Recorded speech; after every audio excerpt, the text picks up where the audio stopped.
recover from bed sores because of that, you know. And there are enough number of examples nurses can give you where the evidence-based practice and critical thinking was used.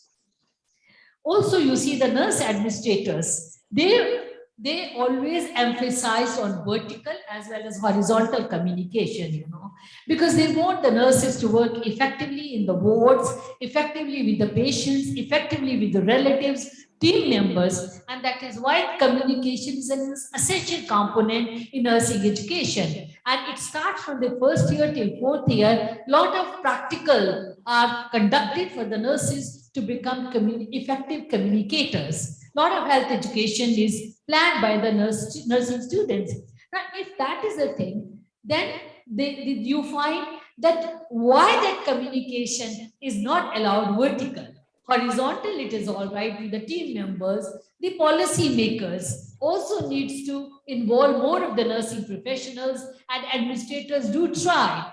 Many of the government and the private hospitals have understood, especially because of pandemic, that the nurse administrators' suggestions are more practical, more critical, more at the grassroots level, and that's where they have started including. How much the decision of theirs is implemented is yet to be seen, but at least they are there in the policy making in some hospitals. I won't say everywhere, but at least efforts have been made. Also, you see the nursing person, whether she or he is doing the nursing as a beginning nurse in the clinical area, goes into a leadership position.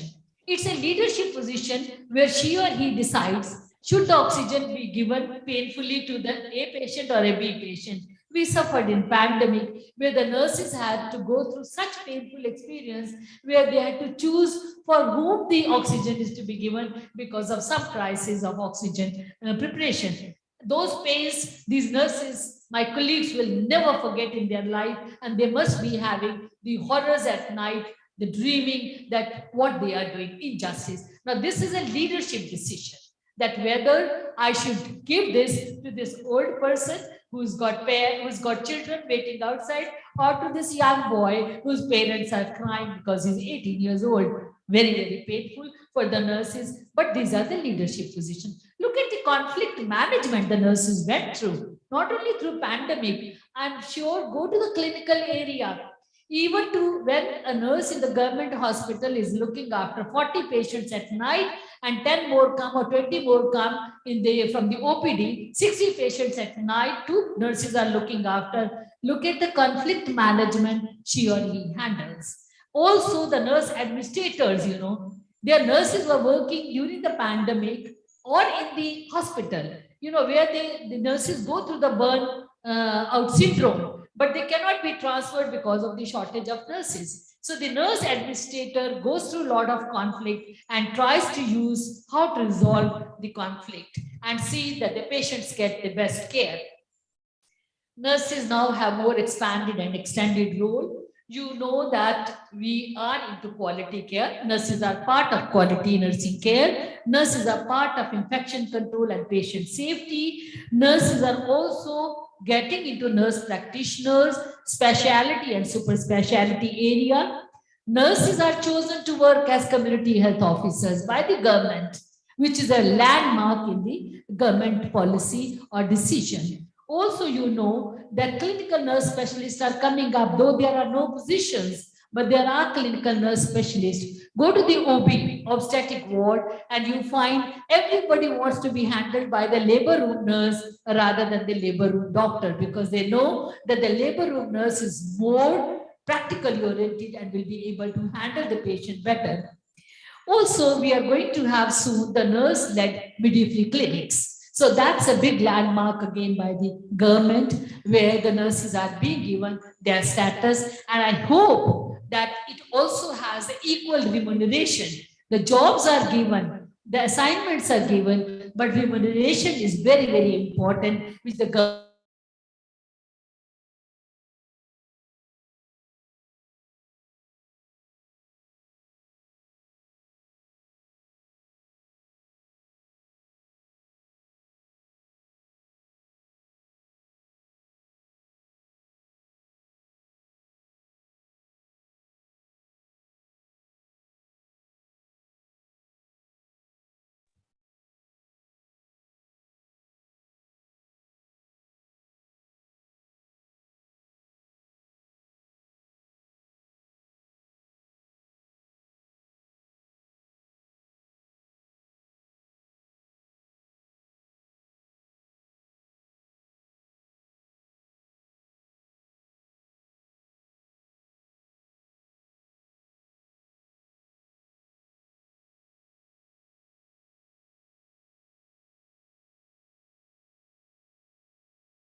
नहीं कोई बात नहीं, मैं आपके साथ लगा देती हूँ।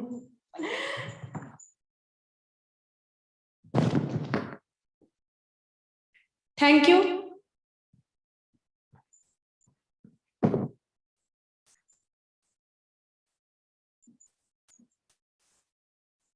So now let's start with our sessional programs. So we'll start with some time.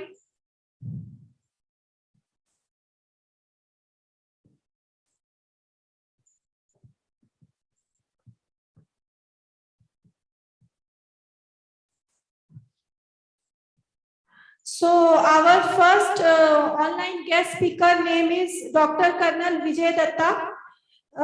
He is working as a HOD Internal Medicine and Pulmonary Services at Indian Spinal Injuries Center, Vasant Kunj, New Delhi. So kindly start her video, please.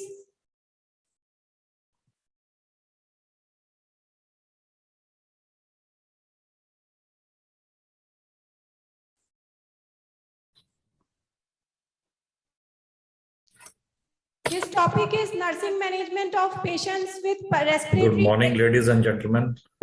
Today, greetings from the Indian Spinal Injury Center where I am working.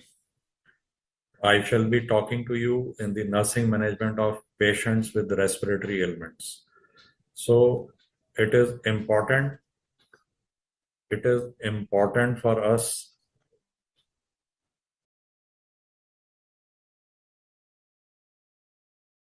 the plan of presentation. ये दोबारा करना पड़ेगा यार। कोई नहीं sir, हुई क्यों नहीं, स्लाइड क्यों नहीं चली? वो कर्सर उधर था sir, no issues.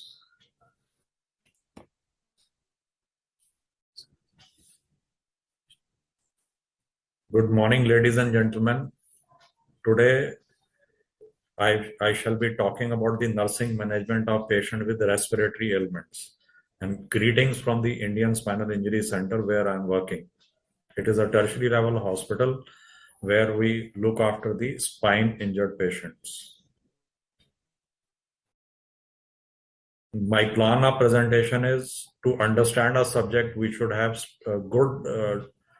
a strong base of anatomy, physiology of any system. We should be discussing briefly about the pneumonias, including COVID-19, tuberculosis, which is an important respiratory infection in whole of Southeast Asian country, interstitial disorders briefly, pulmonary thromboembolism, ARDS or acute respiratory distress syndrome, pulmonary arterial hypertension, Tuberculosis disorder, carcinomas, and at the end, nursing management.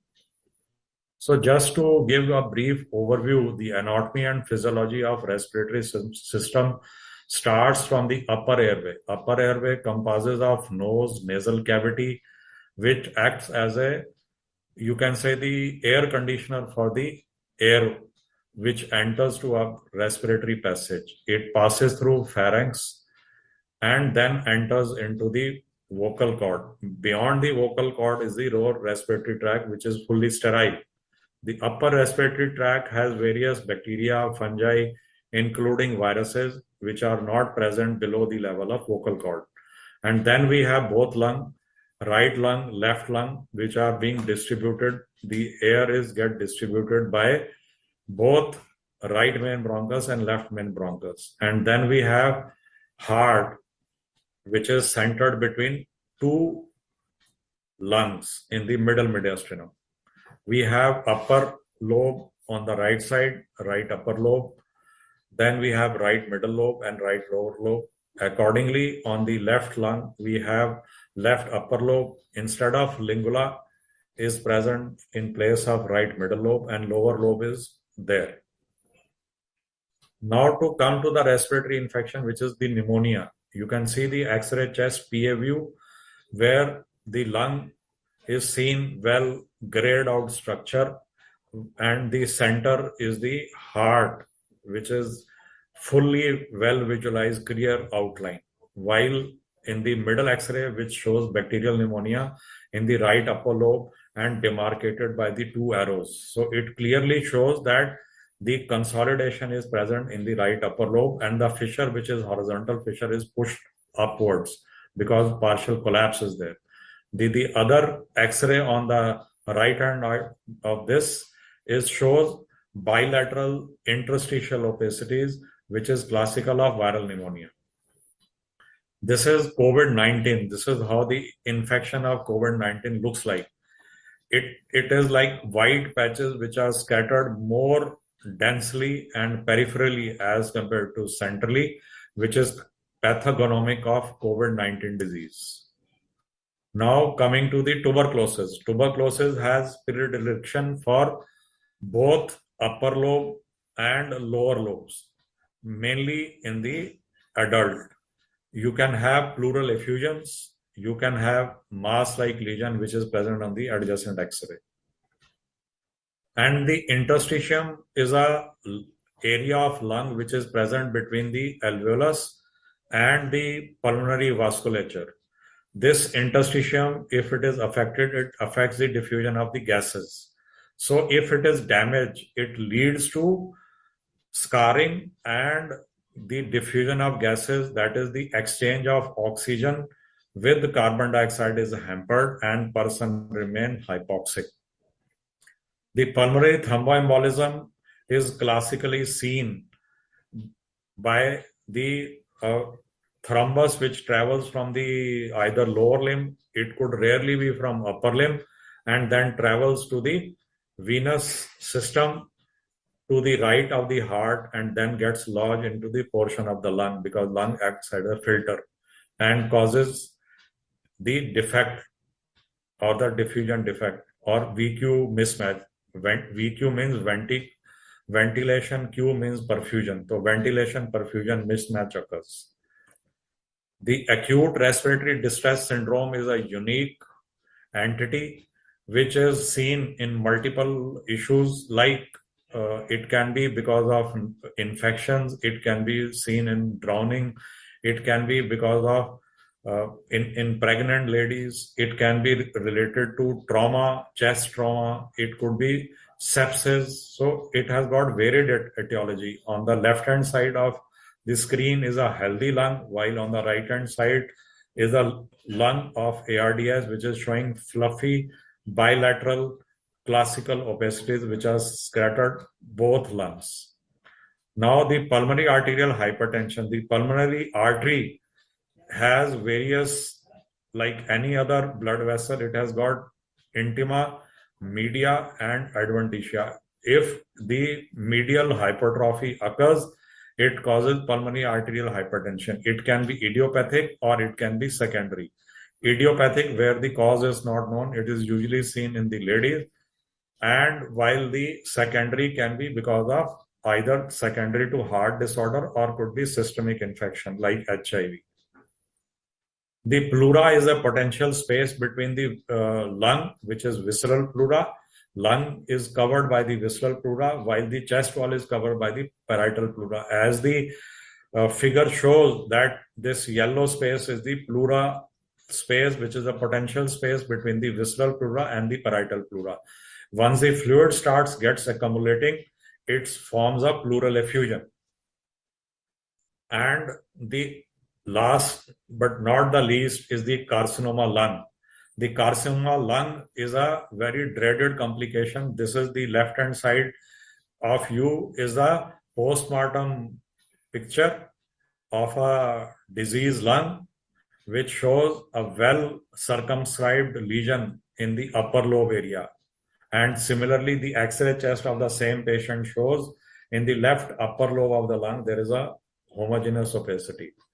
Now, the nursing management is the nursing management is the basic management with a nurse provides at the bedside. So you have to record the vital parameter charting, because this gives a input. The nurse is a critical care area or in the ward is a important link between a doctor and patient care.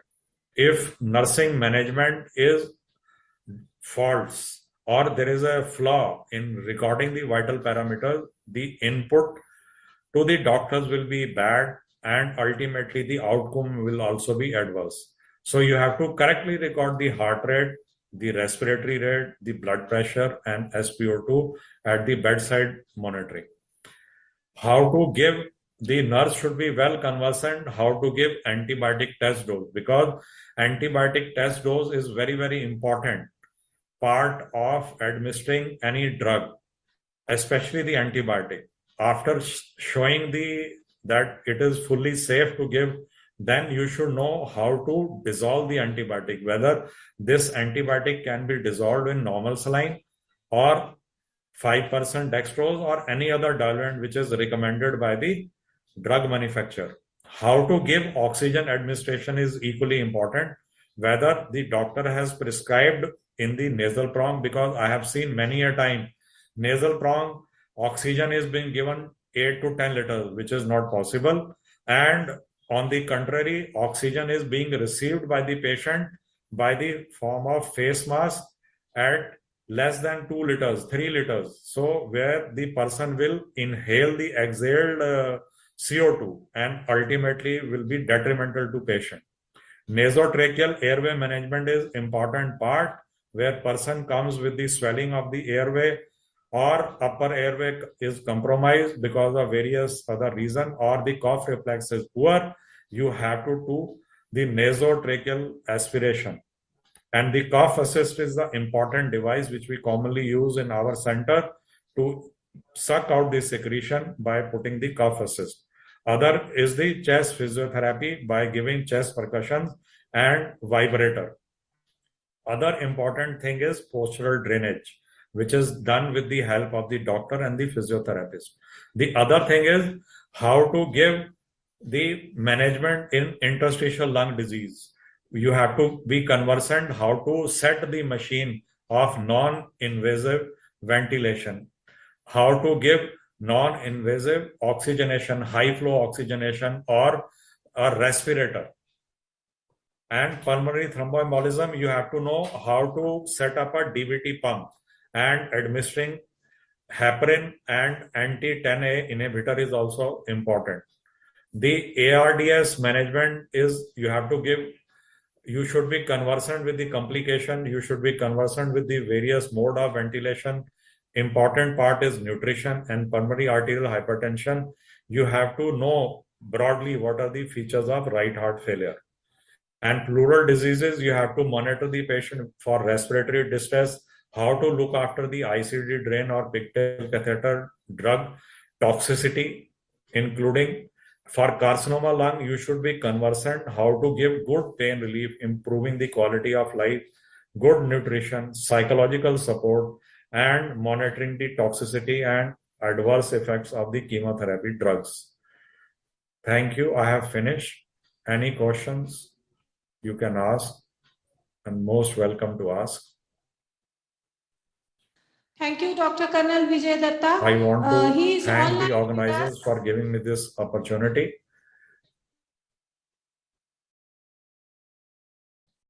Dr. Vijay Datta is online with us. Sir, kindly say something. Hello. Yeah, I can hear you. Good morning, everybody. Good morning, sir. Hello, good Currently, morning, I am sir. in US. I want. You can ask Hello, any sir. question in case you have any. Sir, I have one doubt. Good morning, sir. About the PPT presented by Dr. Colonel, is there any question? Sir, kindly say something about our conference and your experiences over the nurses, sir. No, I haven't understood your question. Sir, kindly say something about nursing and your experience about the nurses and all in your academic career and your doctorate career. No, as I said in my talk also, a nurse is a important, you can say, it is a teamwork. The team comprises of nurse, doctor, and the patient. So if nurse is able, because ultimately what are the orders which are given by the doctors are executed by a nurse. She is present 24/7 into 365 days at the bedside. So whatever she does from recording the vital parameters, recording the all clinical data and presenting, and whatever clinical orders are given, therapeutic orders are given to correctly administer and to execute is the job of a nurse. So that helps in early management and giving a patient good management and early recovery from any particular disability. So nurse has a esteemed role to play in medical care and healthcare system. Thank you. Thank you so much, sir, for your precious time. Thank you so much. Thank you.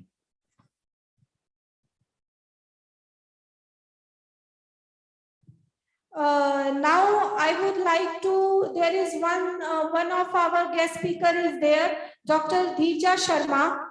She is the Vice President of Max Healthcare Hospital, and she is an anesthesiologist and palliative medicine care specialist with 32 years of her experience. She will join. Just wait for some time. Hello.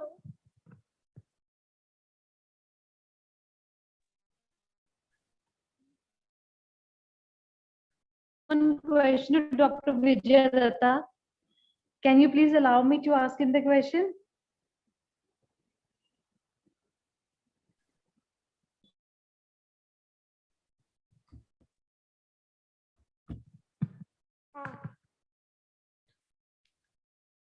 Hello. Vijay Datta sir, are you there? Yeah, I am there. Sir, someone is asked question to you. Can you please answer that question? Yeah, what is the question? Gamantipa from GNK. Sir, my question is, sir, is there is a chances of recurrence of the pneumonia in the children? So see, there is in our OPD, the few patient is having, a child is having a case of pneumonia every year. No, can you repeat the question, please? So, sir, what could be the recurrence of pneumonia in child every year? Means every year that child is having a pneumonia. So, what were the precipitating factors for the pneumonia in that child? Like this, there is one pediatric patient which used to come every winter as an IPD patient with the diagnosis of pneumonia. Madam, the question is not fully understood. I am sitting overseas. Okay. So, see that, sir, what could be the reason for the recurrent cases of the pneumonia child? Like every year, the child is diagnosed with the pneumonia, means every winter, child is catching pneumonia. You are saying the pediatric age group pneumonias? Yes, sir, pediatric. Yes, sir, pediatric age group. Yes, sir. The pediatric age group pneumonia is usually a viral pneumonia, because the child, when a child is born, immediately child has a immunity, innate immunity, which is being transmitted from mother. After some period of time, immediately, once that immunity vanishes, the child does not have immunity to all the respiratory viruses. So all these infection which the child acquires, it is usually the viral infection, and they recurrently cause not pneumonia, it is usually bronchiolitis. It is different than pneumonia, but usually pneumonias are caused by the most common organism which causes pneumonia in the pediatric age group is the viral infection. And in addition, they present like wheezy bronchitis sort of symptom. The child presents as a retraction of the chest wall, rapid respiratory rate, inability to thrive, inability to feed. So that is how the child presents, and one has to take immediate cognizance of the mother. That mother says that child is unable to breastfeed or take even bottle feed. That is because so much of respiratory distress that they are unable to maintain their ventilation. So one has to get a child immediately to the hospital and administer oxygen. After drawing various blood work, one has to give appropriate medication depending upon the clinical status. So the reason for recurrent chest infection is mainly the child does not have immunity, and once various viral infection are, you acquire these acquired immunity over a period of time. That is how you become immune to these sort of respiratory infection in your years to come. Thank you. Okay. Thank you so much, sir. Welcome. Thank you, Vijay, Dr. Colonel Vijay Datta, sir. Thank you so much. Hope you are getting your answer, ma'am. Yes, ma'am. Thank you so much. Yes, ma'am. Yeah, thank you. Now, Dr. Dheerja Sharma is there with us. Good morning, ma'am. Welcome to our session. Good morning. Good morning. Nice to be here. Yeah.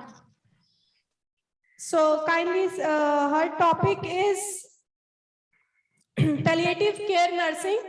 So kindly start with your session, ma'am. Okay. Yeah. Please allow for screen sharing. Please allow. Yes.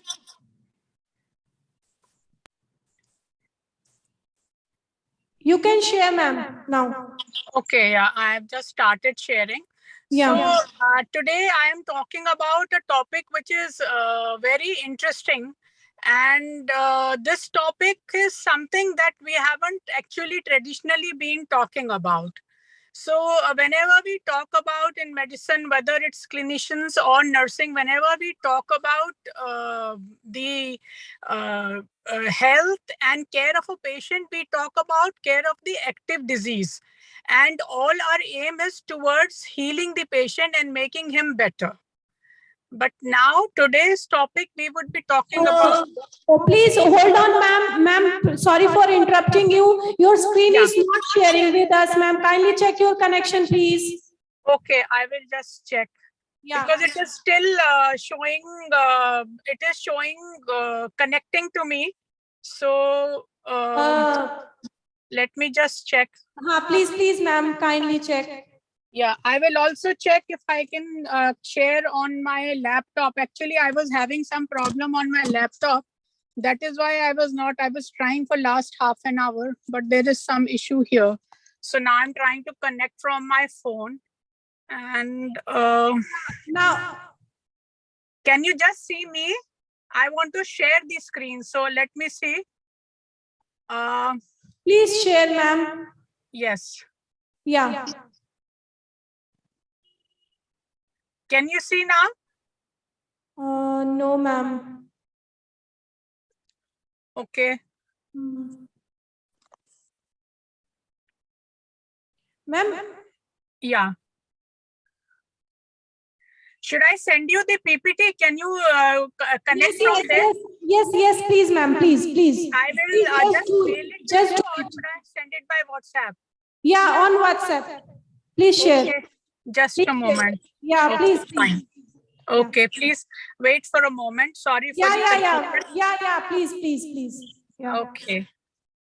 I will just be here back.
Have you received it, please?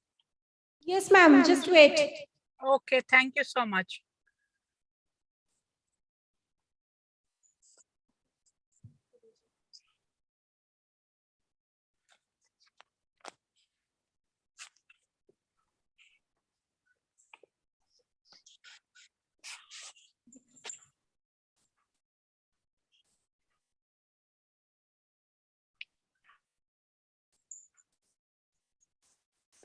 So as we are waiting for the PowerPoint to upload, I was also a traditional clinician all the time, concentrating on improving and all the time taking the only outcome of our treatment, whether it's through doctors or nurses, being betterment of the patient and patient being discharged alive from the hospital. But I then got interested in palliative care. And when I did my course in palliative care, I realized that this is something which is very important and increasingly important, becoming important in today's environment. So today I will be talking about what do we understand by palliative care. Then what are the 2-3 terms that are very commonly used when we are talking of palliative care, which are the kind of patients on which we can give palliative care, and then what are the aspects which are very specific to nursing in palliative care. So I would be talking about that. Yeah, please, can you just make it into a PPT presentation? Yes, ma'am. Now you can present your PPT, Yeah. ma'am. Please, I think you will have to run these slides because I don't have the control from here. Yeah. I will, ma'am. Yeah, please, let's go to the, so this CCEPC is the qualification that you see, which is with the palliative care certification. And this qualification is actually available to everyone, to the clinicians, to the nursing. No, let's go to the first slide, the slide before this, please.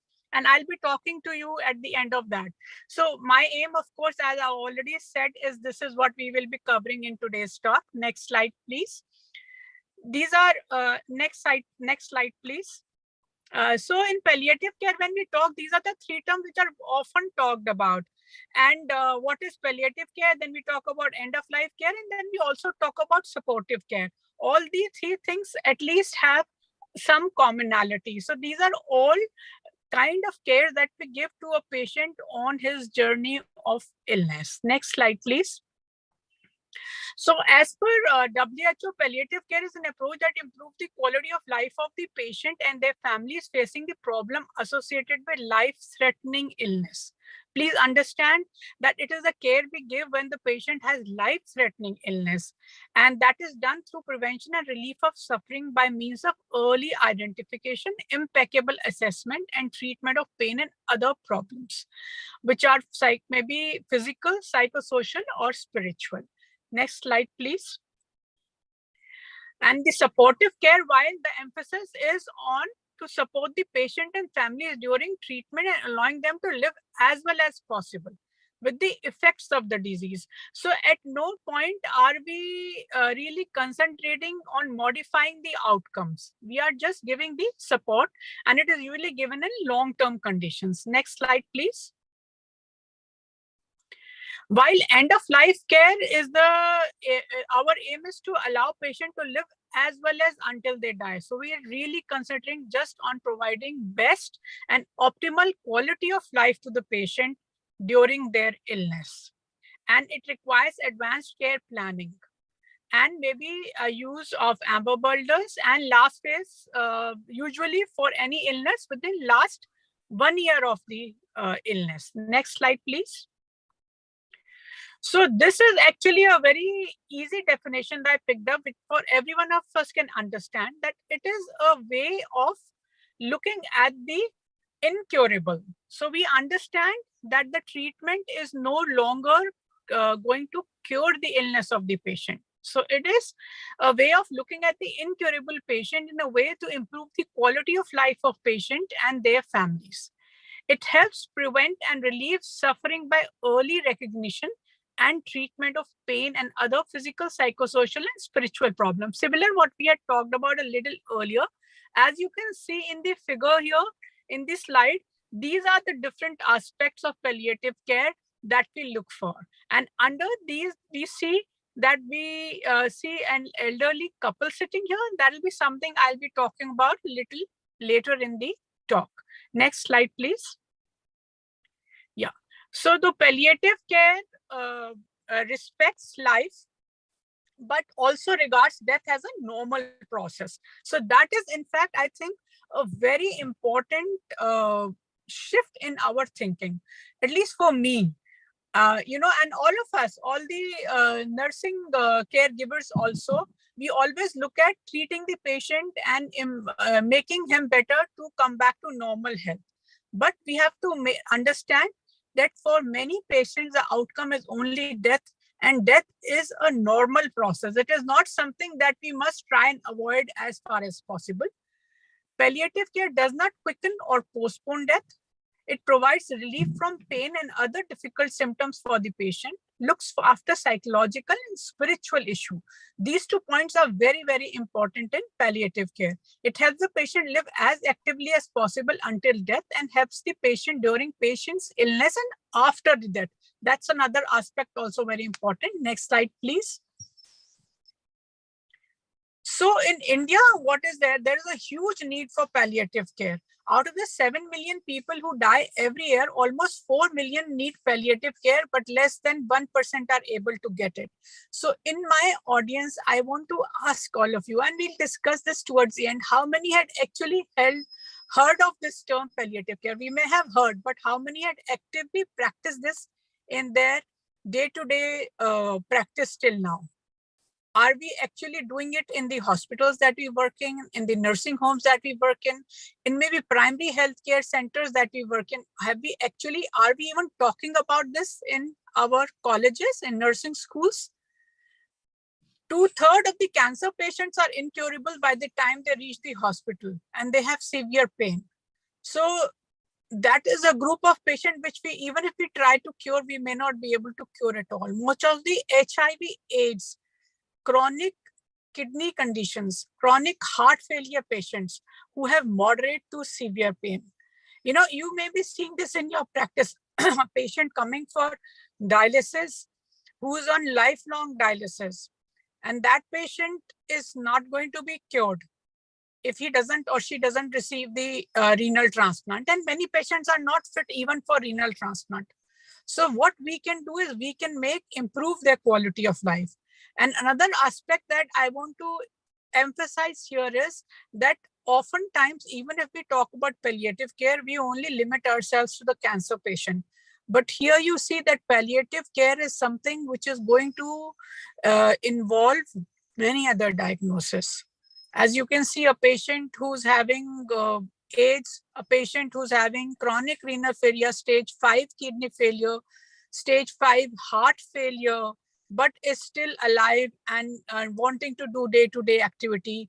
Elderly patients, super elderly patients who are maybe homebound and also bedbound. They are all candidates for palliative care. But sadly, less than 4% of the patients in India actually get proper pain relief. Next slide, please. So this is quickly looking at the history of hospice or palliative care internationally. It was influenced, actually, we will say Cicely Saunders was the first person who started the modern hospice care.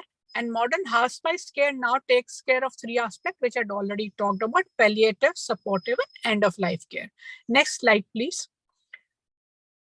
So in our country, interestingly, palliative care as a concept has been there for quite some time. In fact, I was reading somewhere that from King Ashoka time, he had built up places in Varanasi for the dying. And we are aware that culturally in our country, whether it is the churches or in our main religion, Hindu religion, we have places where we are comfortable with providing services for people who are just awaiting death.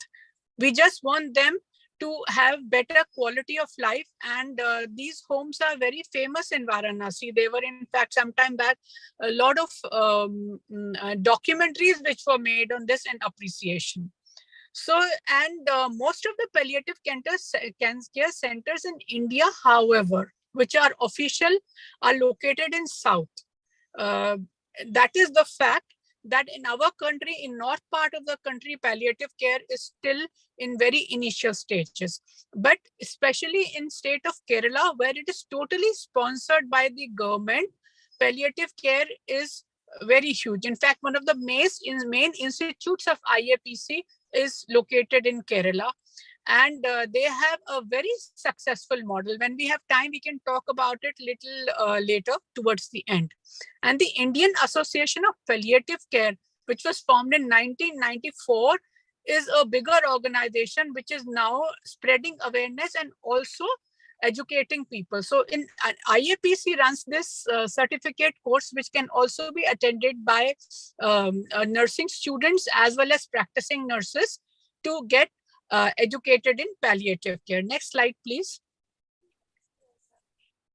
Next slide, please. Okay, so then we will be talking about the principles of palliative care in the next slide as it comes on. Hello. Yeah. Have you? No, I can just see the different slides here. Can you put it on the PowerPoint mode? Yeah.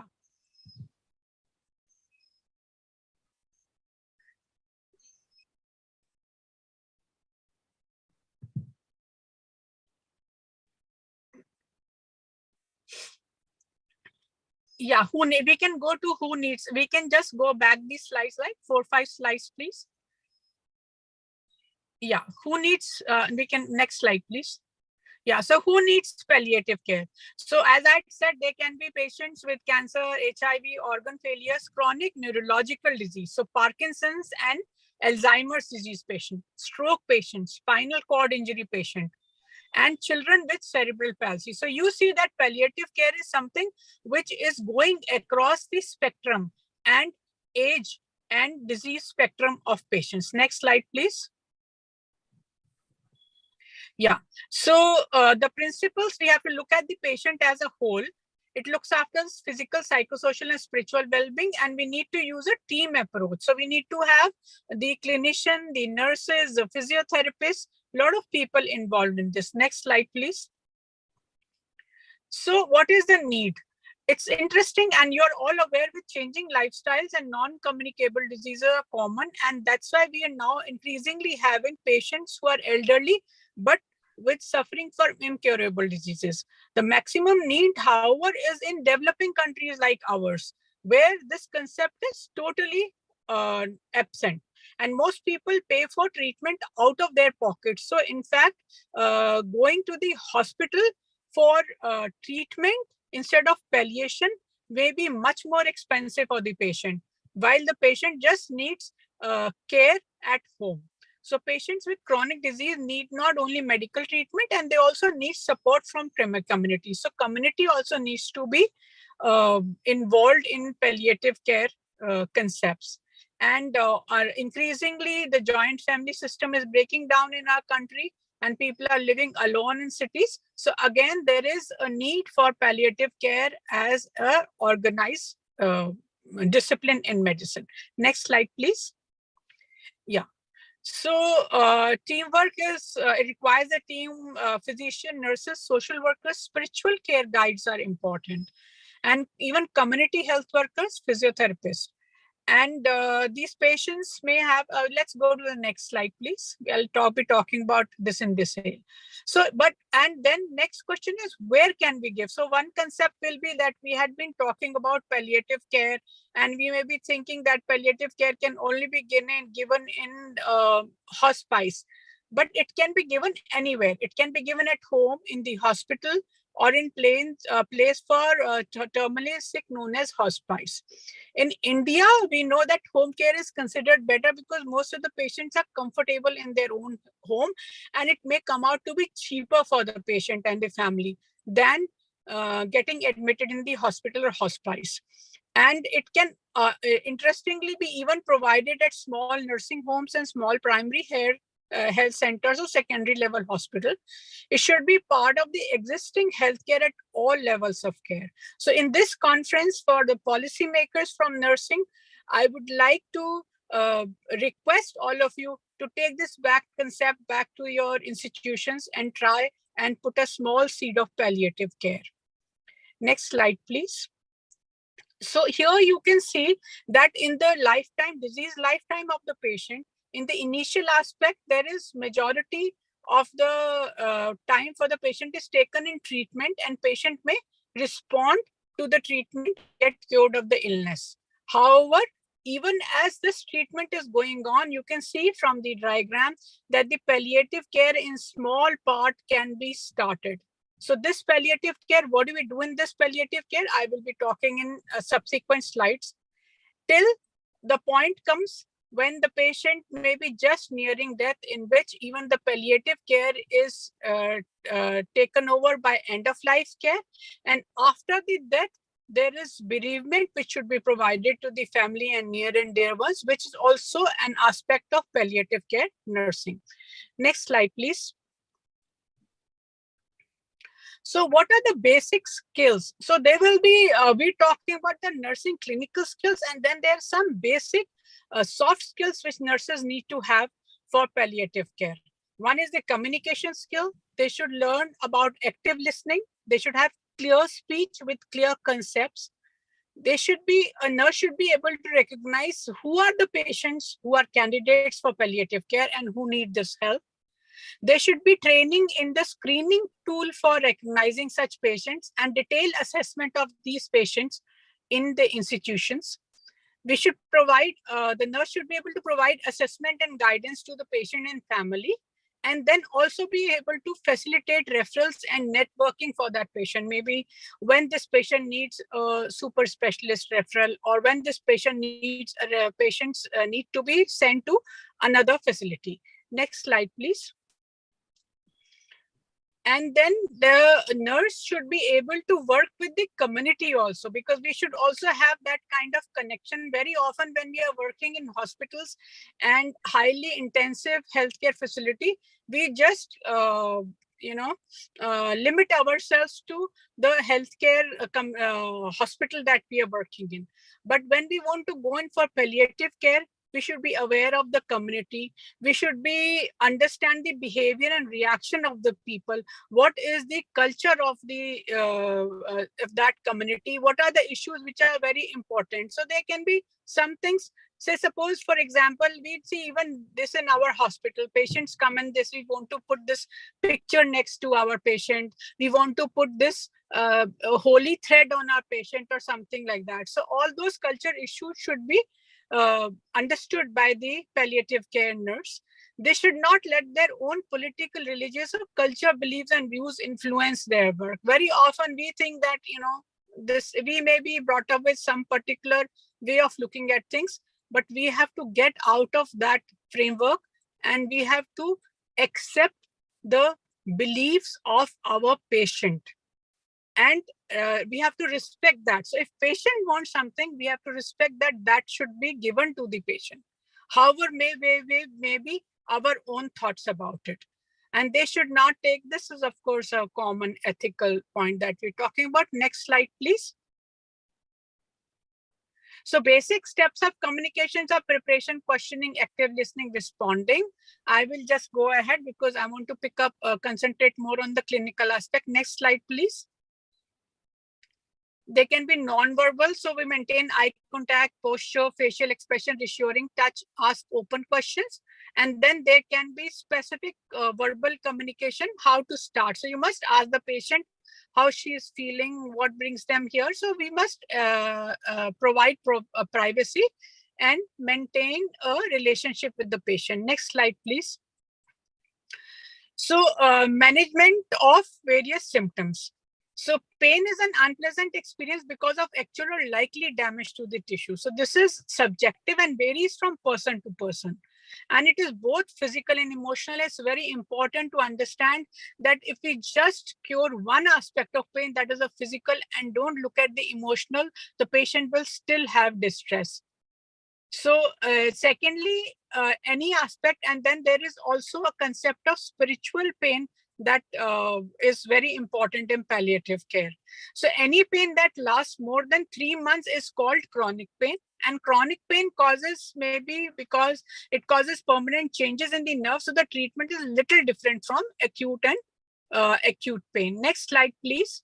This is the WHO pain ladder. And then when we are starting the pain treatment, the step 1 can very well be given by the nurse in charge of the patient, which is the non-opioid, and which we are routinely prescribing. Nurses are prescribing on their own. We can give paracetamol, NSAIDs and all. In next, we can connect opioid and NSAIDs. And the third step is opioid full medication, and that should be given on the first step 2 and step 3 should always involve a clinician. Step 1 also, there should be a consultation with clinician, but it can of course be given by the nurses and SOS order or STAT order. Next slide, please. Non-pharmacological, there can be physiotherapy, hot cold packs, massages, which all the people should be aware of, proper positioning, reassurance, diversion therapy, music therapy, etc. Next slide, please. So breathlessness is amongst the commonest symptom in end-of-life care or patients who are having chronic disease. And some of the causes may be reversible, and this can be given, made better by a clinician prescription. And morphine may be helpful in decreasing breathlessness caused by cancer or patients with severe chronic illness. And these days we are also using fentanyl. Oxygen may be of help to the patient, so that also should be provided. Next slide, please. Non-pharmacological treatment, this is a very important aspect, and this forms an important aspect of palliative nursing. We can prop up the patient, we can provide them good ventilation to keep the doors and windows open, because many times this is breathlessness is also caused by anxiety in the patient and feeling of claustrophobia. We can provide calm environment to the patient. We can put a fan near, wipe the patient's face with wet towel and rub the back, and relaxation techniques and physiotherapy can be talked to the patient. Please remember that always talk to the patient in calm and soothing voice, and you should discuss their fears commonly so that they can be addressed. Next slide, please. Nausea and vomiting is another very common symptom. Non-pharmacological, calm, reassuring environment like we did for breathlessness. Avoid exposure to foods which precipitate. So with patient, we can actually make a list of foods which cause nausea more often. Can provide small frequent meals, and cold food is tolerated better than hot food in patient who's having nausea, vomiting. And if there's bad smell from the wound, that can be caused, so that should be controlled. Pharmacologically, antiemetics can be given regularly as a regular prescription, not an SOS, okay? And if vomiting is continuous, then definitely a doctor should have a look at the patient. Next slide, please. Constipation, there can be non-pharmacological, provide privacy, and squatting position may be helpful to the patient, because if they're not able to go to the toilet, they may be a little hesitant. And the patient should be, as far as possible, encouraged to eat a normal balanced diet. And for drug management, we need to consult the doctor to give the exact medication. Next slide, please. So this is a very important aspect for nursing, how to care for the bedridden patient. There should be clear knowledge on airway clearance, adequate fluid intake, oral nasogastric tube feeding, bowel and bladder care, personal hygiene, head to foot. It's like the patient becomes our own baby. And the patient, like we care for a small newborn baby, we need to care for a patient under palliative care for us, and look for the nail care, hair care, everything, tooth, oral care, prevention and care of pressure source. Exercise is very important. If the patient cannot actively exercise, then passive exercise should be given, and there should be continual communication with the patient. Okay.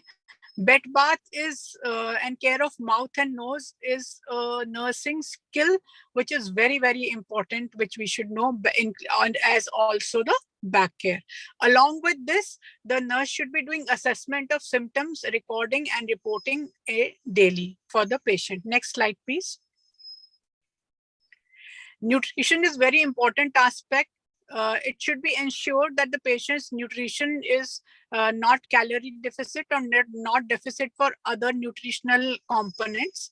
Nasogastric feeding is an important occurrence which will be there in palliative care patient. And the following points are to be kept in mind. Give the patient Fowler's position to raise the chest with pillows.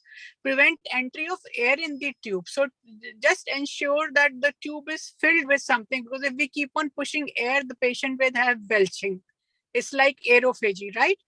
And then appropriate stomach contents are to be and see that whether the tube is in position or not. We must keep on doing aspiration every 4 hours. And if the aspiration is more than 50 ml, then this feed should be skipped. Before and after feed is given, 500 ml of plain water should be given to clear the Ryle's tube. Otherwise, the content may get infected.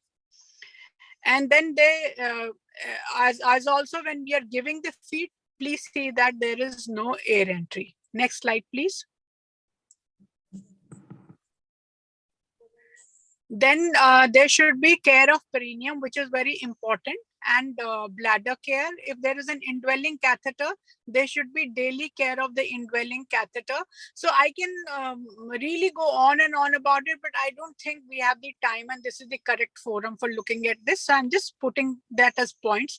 If there's a condom catheter, that should be cared for, and the bowel care should be done. Next slide, please. So bed sore prevention, of course, is very important. And that is, in fact, one of the main aspects of a bedridden patient. So daily hygiene should be there. Hygienic environment should be there. Skin integrity should be assessed in every shift, morning, evening, night. And patients with poor mobility need positioning changing every 2 to 4 hours. Of course, now this has become a little controversial aspect, but still we should be going ahead with it, because these patients are very, very vulnerable. Positioning of pillows, massage, we must pad the bony prominence and use waterbed or air mattresses as far as possible. And then there should be awareness of friction and shearing forces. The nurses who work in this area should be very, very clear how the friction forces and shearing forces are. The family and care provider should also be educated about it. Next slide, please. Malignant wounds, especially in cancer patients, become very, very important part of the palliative care. There should be management of bad smell, management of discharge, pain management, management of bleeding, management of maggots, management of infection. And throughout this, we have to look at the patient comfort. So patient may say that this particular methodology is helping me. In fact, we've seen some patients where small things like putting, newspapers with carbon print on them. It is such a small practical aspect, but if that is put under their bed, it somehow absorbs the bad smell coming out of the wound and increases the patient comfort overall. So these are small practical things that we should be aware of. Next slide, please. Tracheostomy care is very important. All kinds of ostomy cares are very important. Speech therapy and communication is also something that a palliative care nurse should be trained in. Next slide, please.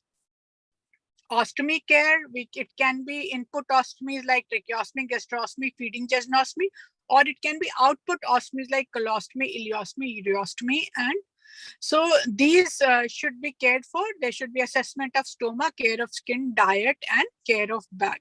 Next slide, please. Lymphedema management is another very important aspect. The skin care, the skin needs to be in good condition, and compression, bandage, hosiery, etc. should be provided. Massages and exercises should be taught to the patient. Next slide, please. Psychosocial and spiritual support in palliative care. You must remember that following emotions are seen very often in patients who are having candidates for palliative care having chronic illness or maybe on end of life care. You usually have patients may be very angry when you see them. And if any of you have worked in oncology sector, you would very often come across such patients because they're angry with everyone saying, why me? Why am I having this illness? They're very fearful. What will happen? How will I die? What happens when I die? They may be feeling a feeling of loss, that I have lost everything that I've worked for. There may be guilt, I should have gone earlier. Now my family's suffering because of me. They can be shame that what will people say? Maybe I'm not say economically well off. People are trying to avoid me. They grieve, despair, and some of them may be having a hope also. So these are different aspects a nurse who's working in palliative care should be aware of. Next slide, please. And I just wanted to pick up on what is the patient's reality as the illness progresses. They become more and more dependent. They have loss of confidence and control. They have feeling of guilt and fear of suffering and death. And for this reality that they see, what is the need that patient has. So they need, it's very important that they become participate and understand their illness, and they take the main control of how they want to lead their life. They should be treated with respect. That means we must listen to them. And if they said that is how they want to do, we must get it done. They should be heard and they should be allowed to talk about their feelings. We should not override and say, nahi, isme kuch karne ki zarurat nahi hai. You don't have to worry. Everything will be fine. Please don't invalidate their feelings. If they're talking about their fear, please listen to it. And they should be allowed to continue to live with dignity. They should not be disrespected. The conflicts around them should be resolved. If they want to do something and the caregivers want to do something else, then it is the nurse who's in between, who's a go-betweener, and she must see to it that these conflicts are resolved. They should receive peace and forgiveness. This is the spiritual aspect of it. There may be some things, sometimes patients say that I had a fight with my brother or my sister, now I want to make up. So that should be provided. And they should get permission to die. If they say that they don't want any ventilatory support, they don't want any ICU care, they just want to peacefully die when the death comes, that should be allowed for the patient. That is a concept which in palliative care, all of us must understand. Next slide, please. So I'll quickly just look at the end of life care, which is even just the terminal phase. And we must realize that in terminal phase, what happens? How do we understand that this patient is now going towards the end of life? There will be increasing weakness and patient will become bedbound. There will be loss of interest in surrounding. There may be difficulty in swallowing. Patient may be majorly drowsy most of the time. They may have cool hands and feet. And there may be change in breathing, jerky, noisy, very slow gasping. So at that point, we just see to it that the patient is kept comfortable. That is all is required to be done. Next slide, please. Now, bereavement support is also a very important aspect of palliative care. We do not think that when the patient has died, we think that our association has stopped. But the palliative care includes that after the death of the patient, there should be some form of bereavement support for the family. We must go and speak to the relations and allow them time to come to terms with it. We can of course collect back any unused opioids and hand them back to the palliative team in aspects where there is a collective resource which is kept for that in a very financially strapped situation. But otherwise it can just go back to the main store. The family may need support for few months after death, and people may grieve up to 6 months to 1 year, and they should be allowed slowly to resume life. And some people may find it very difficult to accept, especially the death of an earning member or child, and go into depression. So they should be referred to psychiatrists. That is also an aspect which a palliative care nurse should be looking at. Next slide, please. So this was the end. I know this is a topic which is very dear to me, but I just hope when we just get exposed to this concept and start using it in our day-to-day life, we become, the nursing workforce will become much more empowered to provide help to all spectrum of patients and feel very much more confident in doing that. So thank you so much. Thank you so much, ma'am. Thank you so much. Please be online. Dr. Archana Sharma wants to say something about your PPT, ma'am. Please be online. Okay, please. Hello. Thank you, Dr. Dheerja. This topic is also very close to my heart. And there is dearth of palliative care in India. There are not many institutions, and we really want to work in this field. And only one center I know is has opened near Dharamshila Hospital. Yes, in Delhi. Yes, in Delhi. So it's a distant plan of mine if I can contribute in this field sometime. So palliative care is very, very important because quality of process of dying, we have to improve and we have to take in our stride, and death is the reality of life. Yes. That is the reality. So rightly you're saying, and it is, our duty to provide dignity of that to that process. Yes, the process should be very, very dignified, and the spiritual aspect is very, very important. The spiritual support, spiritual training of all the medical staff is very important. Yes.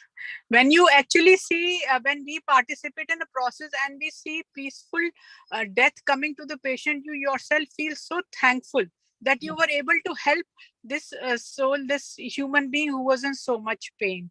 So as I had said, the Indian Associate of Palliative Care is working a lot in education. So if your institution or your colleagues are interested, I can just provide the link, and you can ask them. For a very small cost, they are training the nurses for palliative care. So I can share it the Soma link, or you can contact me on WhatsApp. My number is there, most welcome. And Yes. I will really like to help and spread the word. You're very right. In Delhi, there are very few centers, but we should try and put it. And if possible, you can visit the Kozhikode Center, or you can go to Kerala. There, the palliative care is very, very well organized. Sure, I would like to do that. Thank you so much.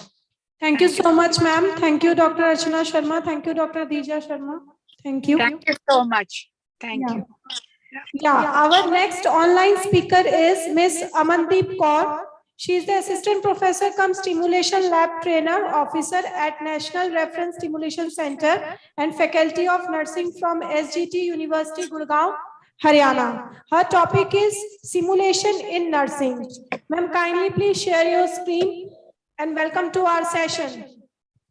Yeah, can you see my screen? Yeah. Share the screen. Yeah. So thank you, ma'am, for the lovely introduction. Are you able to hear me?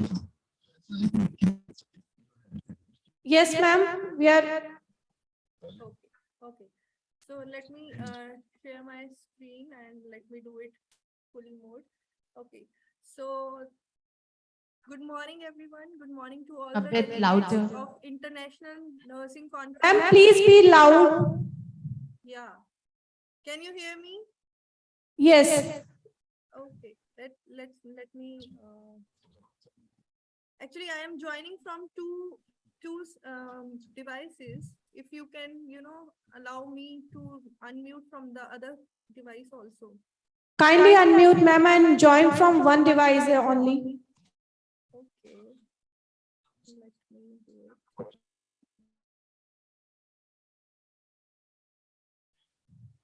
So can you hear me? Yes, Am I yes. audible? Yes, you are. Okay. So good morning, everyone. Good morning to all the delegates. I hope you are having a wonderful sessions and learning enriched sessions since morning. And I thanks the organizing committee of International Nursing Conference for inviting me as a speaker and to talk on a very emerging topic, that is simulation in nursing. And though I say it is emerging, but it is not new. It is something which is already there. We know, we are very familiar with the word simulation, to simulate, isn't it? So during our childhood times, so when we used to play with our toys, and the girls, they used to simulate, household activities and the tea parties, and they used to play with dolls. And similarly, the boys, they used to simulate a war scene when they play with the guns, isn't it? So it's not something new. We use the word simulation and simulate in our day-to-day life, but it is something, a newer methodology, emerging methodology, which is coming up. And now I'll be talking especially in regard to nursing, how simulation is coming into the medical sciences and into the nursing sciences. So I hope the screens are visible. I am moving the screen. Is it moving? Yes. Okay. Okay. So in my talk, can you see my next slide? I have moved my slide. Can you see the next slide? Hello? Am I audible? Yes, ma'am. Okay. So the slides are moving, right? Yes, ma'am. Okay. So in my talk, I'll be covering about the background of simulation, what is the need and overview of simulation, and the advantages of simulation. So as I said, it is not a new science. It is, emerging though. And now recently it has come into limelight. So, but where the origin of simulation has started, from where the simulation has originated. So it has originated from a different science, that is aviation industry. So it started with, the invention of first flight simulator by this gentleman, Edwin Albert Link, in 1929. This first flight simulator called Blue Box has cockpits and controls, and it was able to simulate various flight motions and sensation where pilots used to get trained for the high risk situation, which they could not, encounter in the real setting. So before actually really and going out and flying the, plane, they used to simulate it and learn the flight sensation and different skills in the simulator. And in medical sciences, if I talk about in nursing, it has originated in mid to late 19th century, in where the nursing trainees or nursing students, they used to use limb models and for learning different psychomotor skills like bandaging, like range of motion exercises. So they used to use these limb models for learning various skills which they can use in the real patient. They also use standardized patient for taking history and also vitals assessment. And also there in 1911, there was a doll maker known as Martha Chase. She invented an adult size doll, a mannequin, on which the nursing training of University of Virginia school, they learned various psychomotor skills. So they learned how to change the clothes of the patient, how to change the position of the patient, how to do various hygiene needs of the patient. And if I talk about our training also, in our nursing times, in olden times, how we used to learn, we also used to learn on the mannequins, on the objects, like we used to learn medication administration or injection administration on oranges, on pillows, on mannequins, and then we used to go to the real patient. But now the teaching methodologies has been changed. So it has shifted from teacher centric to student centric actually. So earlier it was see one, do one, and teach one, but now the teaching methodology has shifted from see one, practice many a times, and then do once on the real patient. So you see your teacher, how the teacher is doing. And then you practice multiple times, either on the mannequins or on the standardized patient or on the task trainers. And then you do once on the real patient. So what is the need? What is the need of shifting the teaching methodology from the traditional to modern? why we have to practice multiple times is actually to reduce medical errors. So what was the need of simulation was the medical error. So it's a common saying, to err is human, isn't it? So it is common for the human beings to commit mistakes. Yes, but when we are talking about healthcare members or we are talking about nurses, so nurses, when we are dealing with the patients, we cannot afford mistakes. We cannot afford mistakes on our patients. So, but there were studies, they have shown, the data has shown that globally medical errors happen in 1 out of 10 patients every year. So this is by Jacaho and WHO. And in India, if we talk about 5.2 million medical errors happen annually. And this is just the reported, incidents. There are many, many medical errors which goes unreported. We don't know. Then nobody reports those errors. So there was a need that we need to bring some methodology and, encourage some. Already there is a established and proven science of teaching methodology is there. We need to encourage that, and that's why the simulation is emerging. And there are multiple studies to show that simulation improves patient safety. And if we, especially when we do interprofessional simulation training, it actually improves the students and the patient outcomes. So students' confidence, their technical and the non-technical skills are also improved, as well as the patient safety is improved. And in nursing also, there are many studies. If you Google it and if you just do a literature review, you will come to know that simulation helps to minimize patient risk and harm. So even during the COVID era, when the students were not able to go to the patient, they were not able to do really some procedures and manage the patient and touch the patient. There, we in the previous 2 years, we have shifted from visual to virtual. So everything goes virtual. Nobody could go really to the patient. So there also simulation has played an important role, where students, learn through problem-based learning, scenario-based learning in their own labs. Similarly, there was a study done by National Council for State Board of Nursing in 2015.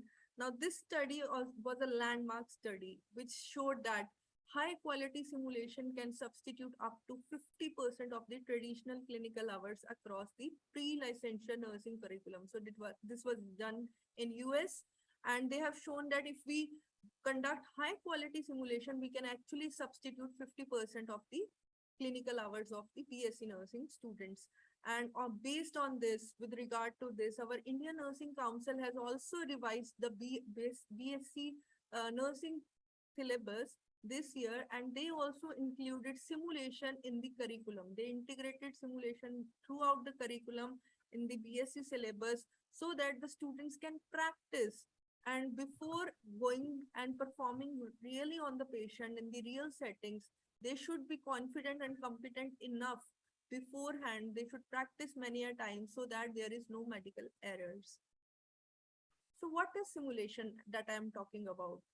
We have understood what is the need.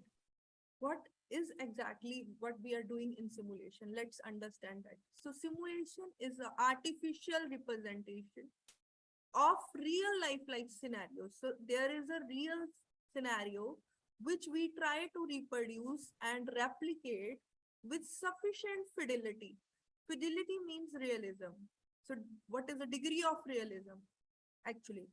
So the whatever scenario we create, before the student actually go in the clinical setting, they perform on the patient, they should have a feel or aura of what the patient can be, how the patient can behave. Okay, but there should be sufficient realism so that student can get involved, they can immerse and can actually have the feel of it.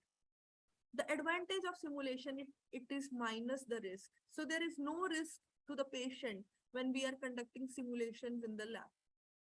Even the patient can die. Even the students are allowed to commit mistakes.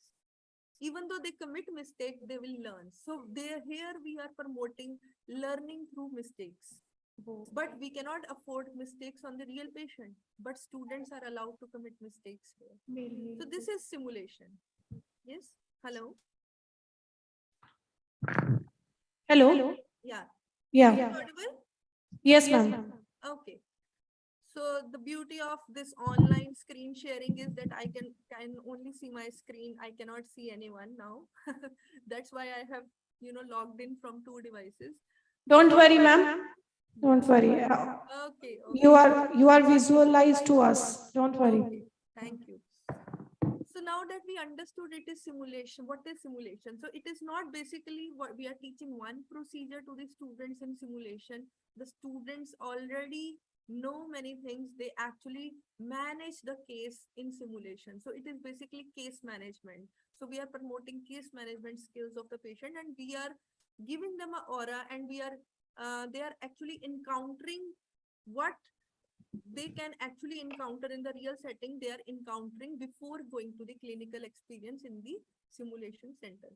So I just want to share this circle of learning. This is the model or the framework which we used at our center, and it shows what are the prerequisites to conduct simulation, when to conduct simulation. So it tells various component. It has various component. It tells that how the learners should go from one level and to the other. So it's a learning cycle. And if we talk about various components, the first component is knowledge. So before running a simulation, our students should have adequate knowledge.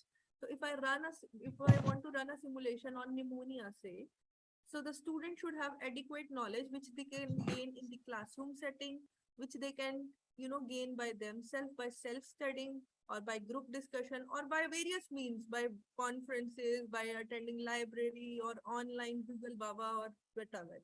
So they can acquire knowledge through various means about pneumonia. What is pneumonia? What are the signs and symptoms of pneumonia? How to manage a patient with pneumonia? And next is skill proficiency. So the student should be proficient and competent in the skills. What is required to manage a patient with pneumonia? They should have those skills, adequate skills. Like say, if a pneumonia patient is there, I have to provide position to the patient. I have to provide semi-Fowler's position to the patient. Maybe I have to start with nebulization or oxygen administration. Maybe the patient deteriorates. I may need to intubate the patient. So students should have knowledge and should also have proficiency in the psychomotor skills before actually running the simulation. So once they know the content as well as the skills, they should also have decision making. So what is decision making? So studies have shown that our nursing student and nurses, they are very good in knowledge, they are having adequate skills, but they lack decision making, especially in critical situations, where like they cannot, they don't know, they know the protocol, but they do not know what to do. Suddenly a patient collapse. They know the protocol. There is a BLS, ACLS protocol is there. They have to call for help. But at that situation, everybody's hand and feet, they swell, they don't know what to do.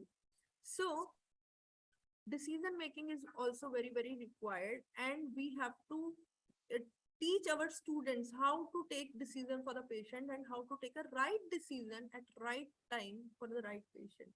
So that can be taught by various methods, traditional methods. We are doing bedside teaching, nursing rounds, case studies or case scenarios. And then there is a newer concept coming up, that is virtual simulation, through interactive medias like playing video games. It is just like playing PUBG. Yes.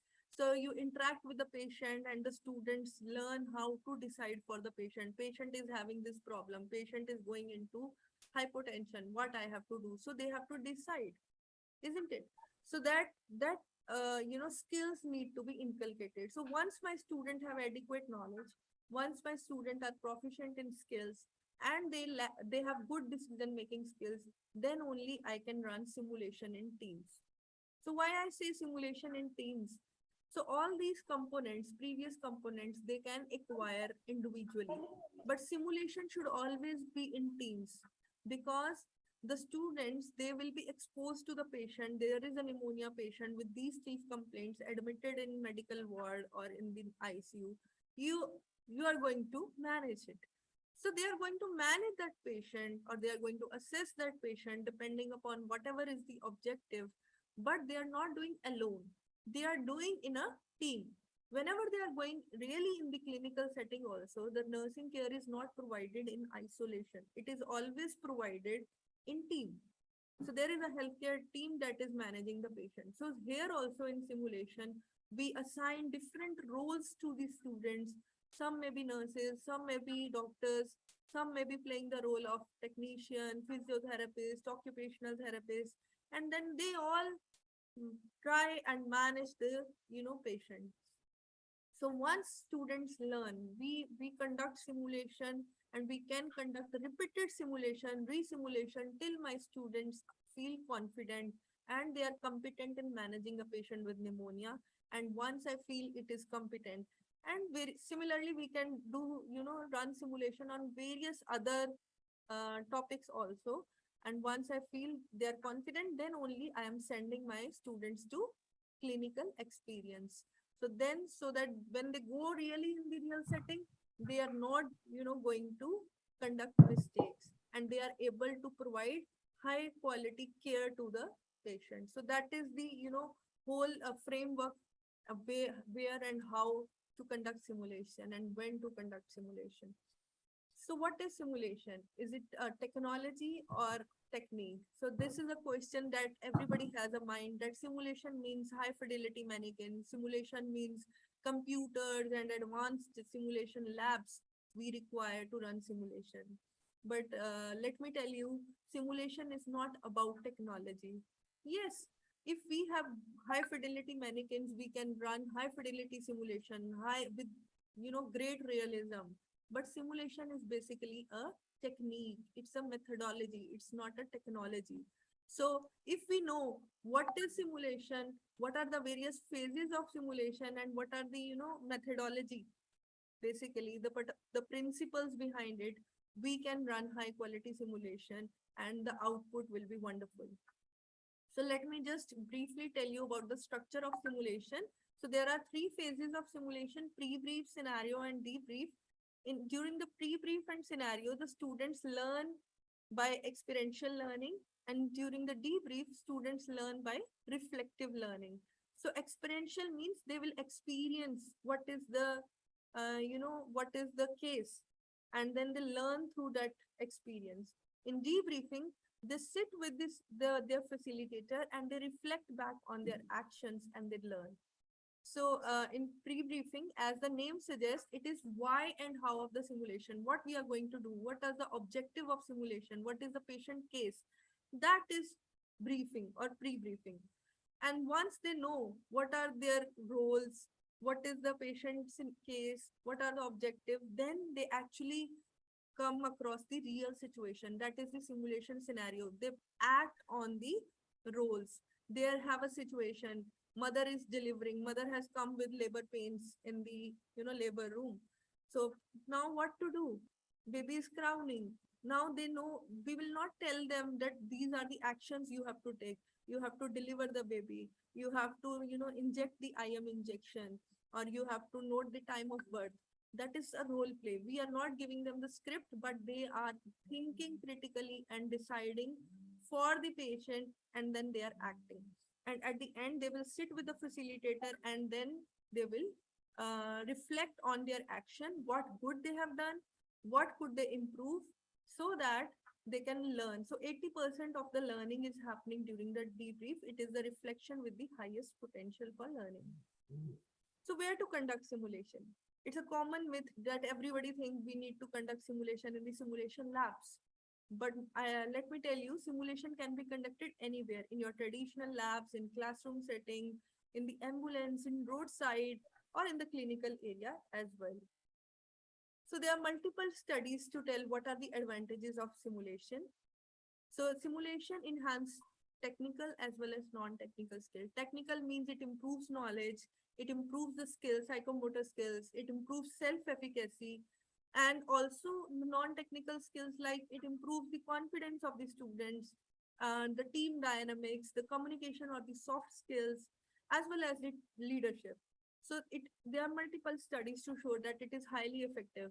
And simulation also help providers to adhere to the protocol. So if we have a protocol, we have newborn resuscitation protocol, or we have ACLS protocol. If we run simulation based on protocol, so they adhere better with the protocols. And we can also assess various competencies through simulation. There are multiple scales which are available online. I have just shown one. You can also assess your students and you can evaluate through simulation. Remember, prior knowledge and skill competency and decision making is the is the key for students. So before the students come for simulation based education, they should have a knowledge and skills and decision making for that particular topic. And we should also always follow the structure of simulation based education. If we don't have time and we quickly tell the students, okay, you check BP and you do this, then it becomes role play. So we should follow the structure, and debriefing is very, very important. And safe learning environment is the key. We should not scold the student. Basically, our outcome or the goal is that student should learn. If they commit mistakes also in the scenario, so there is no harm to the patient. So we are not going to scold them or leg pulling. Nahi karna hai. Okay, so safe learning environment is key. And then debriefing is very, very important. And to run a simulation, adequate preparation and practice help. We should be adequately prepared for running any type of simulation. It requires extensive planning.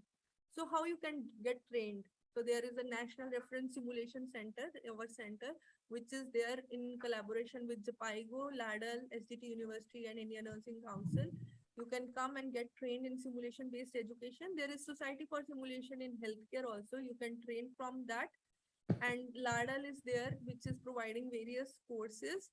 And there is one society, Paddy Stars, especially in pediatric simulation.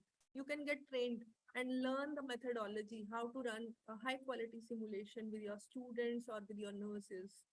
So with this saying, I would like to end it. So innovation must be measured by its impact.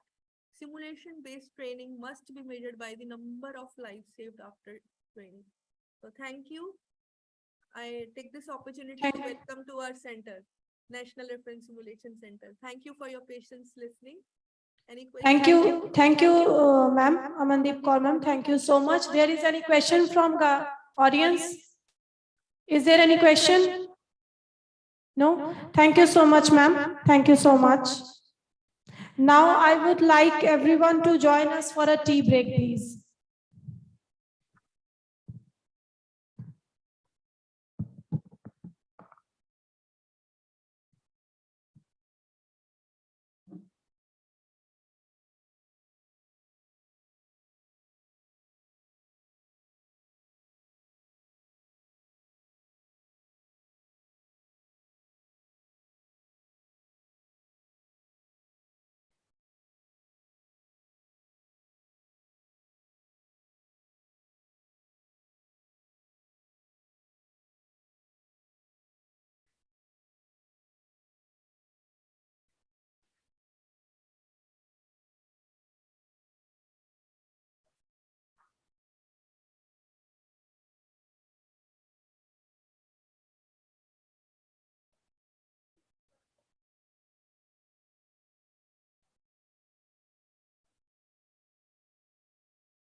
ये वाला एक तो digital picture और नीचे वाला दोनों, पहले ऊपर वाला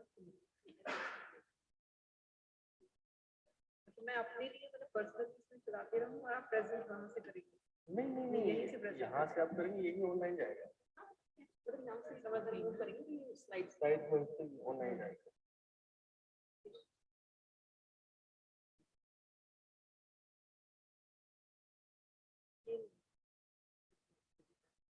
सारी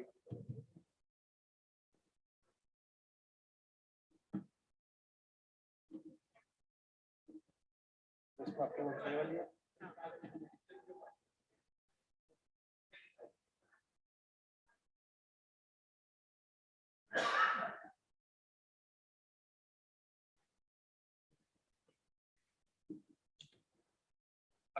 शेयर नहीं कर रखी।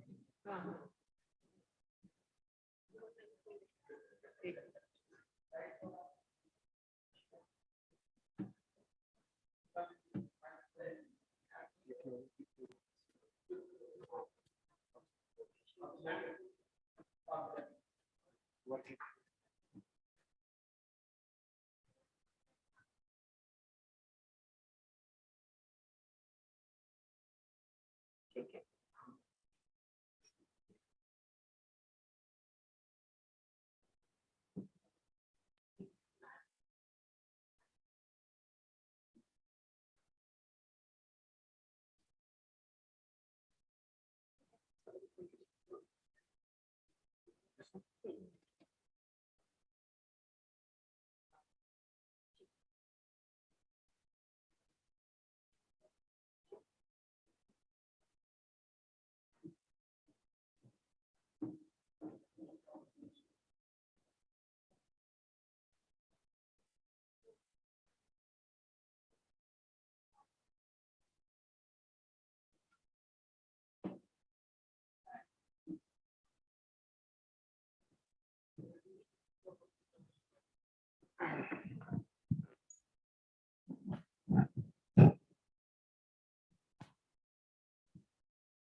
Atulji, ready? So, welcome back you all. Now, looking forward to our next speaker is Ms. Jamal Fatima from Rufaida College of Nursing. Her topic is Digital Future of Nursing and Profession. Please come on the stage, ma'am, and present your presentation, please.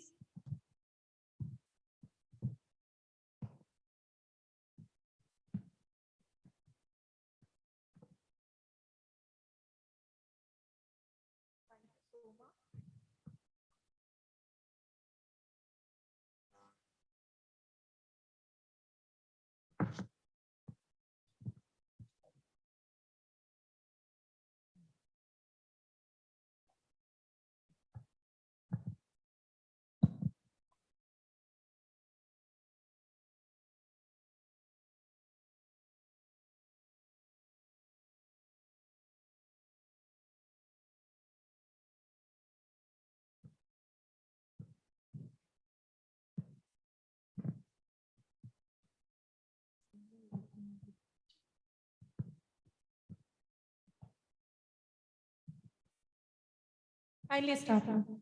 Thank you for inviting me, and a very warm good afternoon to all present here. So today I'm going to discuss the digital future of nursing profession. So as you all can see on the slides, in 2022, the number of global smartphone users is estimated at 6.6 billion, marking a 4.9% annual increase. And as of 2022, 69% of the world's population, or 4.9 billion people, actively use the internet. So it is very much evident from this slide that we are living in a digital age. And in this age or era, the digital technology become more prevalent and of common use throughout the world. So how will technology change nursing in future? Like digital technology has the potential to transform the healthcare. And as nurses, we are on the forefront of new era in healthcare driven by artificial intelligence. So how can the nursing profession be untouched from digital advancement in nursing profession? So according to Bureau of Labor Statistics, registered nursing is one of the top occupations for job growth through 2028, expected to grow 12%, much faster than average. And nursing is highly demanding and is inspiring to see that digital technology is finally coming to their assistance. So this technology can significantly help drive efficiency and productivity and empower nurses by providing real-time data and clinical interpretation. So that is why the knowledge of advanced technology and adoption of advanced technology, or we can say digital technology in nursing profession, is very important. And as a nurses, all the nurses will need to be more technologically savvy in near future. Because when we are talking about the digitalization or advancement of advanced technology in nursing profession, because the advancement of medical or health technology, it is making the work easier, and it is also helping the nurses to obtain more comprehensive training, work more efficiently, and in turn provide better care to the patients. And this is the ultimate goal of the nursing profession. So as we nurses are also adopting newer technologies, so with the use of advanced technology, we can minimize the workload. We can also minimize the errors, the human errors or human mistakes, especially from the nurses who are working for long hours and working with too many patients at a time. So with the help of the advancement of technology, we can actually provide a comprehensive and better and high level or quality care to our patients. So through this presentation, we'll look at some of the more promising technological examples that are going to change the future of nursing in near future. Like first, so you can see this is the wireless patient monitoring. So I hope that everybody knows about it, because even in India, we are also using these kind of devices. And these wireless patient monitoring system or wireless health wearables includes remotely monitoring a patient's vitals. Using the wireless devices that can communicate the data to the remote places. So you can see that even if the patients who are in remote areas, so we can get the real-time data or information in the from the faraway places, and we can provide a better treatment to our patients. So as a result, in rural locations especially, these wireless health monitoring systems are playing a crucial role in providing the high quality care to our patients. Then second is electronic health records.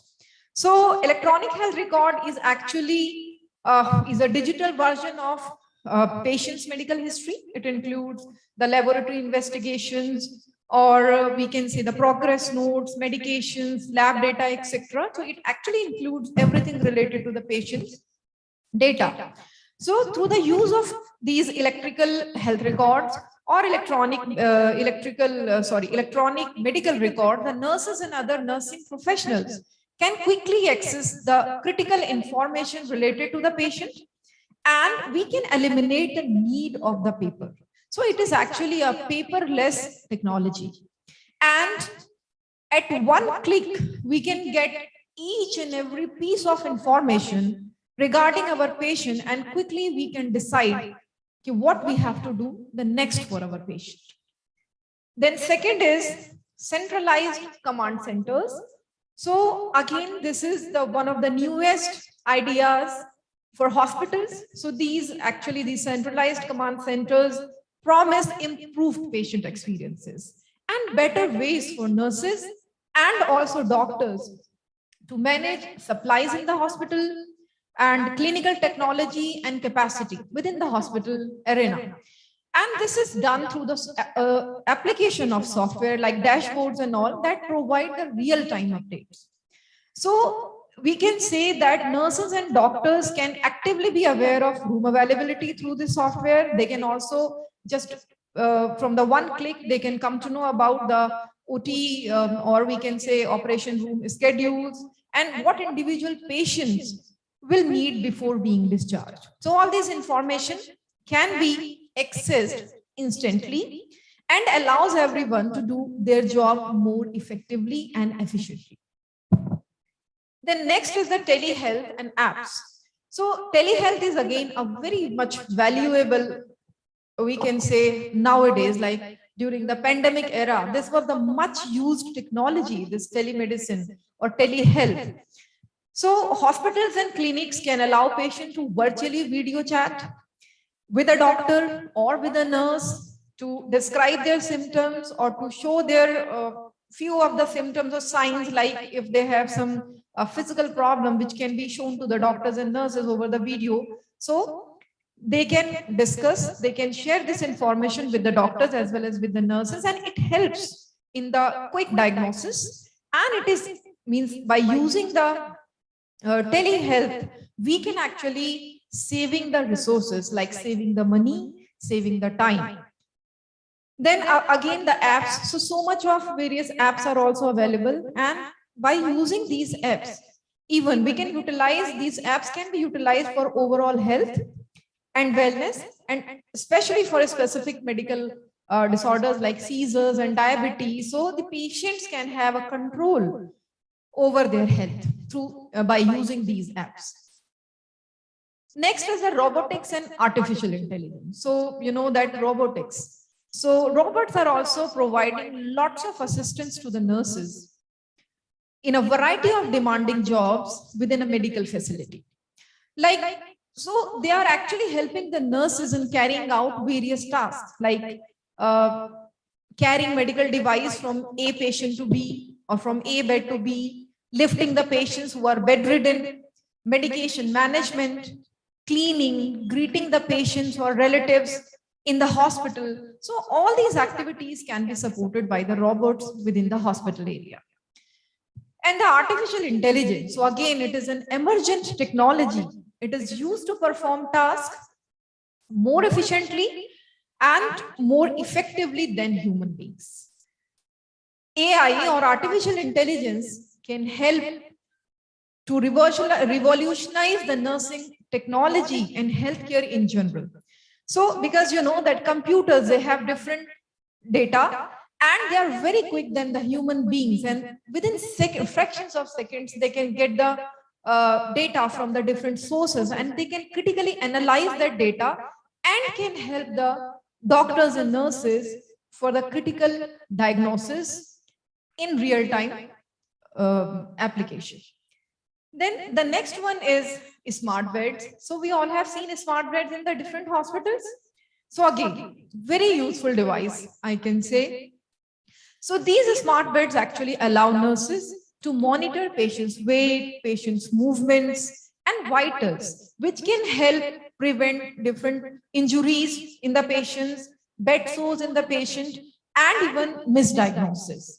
So smart beds also play a major role in keeping patients safe and comfortable, especially in the long stay in the hospital.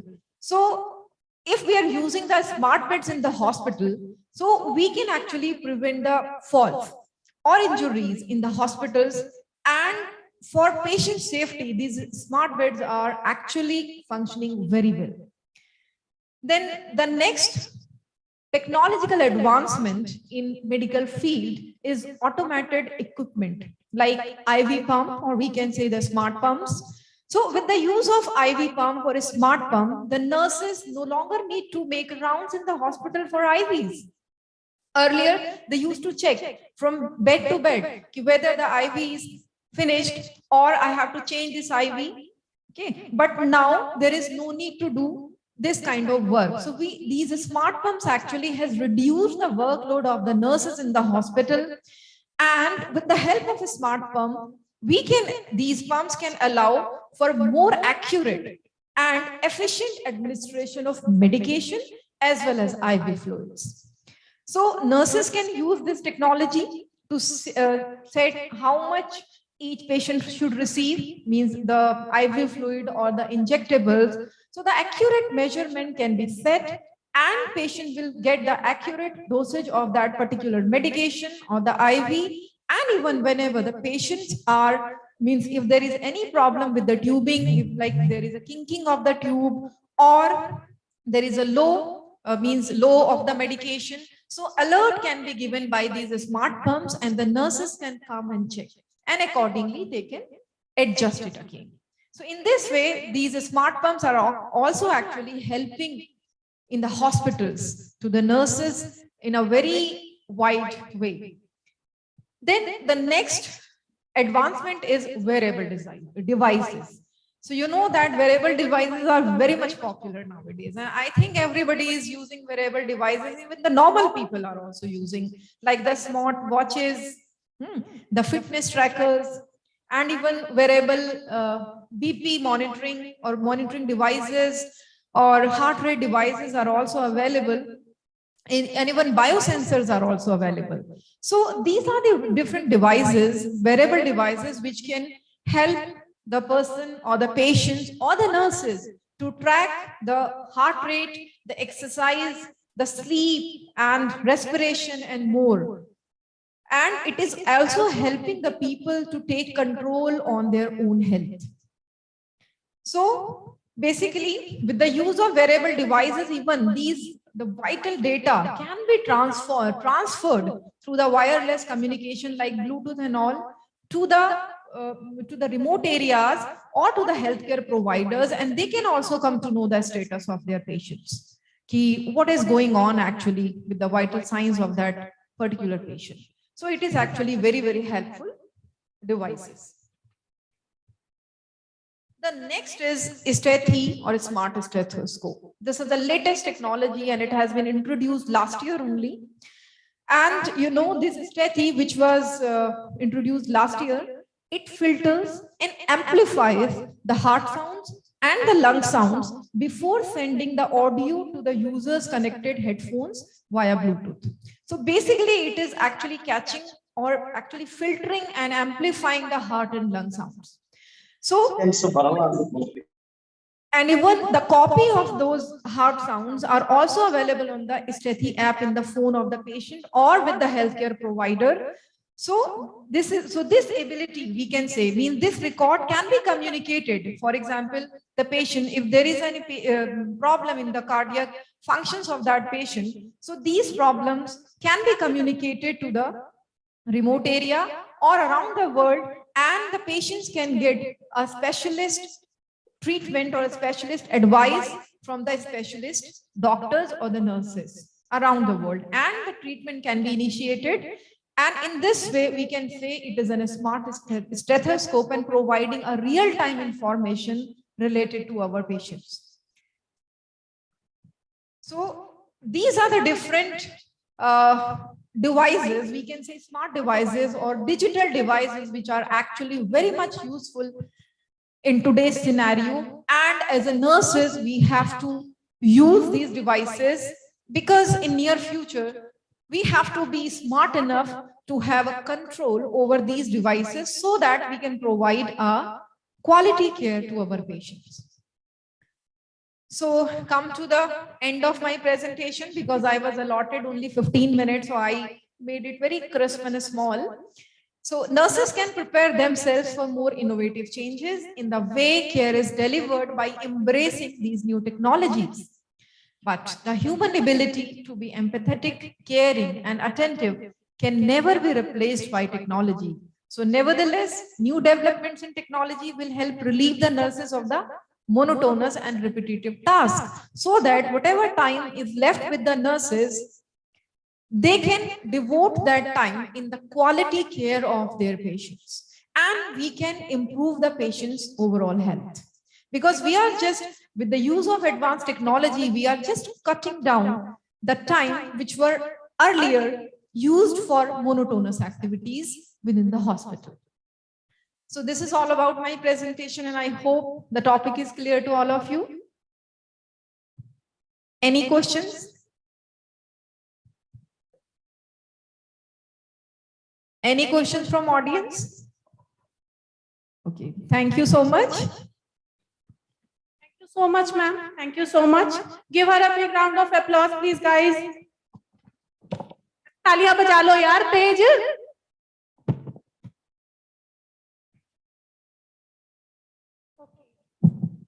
Now moving towards our next speaker is Ms. Mickey Khan, Assistant Professor of Rufida College of Nursing, Jamia Hamdard.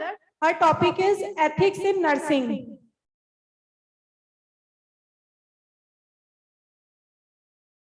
तालियां रुकनी नहीं चाहिए यार, speaker stage पे आ रहे हैं, तालियां तो बजा लो.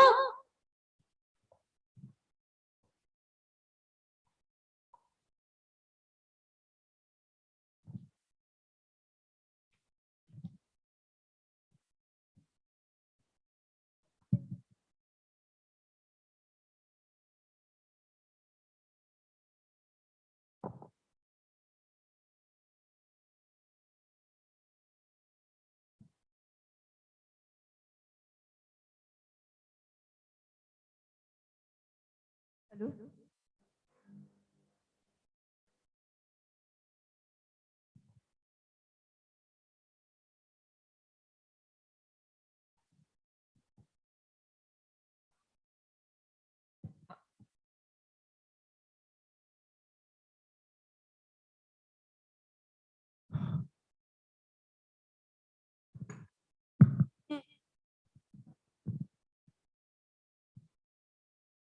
Good afternoon, everyone.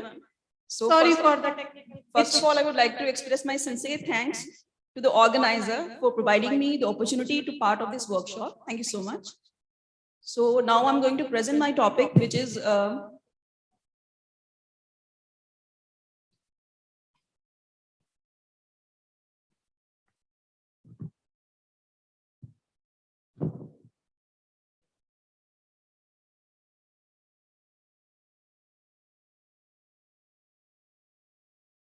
So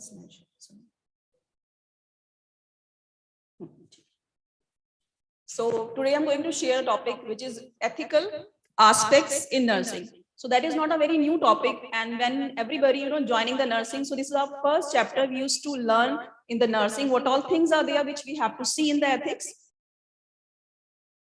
Nurses are responsible to provide their client patients with high quality care. They are undoubtedly confronted with various ethical challenges in their professional practice. So they should be familiar with the ethical code of conduct and essential of ethical decision making.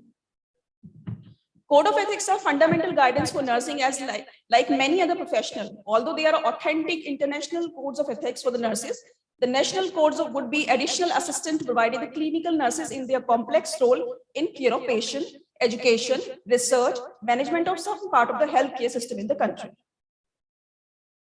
Now, what is code of ethics? So it is a set of ethical principles that are accepted by all members of the profession. A professional ethical code is a collective statement about the group's expectation and standard of behavior. Now, nursing code of ethics state duties and obligations of the nurses to their client, other health professionals and profession and the community. Nursing ethics provides a standard for professional behavior, is the study of the principle of right and wrong conduct for the nurses. So basically we all aware about what all we have to do and what all rights are there, what all, how we have to behave with the patient and what all rights are there in the patient. So evaluation of the ICN code of ethics. Nursing profession uses codes of nursing, ethical concept applied to the nursing as its guide for professional conduct, and this code is adopted and published by ICN. Now, what is ICN? The first such code of ethics called International Code of Ethics was adopted by Grand Council of International Council of Nurses at Sao Paulo, Brazil in 1953. It was later revised in Frankfurt, Germany in 1965 and then became known as the ICN Code of Ethics. The most recent revision in 1973 took place in Mexico and resulted in the present Code of Nurses. It has been revised and reaffirmed at various times since, most recently with this review and revision completed in 2005. Now we have certain purposes why we should study the ethics in nursing. So Code of Ethics serves as means of self-regulation, a source of guidelines for individual behavior and responsibility. It can be used to prevent a nurse from practicing if his conduct is poor and clearly below the standard set by the code. It can be used to protect the nurse who is falsely accused of doing something wrong. It helps teachers to know what must be taught in the education to the nurses student. It can be used as guide for the direction when a legal action must be taken in a lawsuit.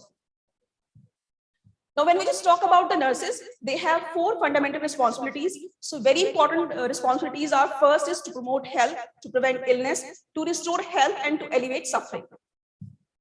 The need for the nursing is universal. Inherent nursing respect for human rights, including cultural right, the right of life, choice and dignity, and to be treated with respect.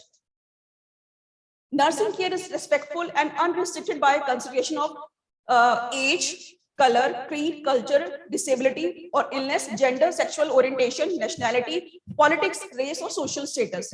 Nurses render healthcare service to the individual, family and the community and coordinate their services with those of the related groups. Now, code of ICN code. ICN code of ethics for nurses has 4 main principles are there. So these principles are: first principle, nurse and people. Second principle is nurse and practice. Third, nurse and profession. Fourth, nurse and co-workers. So basically these 4 elements are there in ICN code of ethics. So first, I'll be going to discuss about nurses, people. Nurses and people. The nurse primary professional responsibility is to people requiring nursing care. In providing nursing care, the nurse promote an environment in which human rights, values, customs, spiritual beliefs of individual, family and community are respected. The nurse ensure that the individual receive sufficient information on which based consent for care and related treatment can be given to the patient. The nurse hold in confidence personal information of the patient, uses judgment in sharing this information. The nurse share with society the responsibility for the initiating support action to meet health and social need of the public, in particular those of the vulnerable population. The nurse also share responsibility to sustain and protect natural environment from depletion, pollution, degradation, and destruction. Second component is nurse in practice. The nurse carries personal responsibility and accountability for nursing practice for maintaining the competence by continued learning. The nurse maintains standard of personal health such that the ability to provide is not a compromise. The nurse uses judgment regarding individual competence when accepting and delegating the responsibilities. The nurse at all times maintains standard of personal conduct which reflect well on the profession and enhance public confidence. The nurse in providing care ensure use of technology and scientific advancement are compatible with the safety, dignity, right of people. Now, third element is a nurse and profession. The nurse assumes the major role in determining, implementing, acceptable standard of clinical nursing practice, management, research, and education. The nurse is active in developing a core of research-based professional knowledge. The nurse acting through the professional organization participate in creating and maintaining safe, equitable, social and economic working conditions in the nursing. And fourth component is nurse and co-worker. The nurse sustain a cooperative relationship with co-worker in nursing and other fields. The nurse take appropriate action to safeguard individual, families, communities when their health in danger by co-worker or any other person. So these are the four basic elements are there which are comes under code of ethics. Now, basic ethical principle. International Council of Nursing proposed some basic ethical principles. They are to be followed by each member of the profession. So ethical principles actually control professionalism, nursing practice much more than the ethical theories. So these principles are, first principle is respect for the person. It directs individual to treat themselves and others with the respect inherent to men's humanness.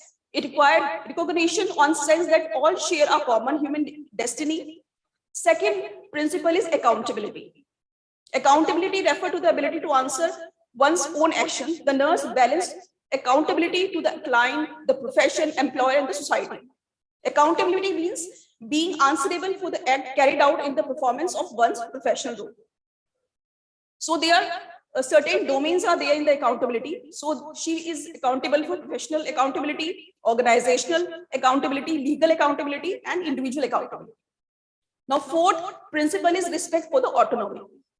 Autonomy defined as the freedom to make prudent and binding decision consistent with the scope of one's practice. It is also freedom to implement those decisions, respect another's autonomy is fundamental to the practice of all healthcare. It serves to justify the inclusion of client in all aspects of decision making regarding healthcare services. Now, fifth principle is a respect for freedom. Nurses as group believe that patients should have greater freedom of choice within the nation's healthcare system. This principle should be observed by staff nurses when planning patient care, by nurse manager when leading subordinates. And the sixth principle is beneficence. Beneficence refer to taking positive action to help others. The practice of beneficence encourages us to do good for others. It indicates that person is obliged to help others to advance their legitimate and important interest. Commitment to be beneficence help to guide difficult decision wherein benefit of the treatment may be challenged by risk to the patient as well as or the dignity. Seventh principle is non-malfeasance. Non-malfeasance is the avoidance of harm or hurt.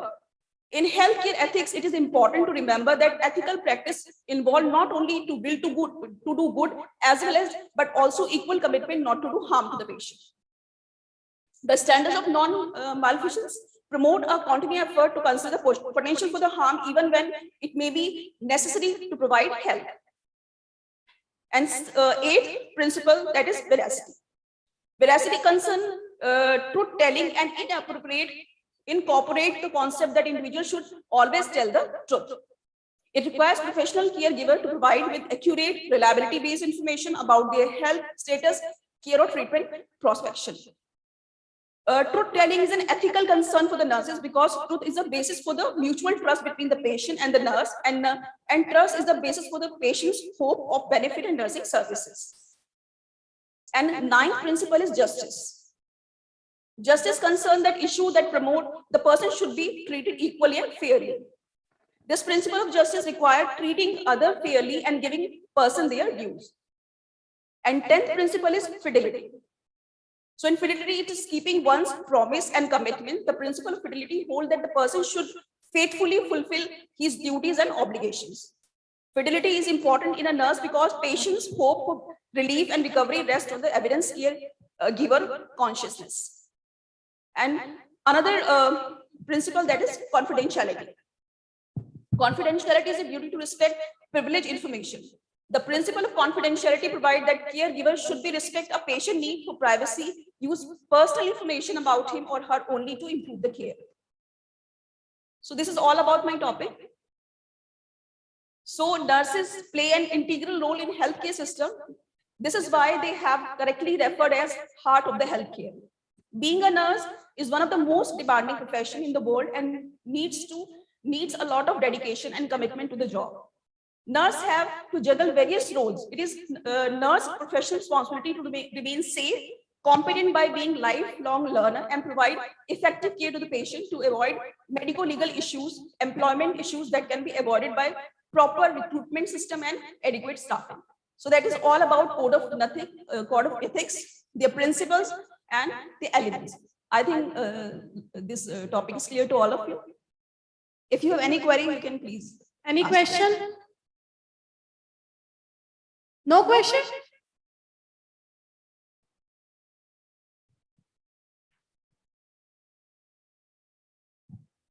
Ma'am, you did a very good presentation, but there is one thing which I would like to add in this. Okay. That is regarding the ethical dilemmas, which is very, very important in our daily practices.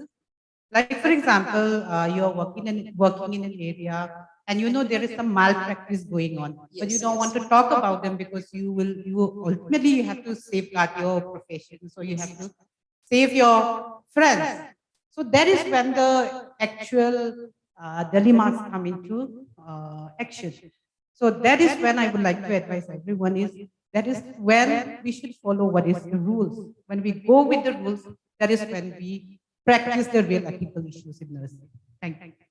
Thank you so much.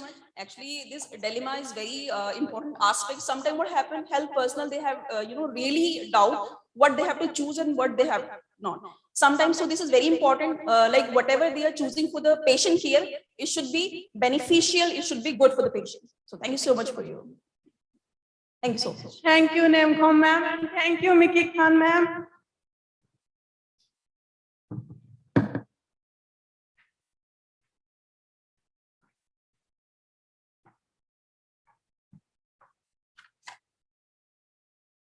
Yeah, now we would like to join with us our online speaker, Dr. Grace Singh ma'am. Ma'am, are you there? Yeah, I'm there. I'm here. Yeah, welcome to our session, ma'am. Welcome to our program. She's the HOD in Mental Health Nursing Department, Himalayan College of Nursing, Swami Rama, Himalayan University, Jolly Grant, Dehradun. Kindly start with your session, ma'am. Her topic is sleep and mental health. It's a very important topic, guys. Is it visible for you? Yes, ma'am. Yes. Kindly start, ma'am. Your screen is visualized to us. Yeah, thank you so much. Thank you so much. Today, what topic I got for the presentation, that is sleep and mental health. So it is really, in this era, it is really very important that we have to keep in mind that how sleep is important for us and how it will impact on our mental health. So related to the, if I will talk about the introduction related to mental health and sleep, it is really inversely proportion to each another. Like mental health conditions can disrupt sleep, and lack of sleep can affect mental health. This multifaceted relationship makes for the complex connection between sleep and mental health. Poor sleep may often be a symptoms of consequences of any existing psychological conditions, but sleep problems are also thought to cause or contribute to the onset of different mental disorders. So if the topic is related to the sleep and mental health, so we should a little bit aware about the mental health also. So the mental health is a balance between the individual and the surrounding world as a state of harmony between own self and others. For that, it is really very compulsory that we should aware about our own sleep and we should concern about our own sleeps. So if we will talk about the sleep, sleep is a natural recurring state of mind and body characterized by altered consciousness, inhibits sensory activity, inhibition of voluntary muscles. While we are sleeping, it is a natural process. While we are sleeping, our mind and body will rest. And usually our eyes will be closed, that we all know. And consciousness is completely and partially lost, so that there is a decrease in bodily movement and responsive to the external stimuli. These are the stages while we are understanding the sleep. So we should aware about what are the stages. So we are having 5 stages related to the sleep. First is first stage is the lightest sleep. In that we are drifting off towards the sleep. Second stage is the light stage. In that our brain and activity, heart rates and breathing start to be slower down. And third and fourth stages are the deep sleep. In this, difficult to wake up in this stage.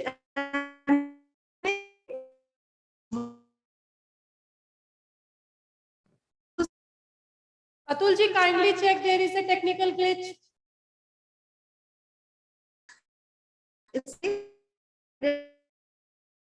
Our muscles become relaxed while our brain system is more active, and dreaming and occurring during this stage because it is nearer to our awakening stage. So that is very important that we should aware about the stages of sleep.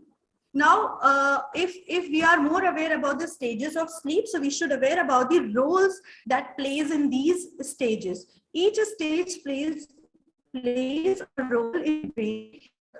Activities in different part of the brain enable better thinking, learning, and memory. Then research has also covered that brain activities during sleep has performed effective effects on our emotional and mental health. So we should start it with the sleep and mental health. Now we should much more aware about it. What is the good sleep? Good sleep is the both, that is the amount and quality of our sleep that we used to get it at the night, not during the day hours. At the night, quantity and quality and amount of sleep should be appropriate and good. An adult should take at least 7 to 9 hours of sleep every night, and we should much more aware about this also. It is affected by the structural and functional condition of our brain. So now we should see why sleep is so important, that we should take an amount of good sleep and quality, why it is so important. Sleep is a dynamic and regulated set of behavioral and psychological state. It influences on our neuropsychological performance, and healthy sleep helps to regulate mood and emotional health of ours. And it's really very important for our psychological functional memories and our metabolic functions also. If we will talk about the functions related to the sleep, that is because the topic is related to mental health and the sleep. So we should much more aware about it. The restoration of the brain energy while we are sleeping, then only we will get the restoration of the brain energy. And that helps in the consolidation of the memories also. Then improve the physical health and mental health also, and it helps in a good cognitive performance also, that we will see in the during the next slides. And that is boost our immune system also. If we saw the functions, there are many activities which promotes and disturb the amount and quality of sleeps. it's very common to have perform habits of activities which disturb good sleep, but it is possible to change them. But these activities, what I'm going to explain in the next slide or enlist in the next slides, they definitely disturb the sleep quality. Quality is sleep, good sleep quality is related to your amount of sleep and your quality of sleep. These are the common disrupting activities. The disrupting activities are working until bedtime, daily, whenever we are going for the sleep, definitely most of us doing these things, working until bedtime, doing other activities like in the bed, on the bed only, working, eating, watching TV in bedroom, using screens in bed and immediately before bedtime, staying in bed and worries while unable to sleep, sleeping in an unrestful environment. Restful environment means environment that are quiet, cool, and dark, where we will get sleep properly. Then exercising vigorously within 1 hour of bedtime. Then if we will talk about the food and drinks, drinking, who else are habitual for alcohol, they are taking within 2 hours of bedtime alcohol, drinking too many fluids that cause you to get up in the middle of the night, and that definitely disturb the sleep. Eating a large meal before bedtime, including a midnight snacks also, so many people choose to take, even though our children's also. Varying your bedtime by more than hours across a week. So many times what we used to say, whatever our bedtime, we are not going in the particular bed timing, we are changing our bedtime also, like 9:30, if we have to go to the bed on 9:30, but nowadays what we are having a lot many work we are having today, so we will go at least 11 or 12 o'clock at night. That we should not do. Then taking nap that are longer than 20 minutes in afternoon time. If you will get time, people used to take 1 hour nap, 2 hour nap. That also we should not do, because it will also impact our sleep quality. And taking nap after the dinner. So many people, a survey done in that we got so many people are taking nap after the dinner, or within less than 3 hours, or after the we are waiting somebody that they are coming, and then we will go for the nap. Or our kids are doing study, so we have to wait for them that they will come along with us for the on bed. So we used to do we used to take little nap, or that is also very difficult after taking nap to fell down to sleep, good quality sleep. So that also we should not do.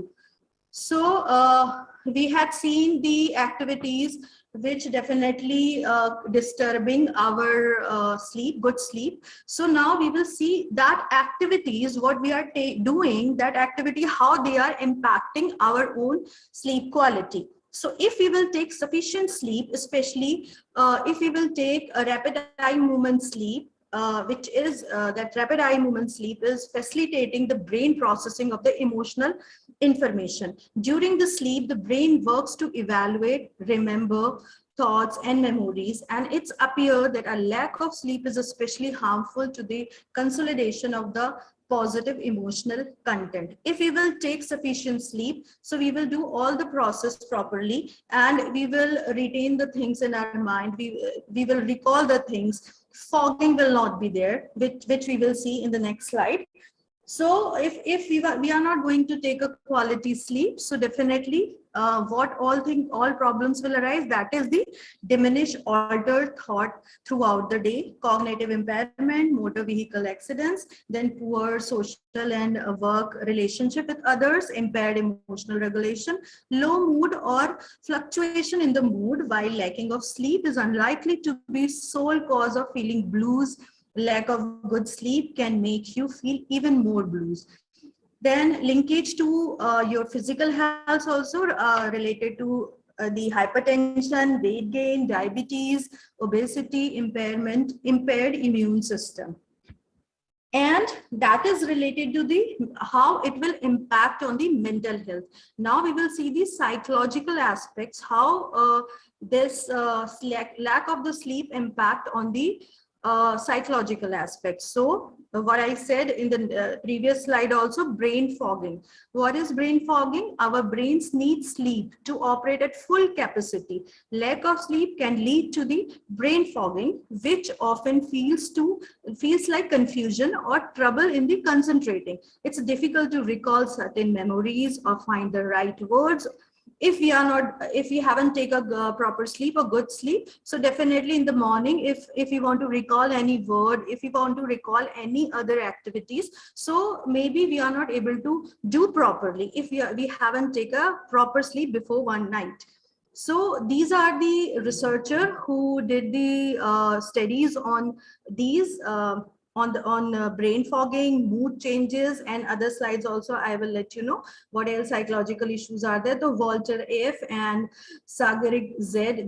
et al. They had done the study on this. Then mood changes because of lack of sleep. Not getting enough sleep may cause mood changes, including increased irritability. Participants, this Sagarika Z and et al. Had done a study. In that, participant in one study also experienced what they had done of anxiety and depression as a result of sleep deprivation. Research finds that lack of sleep can lead to increased level of anger and aggression. This is because when sleep deprivation, the brain cannot function normally, which means it cannot suppress the reactivity, जो हम reaction करते हैं, of the amygdala, the emotional center of the brain. That research drawn the result for that.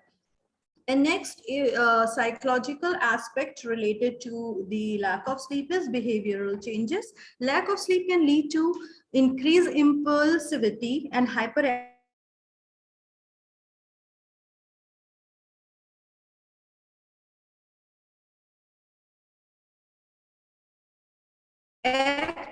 If we are irritated, definitely we will yell out, and someone of making a mistake of work or leave the room completely if someone says something that annoys.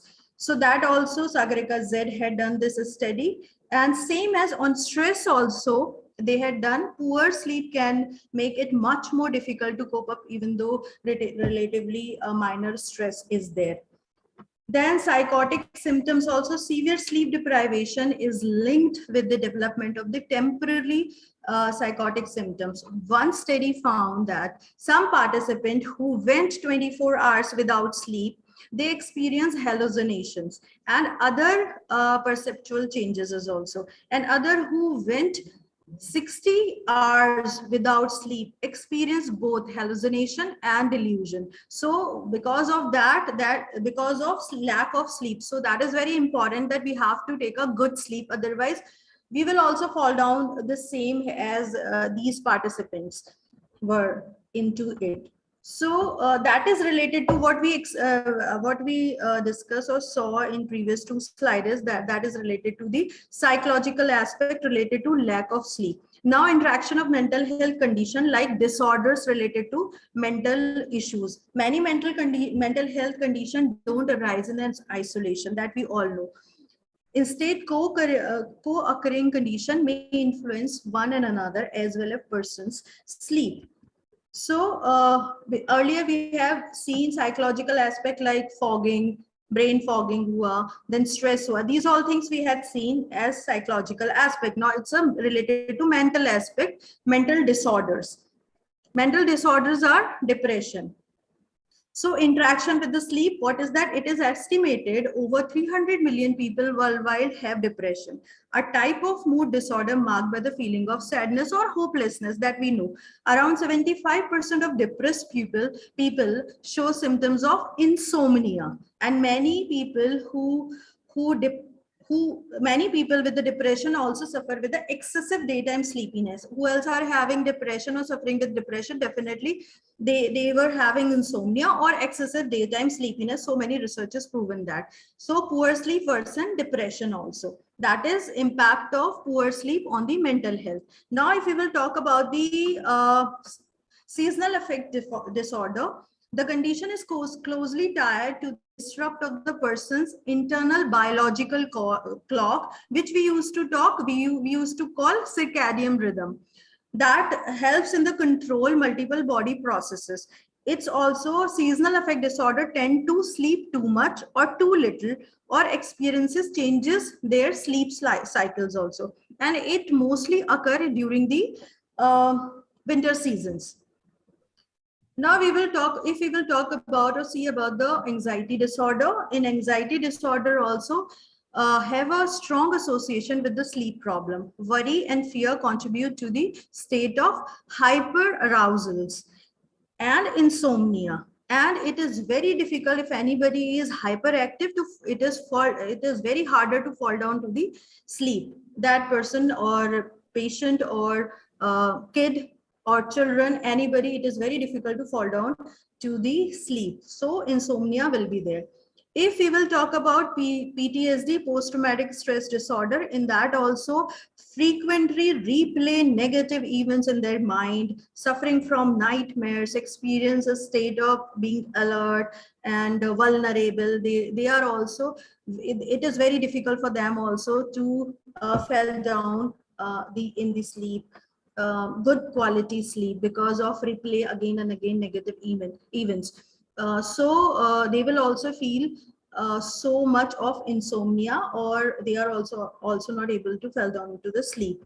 If we will talk about the bipolar disorder, in bipolar disorder also, people with a bipolar disorder sleep pattern changes constantly, because in bipolar disorder, patients suffer with the mania and depression both. So they usually feel less sleep to more sleep, because in depression, they sleep excessively, or in mania they will be in a hyper stage, so they are not able to sleep more than how they will sleep in the depression. So they will have altered sleeping pattern, and for that it is it will become so worsen in manic phase also. So it is very important while we will deal with the bipolar disorder patients. So we have to keep in mind that person is having mania or person is in the depressive phase. Accordingly, we have to plan the sleep hygiene activities. Then schizophrenia. People with schizophrenia are more likely to experience insomnia and circadian rhythm disturbance also. Circadian rhythm disturbance is the 24 hours clock, biological clock. And if we will talk about the ADHD, attention deficit hyperactivity disorder, in that also it is very difficult to falling down into the sleep and frequently awakening, and excessive daytime sleepiness persons are having if they are having issues related to ADHD. If we will talk about autistic disorder, in that also patients are having problem, or persons are having problem get into the sleep. And they will have insomnia and sleep disorder during the breathing also in autistic disorder. And last one is, and more on are there, but these are the prominent, and we will get more researches related to these disorders also. And eating disorder also experiences disrupted sleep and morely insomnia.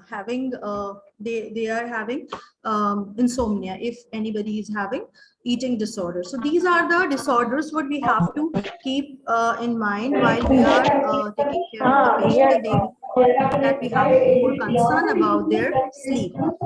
Now these strategies to getting a good sleep, what we have to do, back time routine we should make. It should not like that 9:30, what I already discussed, same time should be in every day. Sleep restrictions, we should have the sleep restrictions also, like what amount of sleep we have to take, like 7 hours, 9 hours, 8 hours, that should be equal each day. And stimulus control, we should have proper surrounding while we will sleep. Light should be off, dim light should be there.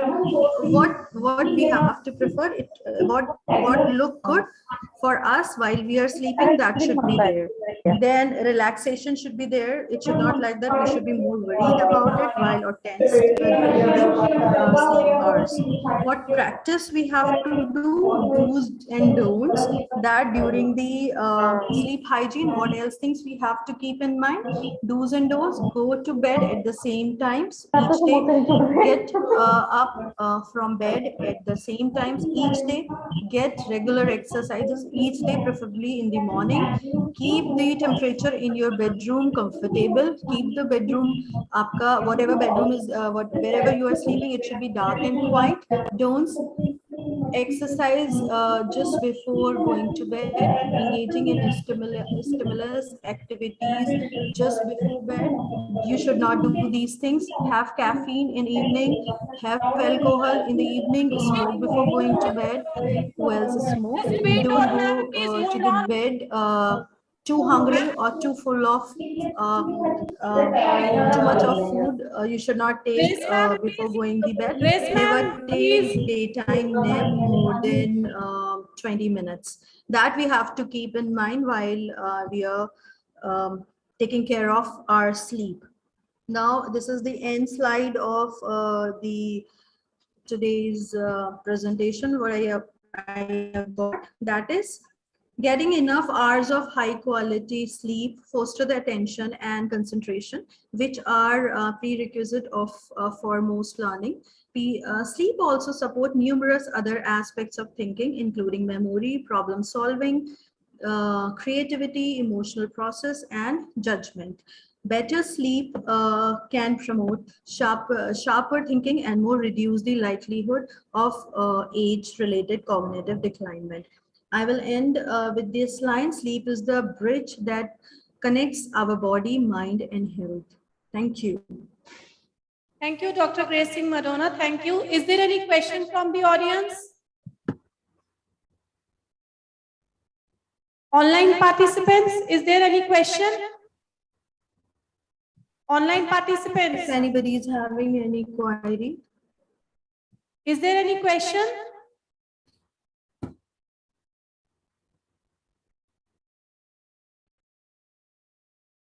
And please, online participants, please unmute yourself while you are on the speaker list. Otherwise, you are creating disturbance. Is there any question from audience? Thank you so much, ma'am, for your precious time. And now I would like to welcome Dr. Harleen Kaur. Dr. Harleen Kaur.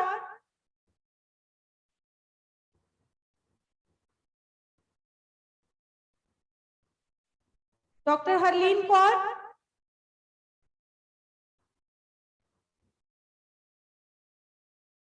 Dr. Harleen Kaur, are you there? Dr. Grace Madonna, are you there?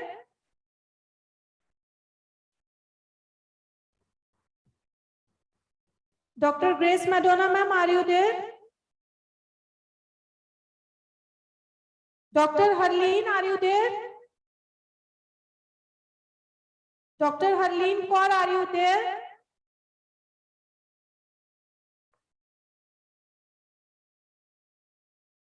Okay, I think there is some technical glitch. Sangeeta C. Panchal, ma'am, are you there? Sangeeta Panchal, ma'am, are you there? Yes, ma'am, I am here.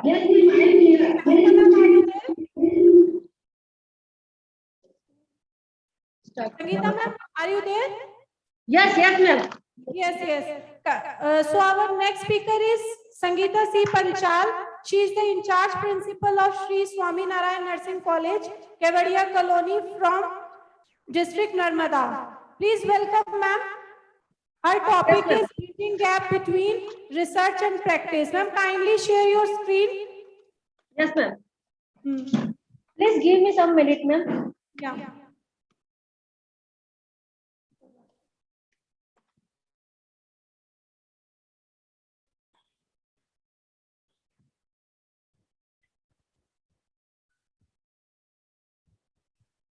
Are you able to see my PPT, ma'am? Yes, ma'am. Kindly please share your screen with us, ma'am. Yes, ma'am. Please wait.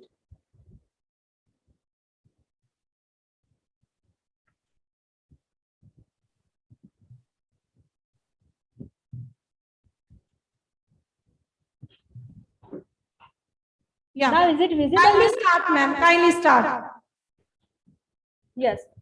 Good morning to one and all present here in this conference. Myself, Sangeeta Panchal, Inter Principal from Sri Swaminarayan Nursing College, Kevadia Colony, District Narmada, State Gujarat. Sorry to interrupt. Other participants, please unmute yourselves. My topic is bridging the gap between research and practice. So first, I am starting from introduction. Sangeeta, as you all know, Sangeeta ma'am, kindly share your screen. You are not visualized to us, ma'am. Visible nothing screen એવું કે છે. Please come. Yes, ma'am. Yes, ma'am. We are doing something. Kindly uncheck the optimize, ma'am.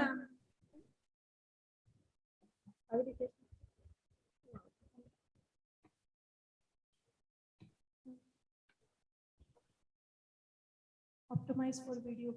Optimize કરવાનું છે. Ma'am, while sharing the video, there is a option. Yes, ma'am. Yeah, Yes, ma'am. optimize.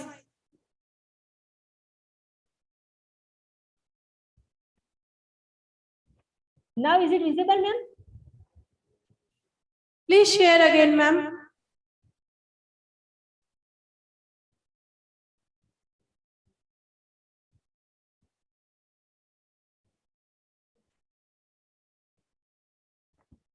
Now is it visible, ma'am?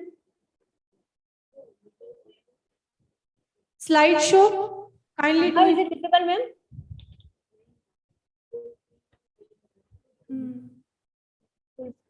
नहीं उनको नहीं समझ में आएगा जैसे करनी वैसे Now is it visible, ma'am? yes ऐसे जाना Okay. Shall I start, ma'am? okay kindly start ma'am kindly start Now I am starting from introduction. Since long there has been a considerable gap between research and practice in the field of nursing. So this inequality between the availability of the research evidence and its use in the practice is referred to as the research practice gap. That is the gap between knowledge production and its application. That means whatever the research we are doing, so whatever the research evidence we are getting after completion of our research, so we have to use in the clinical practice. So if we are not using in our clinical practice, that means we are not using our research-based knowledge in the application. So this is how the gap between the research and practice has been created. So our topic is focusing on these things.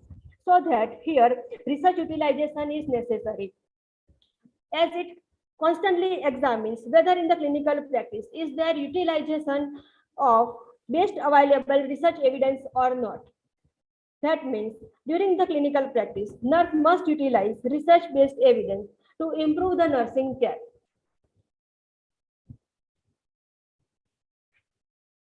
So there are various models of research utilization have been applied to integrate the new knowledge into the nursing practice. Out of that, the widely known projects that have promoted the research utilization, that is the conduct and utilization of research in nursing. Second is Kettler model of research utilization, and third one is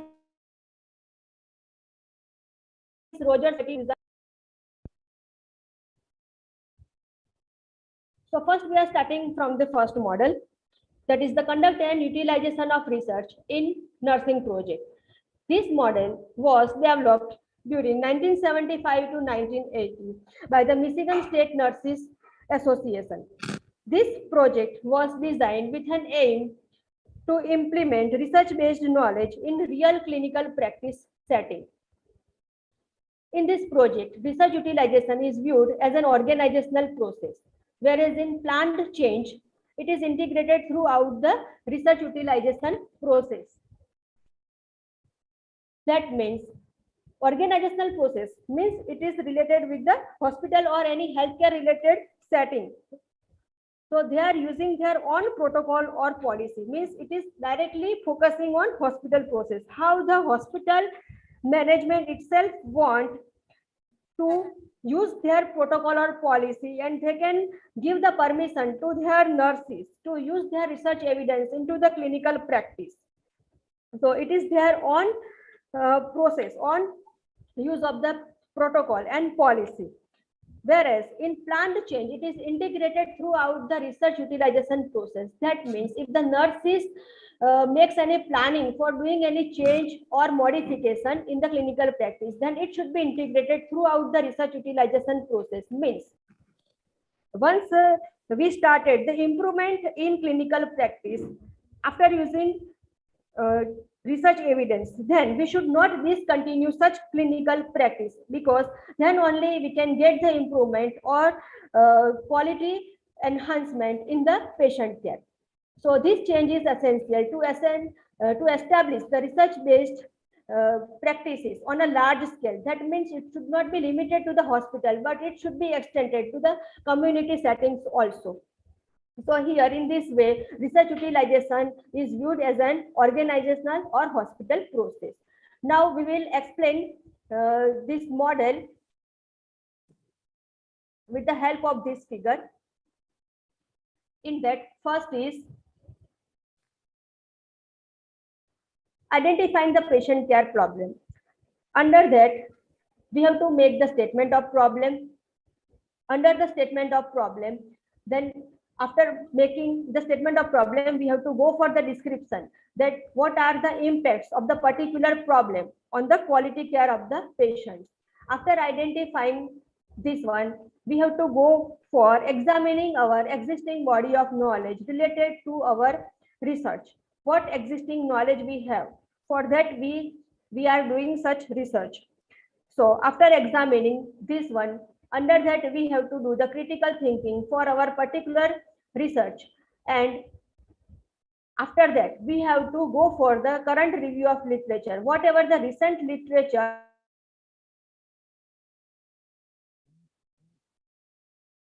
we have particular selected problem. After that, we have to design the nursing practice innovation. Here you can see in this model. Are you able to see? Yes, hello ma'am. everyone. Yes, ma'am. Haan. Yes, ma'am. Haan. So in designing the nursing practice innovation, Kindly continue, ma'am. Kindly continue. Whatever the research evidence we found, we have to design some steps. Then only we can implement in a better way while giving the nursing care to the patient. So in that, first is identifying the certain components that need to be changed using this clinical practice. For that, for an example, if we plan to make some changes in our clinical practice, then we have to identify some certain components. Then after that, we have to include the barriers and the facilitators. Barriers in the sense, for an example, if the hospital protocol or in the policy, it is not giving the permission to the nurses to use such research evidence in the clinical practice, then we can found it as a barrier. And if some factors or some protocols is giving the permission to the nurses that yes, you can do such practices with the particular clinical practice, then no problem. Then we can use such factors as a facilitators also. So like that, internal and external factors may be associated with the hospital's own protocol and policy. So we have to identify such kind of the barriers and facilitators. Then after that, we have to develop the evaluation mechanism. After the development of the evaluation of mechanism, for this, we have to go for again implementation of the evaluation. In implementation of evaluation of our nursing innovation, nursing practice innovation, for that we have to make the description of the steps of implementation. Whatever the research evidence or nursing practice innovation we have to implement, we must have description of our decided the steps. Then only we can do the implementation on the patient. After that, we have to go for evaluation of this innovation or research evidence. Under that, we have to make the description that what evaluation we have made, whether patient get the satisfaction after our nursing care or not. Particular mechanism we have to decide it. And after that only the nurse can adopt or accept or make some alteration or decide some modification or changes, or they may have the rejection of the innovation. For an example, the nurses wants to make some changes in the nursing practices. Okay, then they say that yes, such kind of the change is required in clinical practice. That means they have adopted, they have accepted the things. or reality. Then some nurses, if they want some modification or alteration in their nursing care, then we can say it is the alteration. Okay, the research evidence is there, but in that they want some change again. And if some nurse is making the rejection of the particular research evidence or nursing practice innovation, then they can do the rejection. So after these three things, again nurses has to go for development of particular methods or discussing some strategies or planning or techniques for continuing the innovation. For an example, if the nurses have to do the acceptance, then they can develop such kind of the strategies or techniques and they can continue for their clinical practices. Then they have to determine the particular mechanism here, then only they can continue the certain steps for the implementation, or they can continue such clinical practices for implementing the research evidence here. And after determining the mechanism, it is helping in monitoring the implementation of innovation over a period of time also. So then only the nurse can go for the developing the deep strategies or planning for the further intervention or further change in the improvement in the nursing care. Then also, ma'am, please do it in slide mode, ma'am. Slideshow. Sorry to disturb you. Now you can able to see, ma'am? No, ma'am. Just wait, ma'am. Ma'am अपना please slide show कर लीजिए. Yes, ma'am, I have done it. नहीं हो पा रहा.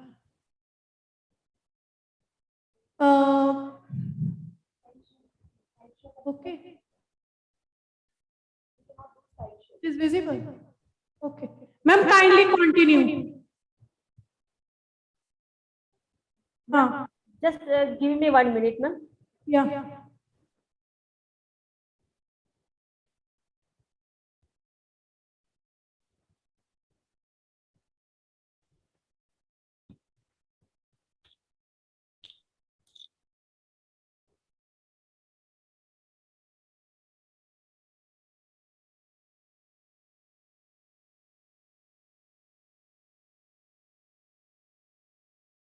Ma'am, kindly continue.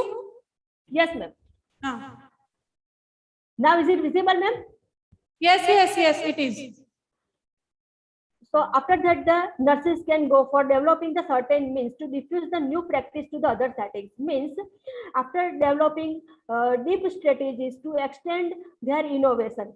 Okay, so they can also have the possibility to develop certain means or some other ways. By that way they can diffuse or they can communicate their own information or their experience with the other nurses also, and they can make the changes in their new practice also, and they can extend such clinical practice to the other settings, that is to the community settings also, not up to the hospital setting. It should be the limited, like that they can make the communication with the other professional members. So here we have completed this model number 1. Now we move towards the another model. This I already explained in the first model, that is current and utilization of research in nursing project.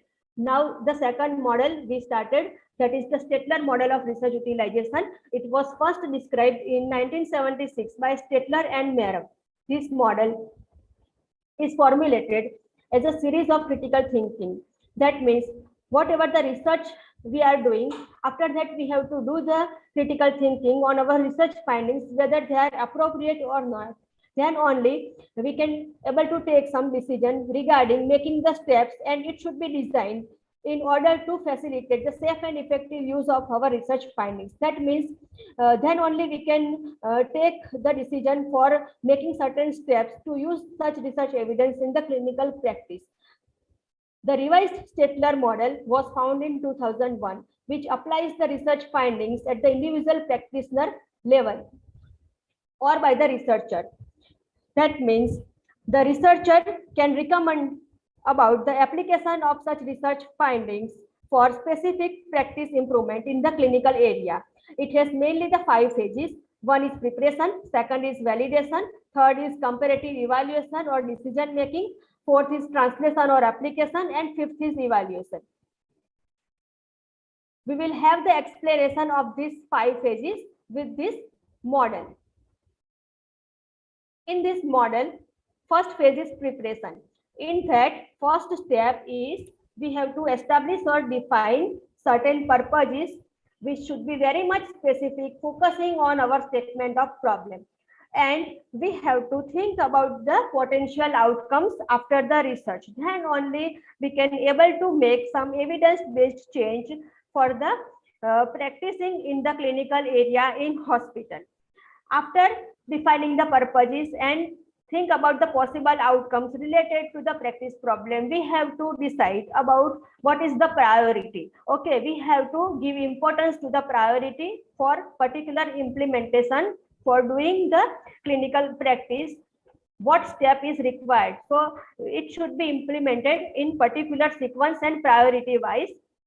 Then second step, that is, it involves examining the internal and external factors related to the particular clinical organization or hospital that could influence the proposed practice change. Means here, nurse has to identify what are the internal and external factors are associated related to the hospital and its management, what protocols and policies are influencing to the nursing practice, and that protocol or policies, whether it is influencing to implement the clinical practice, and by that way the nurse cannot be changed or making the improvement in their nursing practice. After that, if the research committee approves the purposes for the particular evidence-based project, then a detailed review of literature can be searched out, sorted out, and related selected sources can be identified for the research evidence. Here also I have to focus on what is evidence-based nursing practice. So evidence-based nursing practice means identifying the solid research findings and implementing them in the nursing practices in order to increase the quality of patient care. Evidence-based practice also provides the way to frame the questions that how to provide the best quality care to the patients by combining the best available research evidence on the patient with the appropriate clinical judgment. And it also emphasizes that nurses has a pivotal role keeping the patient in a center. Now we move towards the second phase, that is the validation. This is the phase 2. In this phase, it mainly focuses upon that as we do the research, after that we have to prepare the research report. After preparing the research report, we have to make the critical appraisal. After that only, we have to determine the scientific evidence. For an example, after doing the research studies, as we prepare the research report, we have to do the critical thinking and we have to determine what research evidence we get it. So if the nurses are accepting according to the practices in the clinical setup, whatever the research evidence they get, then after acceptance, it is converted in phase 3, that is comparative evaluation. And if the nurses are not accepting or doing the rejection, that they are not going to implement such research evidence into the clinical practice, then because of this rejection, it is get stopped here. So for an example, if the nurses are accepting, okay, they want to use this research evidence in the clinical practice in order to improve in the clinical practice, then we have to go for phase 3, that is comparative evaluation. It has mainly the 4 phases. First is substantiation of evidence. Then second is determination of the fit of the evidence. Then third one is determining feasibility of the research findings. Then fourth one is concerned with the current practice. We will see one by one. See, the first phase is substantiation. That means we have to do the validation of our research evidence. It is only produced by replication of the practice in the particular clinical area so that we can obtain consistent and credible findings from the several research studies in similar practice settings in the different hospitals. So here, the supporting evidence is required. For an example, we want to do the research on bed sore and its prevention in the critical patients. So supporting evidence will be, we have to search out the current review of literature related to the bed sore and its prevention. So this is how the first step we have to do. Then second step, that is the fit of the evidence. Here it is focusing upon either the hospital or community setting for doing the research. Here, if we take the example for the clinical setup in the hospital. So this phase is also examining the characteristics of the physical setting that we have decided for the research and determining what factors are associated that will facilitate or inhibit the implementation of evidence-based change. For an example, hospital policies and protocols. Sometimes it is also influencing the nursing practice. So here, this phase mainly focuses that whether the particular clinical area is fit for the implementation of the research evidence or not. For an example, critical patients we found in ICU and CCU, that is the coronary care unit or intensive care unit, where the critical patients are having the bedridden condition and they may have the possibility of developing the bed sore. So bed sore dressing can be possible in such clinical area only. So if we decided the research evidence that is the prevention of bed sore, and for that the 2-hourly change of position is required, then we have to use that research evidence, that is the frequently change of position 2-hourly. This is our research evidence as a research finding. So clinical area will be better where the critical and bedridden patients are kept. Now we move towards this third phase, that is determining the feasibility of the research findings. That means we have to determine about the feasibility. Feasibility in terms of what kind of the potential risks are associated with Sangeeta the ma'am, kindly hold on, Sangeeta ma'am. Kindly wind up within 5 minutes, ma'am. Yes, ma'am. Please. Otherwise, you will. Please, ma'am, kindly continue and please wind up within 5 minutes. Okay, ma'am. So here the feasibility also focusing upon whatever the potential risks are associated with the patients, what kind of resources are needed, and whether the nurses are ready to perform such implementation or not. So all these things we have to determine here. So here again, I would like to give one example that if the nurses has to do 6 hours clinical duty in ICU, then they must manage the time for doing the frequently back care, at least 2-hourly back care in order to prevent the bed sore. So this is the feasibility, okay, that the nurses must manage the time for doing the nursing practices, that is the 2-hourly back care.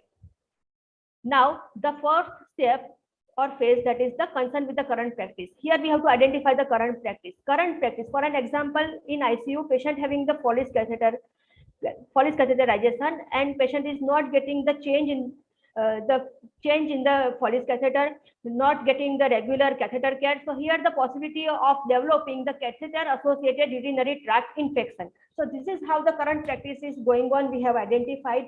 So if the nurses wants to change in the current practice, then they have to use this phase 4. And if they don't want to change in their practice or not using change any improvement, then this phase is stop here. Okay. So for an example, if nurses want change in the improvement there in their nursing care or nursing practices, then we have to go for phase 4, that is the translation or application. For an example, we have found the research findings that preparing the checklist, okay, for prevention of catheter associated tract infection. So we have translated, that is developing some protocol. Our development of protocol is preparation of checklist, by which way we can prevent the catheter associated urinary tract infection. So here we have to give this checklist to all the nurses in all the departments so they can implement such practices with the help of the checklist. It will help in preventing the catheter associated urinary tract infection.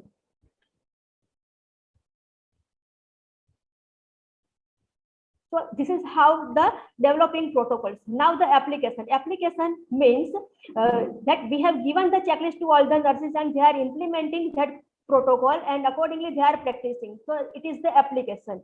So this is how the translation and application works here. Like that, the other policies and algorithms of flowchart also can be developed in order to improve the nursing practice. And if the hospital authorities or management also wants to do some conducting the pilot study on small scale, then also they can do in order to getting the research findings that whether this checklist is working or not. If they are found that with the help of the checklist practice, patient may not develop any catheter-associated urinary tract infection, they can continue the practice with such protocols and they can continue such clinical practices in the routine clinical care. Now we move towards this phase 5, that is evaluation. It involves the formal and informal evaluation. Informal evaluation includes the discussion with the patients and family members and other professional members. Whereas informal evaluation includes the hospital audit, case studies, quality improvement projects, and outcome-based research projects or clinical research. After the evaluation process, the evidence is integrated into the practice.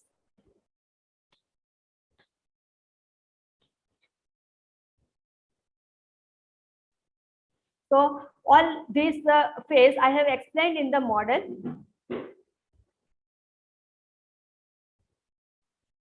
Now we move towards the third model, that is the Rogers Innovative Diffusion model.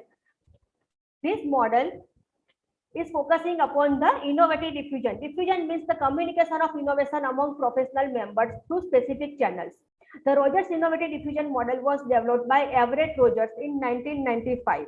It provides the guideline in order to make the changes in the clinical practice. That is how the qualities can be built up into the innovation or research evidence to facilitate its acceptance by the intended adopter or the researcher or by the clinical nurse. It is mainly a 5-step process. First phase, that is the knowledge phase. Sangeeta ma'am, sorry for interrupt. Kindly come to the conclusion part, please.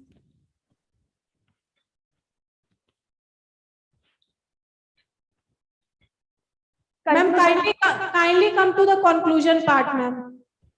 Okay, ma'am. Yeah, please. I have explained about this topic, bridging the gap between research and practice. Mainly it focuses upon how we can bridge the gap between research and practice with the help of these 3 models.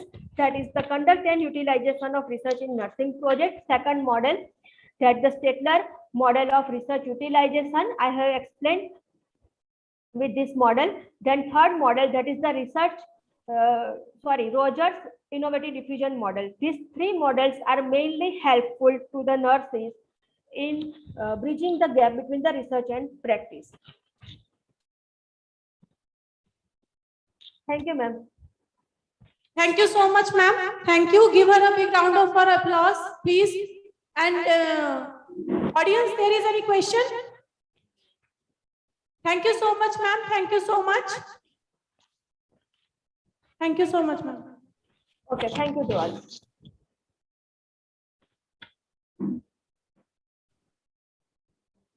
Now, everyone, please join us for the lunch. Please. After that, we will continue. Please join us for the lunch.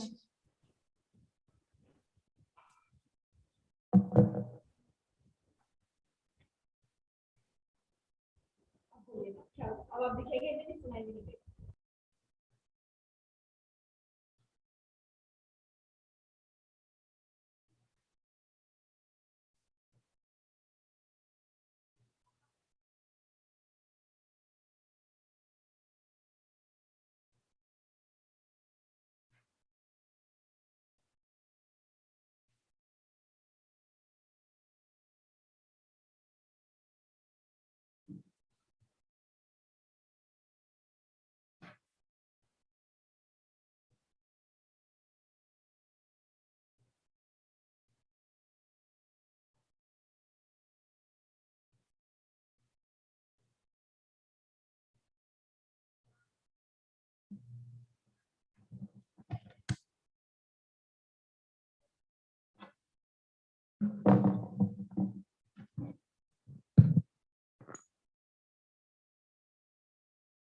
ये हाँ SDGs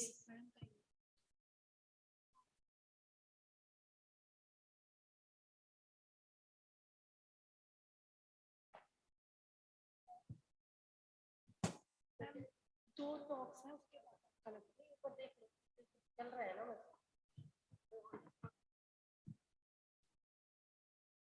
काफी सारे होंगे एक बार इसका ले लिया अभी बस लो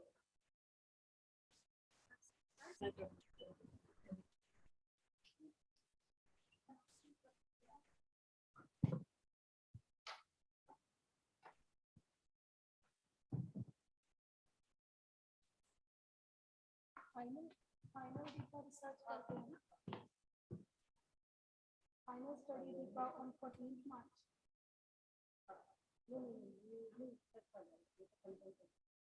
ये थोड़ा सा photo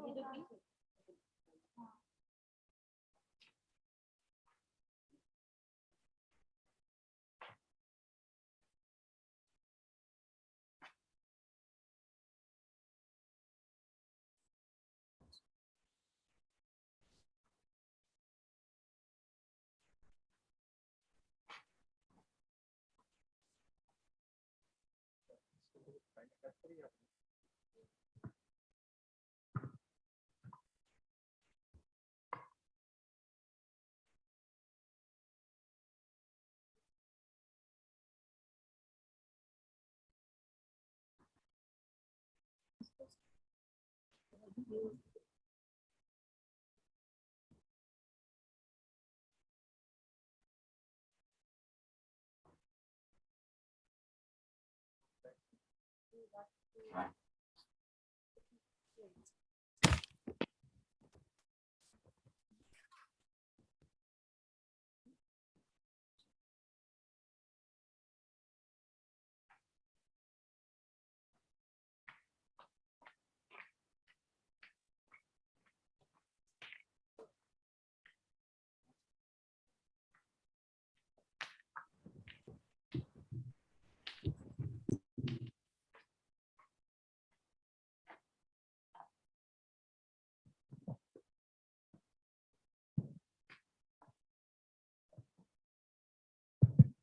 So welcome back.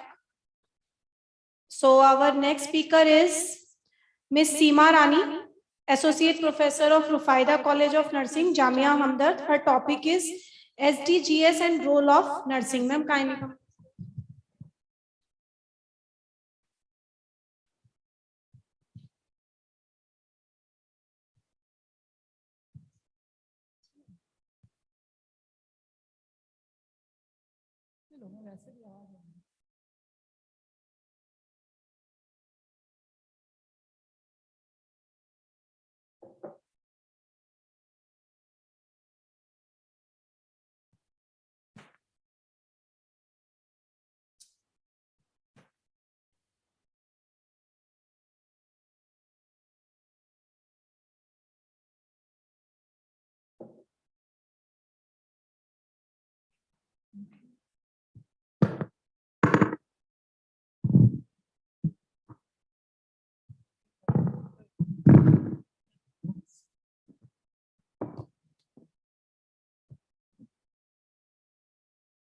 Good afternoon, everyone.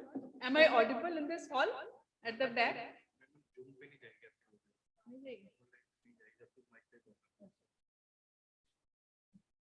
I understand that this is post-lunch session and difficult to handle for the listeners, but kindly bear with me.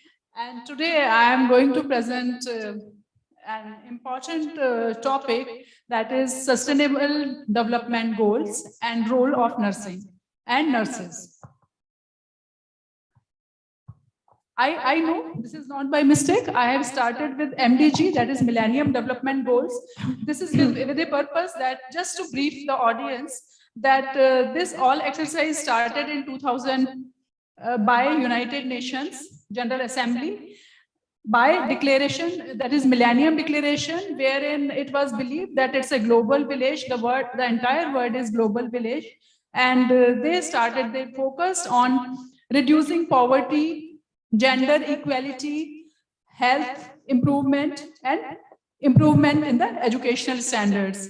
And for the signatories were 191 countries and many international organizations, including WHO. And then came SDGs in picture, that is in 2016, that is on 1st January 2016, with 17 goals. In MDG, there were 8 goals, and SDG was more comprehensive in nature, more three-dimensional in nature, and the dimensions covered in SDG were social, economic, and environmental dimensions. These were the 8 goals of MDG. And only 3 goals I will be touching upon here, because only these 3 goals were related to health. That is goal number 4, 5, and 6, reducing child mortality, improvement in maternal health, and combating HIV, AIDS, malaria, and other tropical diseases, which are region specific. So there were some achievements in these goals, but then there was a lot to be done further. And that is why this was continued as a journey from SDG to MDG to SDG. So as I told, there are 17 goals, and it calls for building peaceful, inclusive, and well-governed societies. And it had to be implemented in integrated manner, and it was inclusive of all stakeholders' voices. And it had, again, the same concept, that is worldwide support. These are the 17 goals, which I will be deliberating upon in brief. No poverty. That is, reducing the poverty level, extreme poverty level by 2030. And it is considered that it is possible only by mobilization of resources and establishment of poverty eradication policy frameworks at all levels, not only in the AC compartments and AC halls, but at all levels until the ground root. And second goal was zero hunger, that is elimination of hunger by food security, by better agricultural productivity, by better practices, and by good accessibility to food to all by way of research and improvement in technology. Then good health and well-being was the third goal, which is directly and which is considered where the role of nurses comes directly. And it was to ensure healthy lives and promote well-being for everyone at all ages. Then quality education.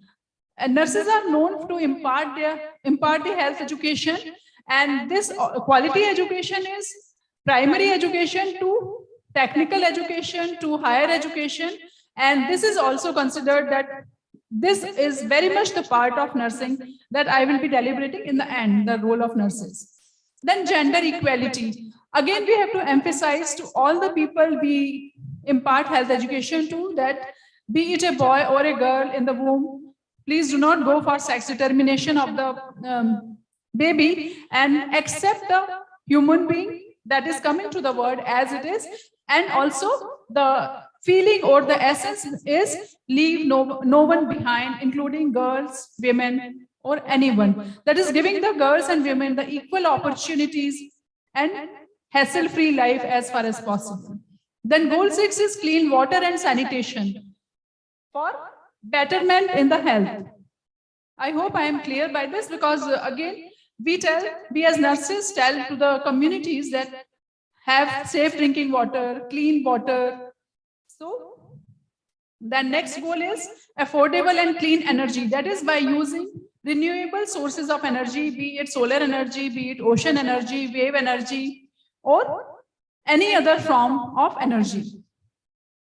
Then decent work and economic growth. That is again by having this essence, that is inclusiveness in nature for sustainable economic growth, by having better efficiency and proficiencies in resources, and so to say, to end the slavery. This slavery is not probably in the form of bonded labors, but also it is in the form of economic slavery, and it is called as modern slavery.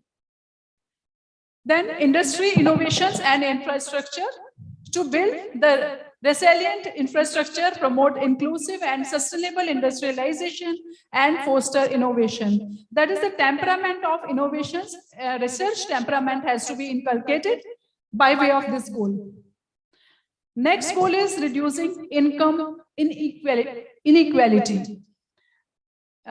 Just 3-4 days ago, there was a debate on television. I do not know which channel, but it was said that hardly 3% of Indians earn more than 70% of Indians in total. That is the top 3% of that is 3% of the population earns approximately the same as rest 70% of the population of our own country. So that is income inequality. So that has to be ended, or at least that has to be little bit reduced. Then sustainable cities and communities, that is all the planned cities, human settlements, inclusive, safe, resilient and sustainable. That is with proper drainage system, with proper eco-friendliness, and not on eco-friendliness, not only in terms of having plants, but also with one another. Culturally also, sustainable cities and communities have to be developed. Then the next goal is responsible consumption and production. That is, we have to see that whatever is our production, the adequate consumption has to be there. For example, if we are producing lots of plastic, then our tendency would be to consume that. So our temperament has to be eco-friendly, whatever is good for our own health indirectly and for our economic environmental health. So in that way, it has to be that. So ensuring this. Then climate action, to take urgent actions to combat the climate change, its impacts by regulating the emissions and promoting developments in renewable energy. I do not know how many of us know that we get carbon credits. May I just ask this humble question in the group? Are we aware of carbon credits? Anyone here? Have you heard of carbon credits? Like we have deposits in our bank, the money, the currency form. Same way, any nation has a carbon deposit also. So in Delhi, Metro is one organization which is doing a lot of good work by way of having positive impacts on environment and reducing carbon emission, and thus having carbon credits for the nation. Does it make sense? So we also have to try that. If we cannot do that much, but at least we think in those lines. Then life below water. There are hundreds and thousands of species living underwater, and our sustenance is directly or indirectly interdependent on them. So we have to conserve and sustainably use the oceans, seas, and marine resources for this sustainable development.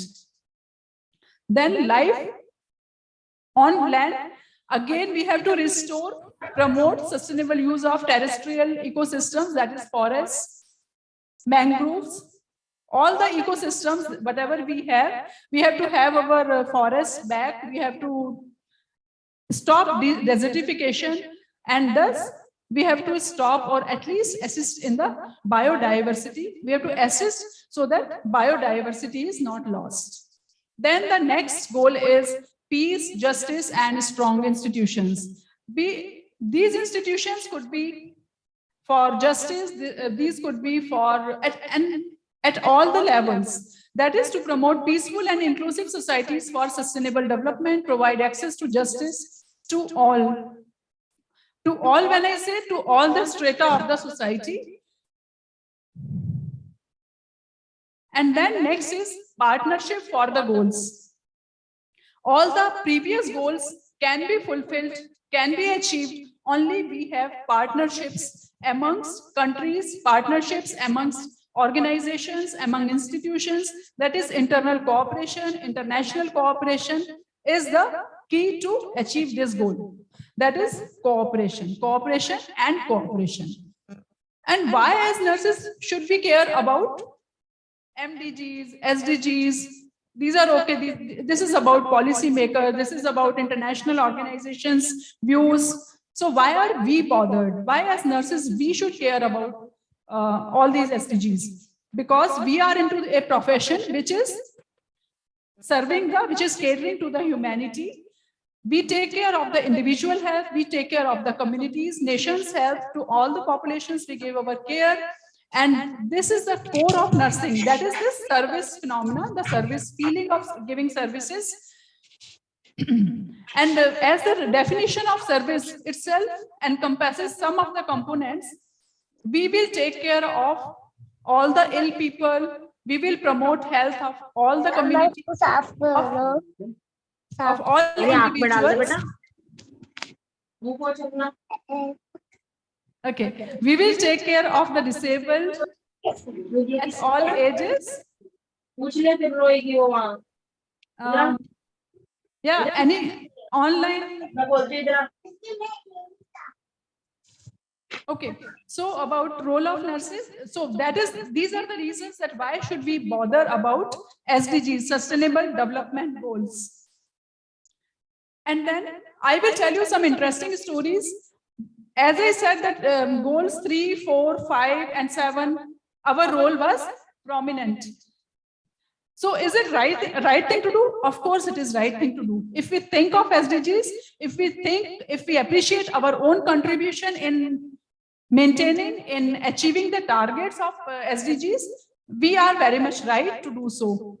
Because we are knowledgeable, so we can apply our nursing knowledge regarding health to achieve these targets. As I said, ensuring healthy lives, promoting well-being of all ages is directly a role of nurses. Then while we are working, while we are striving to get the optimal health, so what are we doing? We not only directly we are taking care of health, but even if we tell somebody, please grow plants. So what are we doing? We are trying to tell them, please be oxygenated yourself. You are getting more oxygen. So directly or indirectly, we are very much into nursing. So according to Dr. Margaret Chan, who is Director General of WHO, nurses respond to health needs of all the people in all the health settings and throughout the lifespan. This is into our blood. Their roles are critical in achieving the global mandates such as universal health coverage or sustainable development goals. If we take care from MDG, we could make our footprints, we could leave our impressions. But then also in SDG, to achieve targets in SDG, we can continue doing so. So it is our health, it is our own people, so we will take care of this. So by telling you one simple story, there was a nurse in Syria, and that was a time when Syria was going into through turmoil, political turmoil, and there was no food access to the patients in the hospital that Amida was working. The name of the nurse was Amida. So what she did as a nurse, it is beyond, she did not think of SDG to get the target, to attain the target of SDG, but she wrote to UN. UN, after repeated requests, tried to send the convoy with the food to the hospital, but is still not successful. Somehow she got the news, she made the video and got it, got successful in sending the video to the news market.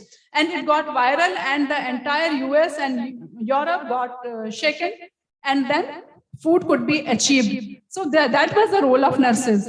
Same way, there are many other inspiring stories. But we have to learn that wherever we are, be it nurses, as a women, as a healthcare professional, we have to do something, whatever, whenever comes to our way. So nurses are the integral part of healthcare system. We have to remember as a conclusion, and we have to keep working hard for achieving all the sustainable development goals. Thank you. Thank you so much, ma'am. Any questions? Thank you so much, ma'am.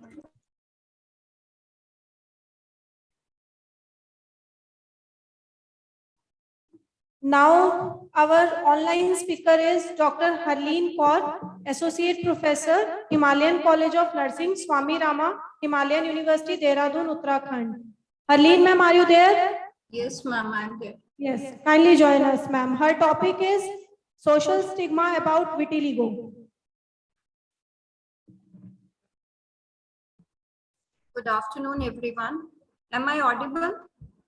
Yes, ma'am, you are. Good afternoon, one and all.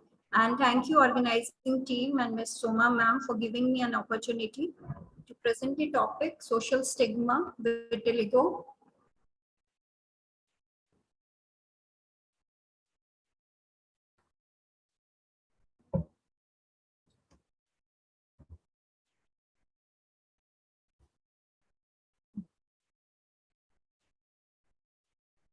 So, vitiligo is called as leukoderma white leprosy, and it is an autoimmune disorder. Most of the people are confused with the leprosy and vitiligo. It is a common pigmentary skin disorder in which the total or partial loss of the melanocytes from the epidermis of skin, because of destroy the melanocyte or kill the melanocyte, they didn't produce a melanin to the skin. So it appears the white patchy skin.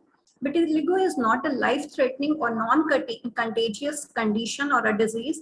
Unfortunately, sometimes it can be life-changing for a person who is suffering with vitiligo. It can equally affect the women and men, and it can be affect all the age group.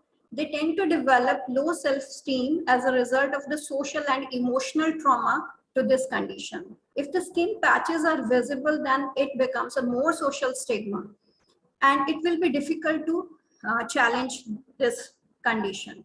Significant psychological effect and social discrimination was noticed among the vitiligo patients. The severity of negative impact is related to the society's attitude and knowledge. Because of discrimination, then people feel more socially isolated. There are some causes of vitiligo.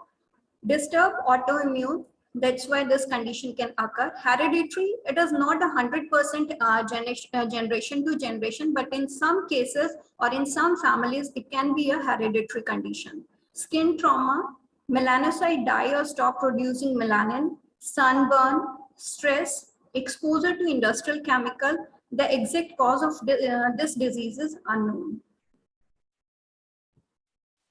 Clinical manifestation of the vitiligo: loss of pigment on the skin, resulting milky white patches, irregular shaped patches on the skin, initially on sun-exposed area, face, hands, feet, arm, legs, or areas where wear or shoes consistently rub on the skin.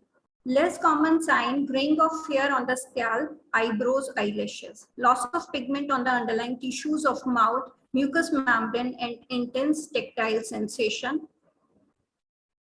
Types of vitiligo. There are three types: segmental vitiligo, non-segmental vitiligo, and the mixed vitiligo. Segmental vitiligo is appear on one side of the body, and the non-segmental vitiligo, it appears both sides of the body, and equal appearance will be there as the white patches. And mixed vitiligo is the combination of segmental vitiligo and the non-segmental vitiligo. In mixed vitiligo, initially segmental in the non-segmental vitiligo in the mixed vitiligo. These are the classes of non-segmental vitiligo. First is a generalized vitiligo. Generalized vitiligo appear on the body, and it appears in the white patchy skin all over the body. Acrofacial. Acrofacial covers the hands, feet of the body. Then focal vitiligo will appear in a single patch. And universal vitiligo will appear generalized all over the body, and only the black patches will be seen in less area, and the white patchy skin you will see all over the body. And the mucosal vitiligo will appear in the mucous membrane, mouth, or genitalia. And the chemical vitiligo appears like people are using bindi, that the chemical is there, and some people are using rain shoes or plastic wear shoes or a rubber shoes that can create the vitiligo. There are some risk factor of vitiligo. People with vitiligo may be more likely to get other autoimmune disease, thyroid disease, type 1 diabetes mellitus, pernicious anemia, social or psychological distress, Addison disease, alopecia areata. Treatment of vitiligo. There are many, or there is a cafeteria approach for the vitiligo. Oral treatment is there. Topical steroid treatment is there. Light treatment, it can call as a phototherapy. Phototherapy can stop the lesions or a white patchy skin, or slow progression can be started with the phototherapy. Surgical treatment is available if the vitiligo or a white patchy skin is a white patch, is a small area, or a stable vitiligo is there for a 1 year patch is there, then we can go for the skin grafting or a punch grafting as a surgical treatment. Camouflage. Camouflage is a medical makeup, you can say. There is some foundation like a cream which can create skin color, and it can cover the patchy area of white. Then support and counseling is very, very important for the person who is suffering with vitiligo. Apart from therapy, patient requires a lot of emotional counseling and support from the friends and family, because stress is also one major factor to increase the progression of the vitiligo. There are some myths and facts, or you can say the misperception about the vitiligo. This consumption of certain food causes vitiligo. There are some myths that if people are taking fish and milk together, then vitiligo can occur. But vitiligo can occur on the vegetarian peoples also. Is vitiligo is contagious? People are confused with leprosy, because leprosy is a contagious, but vitiligo is not a contagious disease. Is vitiligo untreatable? Vitiligo is a treatable condition, but in some condition it is not curable when the generalized vitiligo is there. But if the small patches is there and in an initial phase, it can be treated. Is there any lab test to detect vitiligo? Vitiligo, actually, it is a clinical diagnosis, or you can take the history of the person. What lab test is there to rule out the fungal infection? Because sometimes it is confused with the fungal infection, because in the fungal infection, there is also a patchy skin, but you can clearly find out with the clinical diagnosis or a physical examination to rule out the vitiligo. Is vitiligo related to albinism or leprosy?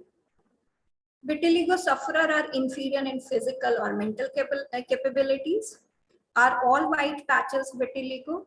And the answer is no. These are the misconception about the vitiligo. Vitiligo is not transmitted by insect bite or sharing toilet seat or kissing, sharing cutlery or touching. It is not transmitted or not a contagious disease. Conclusion, there are many challenges which is faced by the person who is suffering from vitiligo: disturbed self-image, social isolation, loss of self-esteem, difficulty in getting marriage, depression, stress, etc. Faced by a person suffering from vitiligo, as a nurse, there is need to create an awareness to stop social stigma about vitiligo. These are the references. Thank you. Any question about the vitiligo or the social stigma related to this? Thank you so much. Any questions? Thank you so much, ma'am. Thank you so much. Sure. So now I would like to welcome Professor Giriraj Prasad Soni, Dean and Principal of Mahatma Gandhi Nursing College, Jaipur, Dr. Abhishek Jadan, Additional Principal, Mahatma Gandhi Institute of Health and Informatics, Dr. Himanshu Soni, Assistant Professor of Mahatma Gandhi Medical College. Kindly come on the stage, please. Sir, please kindly come. आप सारे आ जाइए, please. We want you all on the stage, please.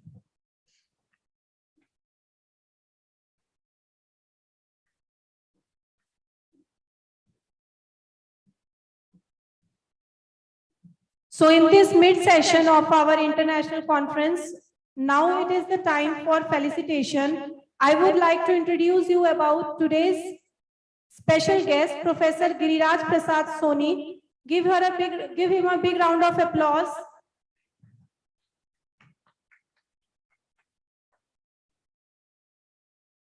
He is Dean Principal of Mahatma Gandhi Medical Nursing College, Jaipur, Rajasthan.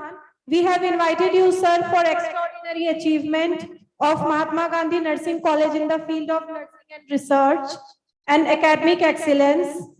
Mahatma Gandhi Nursing College is involved in many research products, including ICMR. They have specialized department for nursing informatics for innovation in nursing care.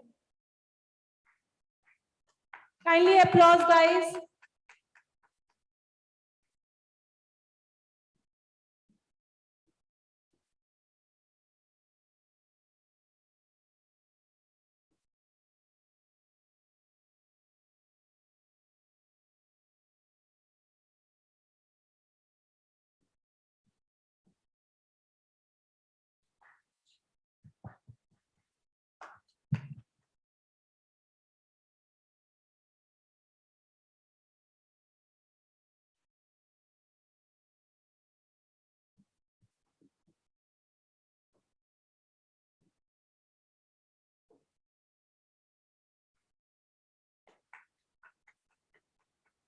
We appreciate your efforts, sir, in contributing towards the next generation nursing education. I feel extremely happy to declare that on behalf of Institute of Education and Research, we are awarding you as a best nursing college in the academic excellence. Kindly say something, sir. Yeah, thank you very much. आज हमको बहुत अच्छा लगा. Mahatma Gandhi Nursing College is the constituted college of Mahatma Gandhi University of Medical Science and Technology, Sitapura, Jaipur, and that 3,000 bedded hospital, Mahatma Gandhi Hospital and super specialty hospital, and that in the field Rajasthan, in the field of medical and nursing, because the nursing students are exposed to all type of surgery, and that is the one of the thing is that all type of transplant, that around 1,000 kidney transplant, liver transplant, heart transplant, pancreas transplant, and the nursing college is continuously attached with that all type of transplant and the medical care or nursing care of the all of the patient. And thank you for organizing committee. That's for यहाँ पर हम लोगों को बुला के Mahatma Gandhi nursing college को एक तरीके से पुरस्कृत किया गया. Thank you very much. Thank you, sir. Welcome.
Thank you so much, sir.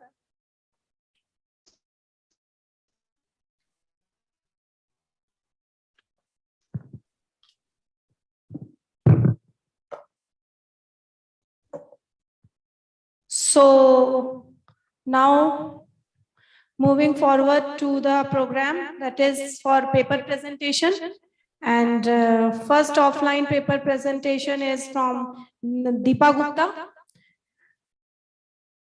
Her topic is a study to assess the stress and coping strategies adopted by wives of alcoholic patients and to evaluate the effectiveness of planned teaching program on management of stress for the wives of alcohol patients in selected hospital of New Delhi.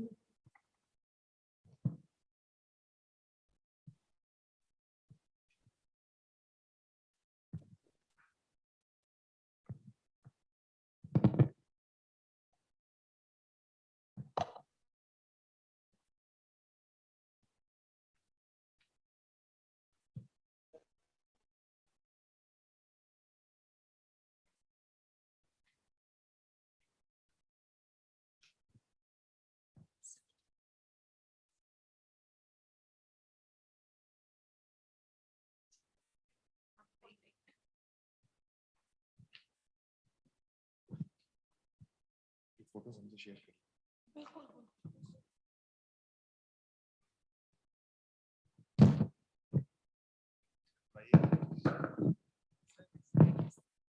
बताया कि नोएडा में है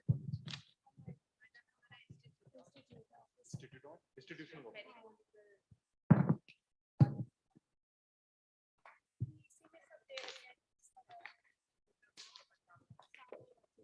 next time बिल्कुल बिल्कुल और next conference में भी आप लोगों का साथ बिल्कुल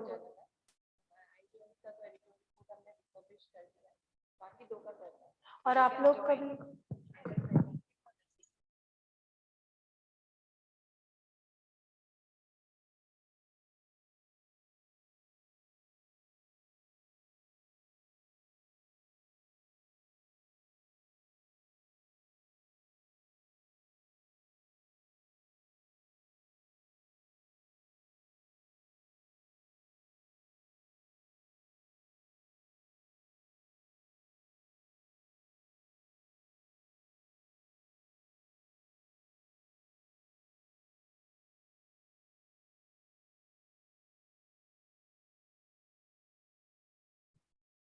Good afternoon, all, especially the organization of INC 2022, all the respected speakers and the participants.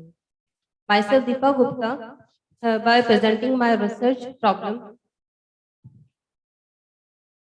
The statement of the research is a study to assess the stress and the coping strategies adopted by the wives of alcoholic patients and to evaluate the effectiveness of plant teaching program on management of stress for the wife of alcoholic patients in selected hospital of New Delhi. Under the guidance of Dr. R.G. Mathur, formerly faculty, RAK College of Nursing, Lajpat Nagar, New Delhi, and Mrs. Mitali Vishwas, nursing tutor, RAK College of Nursing, Lajpat Nagar, New Delhi.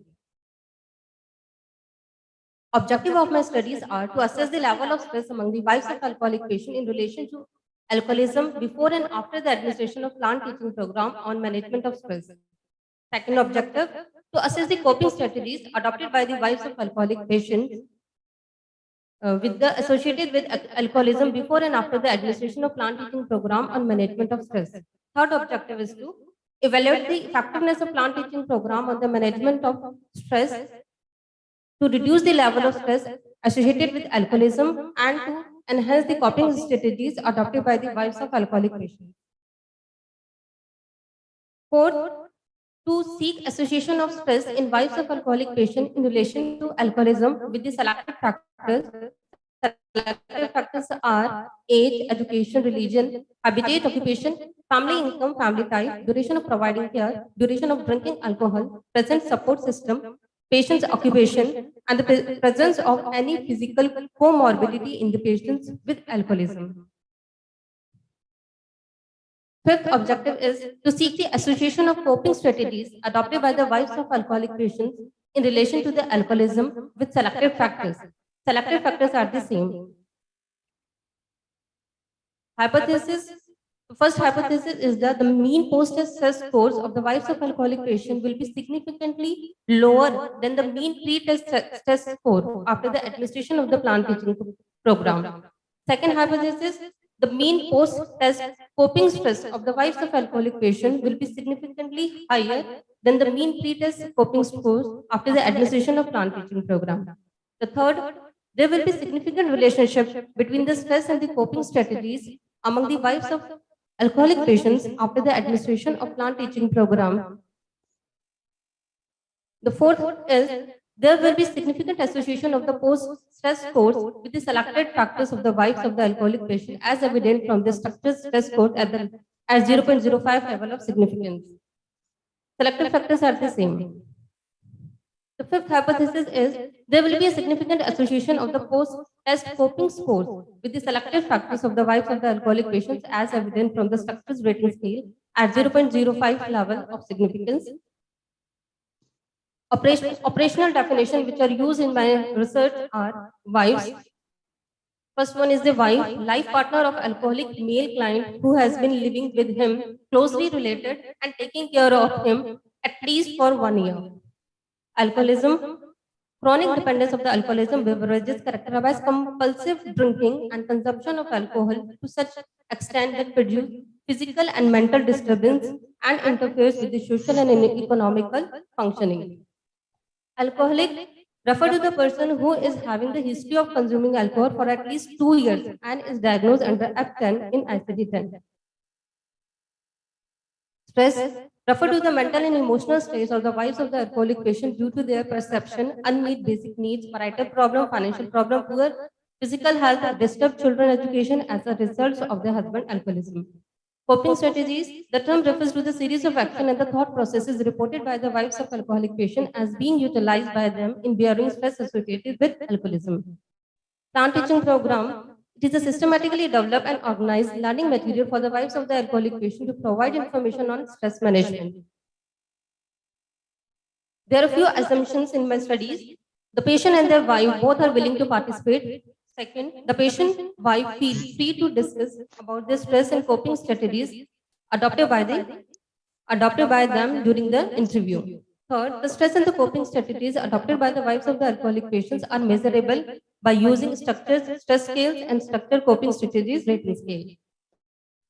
Delimitations are also there. The study is delimited to the patient's wife belonging to the selected hospital of New Delhi only. The patient's wife willing with the patient for more than 1 year. The patient's wife who are willing to participate during the period of data collection. Patient's wife who can understand Hindi and English.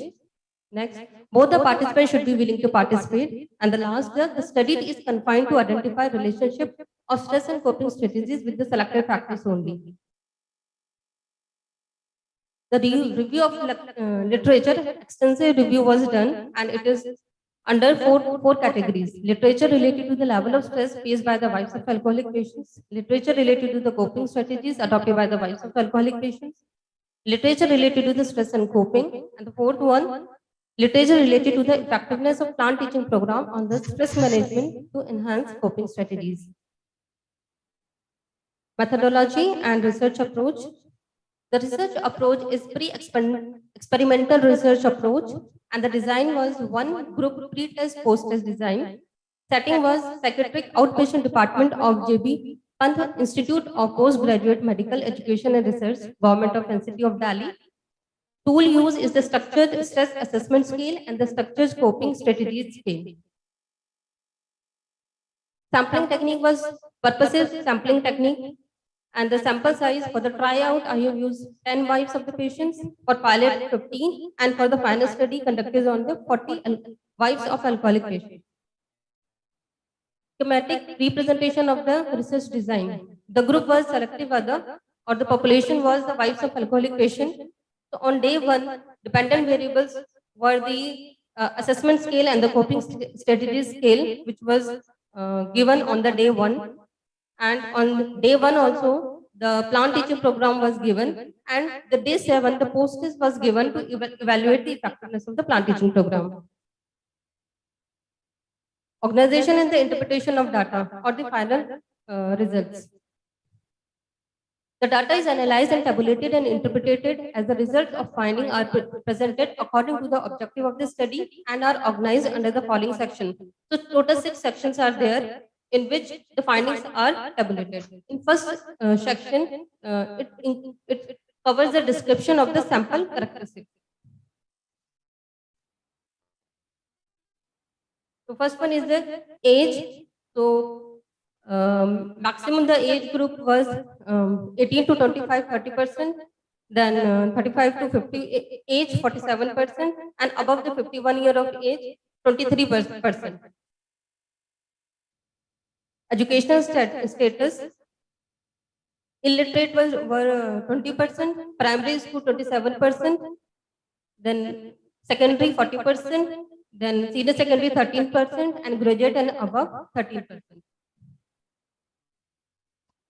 Then religion, the 40% were Muslim, 50% were Hindu, 7% were Sikh, and 3% were Christian.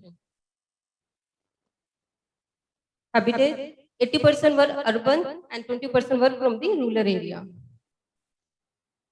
Occupation, 70% females were homemaker, 3% employed in government sector, and 17% self-employed, and 10% were in private jobs. Total family income, 17% were having more than 2 lakhs per annum, and 10 lakhs to 20 lakhs, 20%, and below 10 lakhs are 63%. Some data is missing in this during presentation. Sorry for that. And the type of family, 63% were from the nuclear family and 37% the joint family. Duration of providing care, 1 to 10 years, 20%, 10 to 20 years, 33%, and above 20 years of duration of care, 47%. Then duration of drinking alcohol, 1 to 10 years, 23%, 10 to 20 years,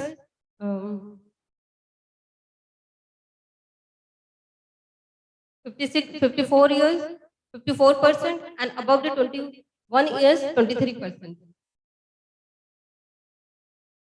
The present support system, outside the family member, they got the support, 48% family members got the support from outside, 70% from the maid, and 35% from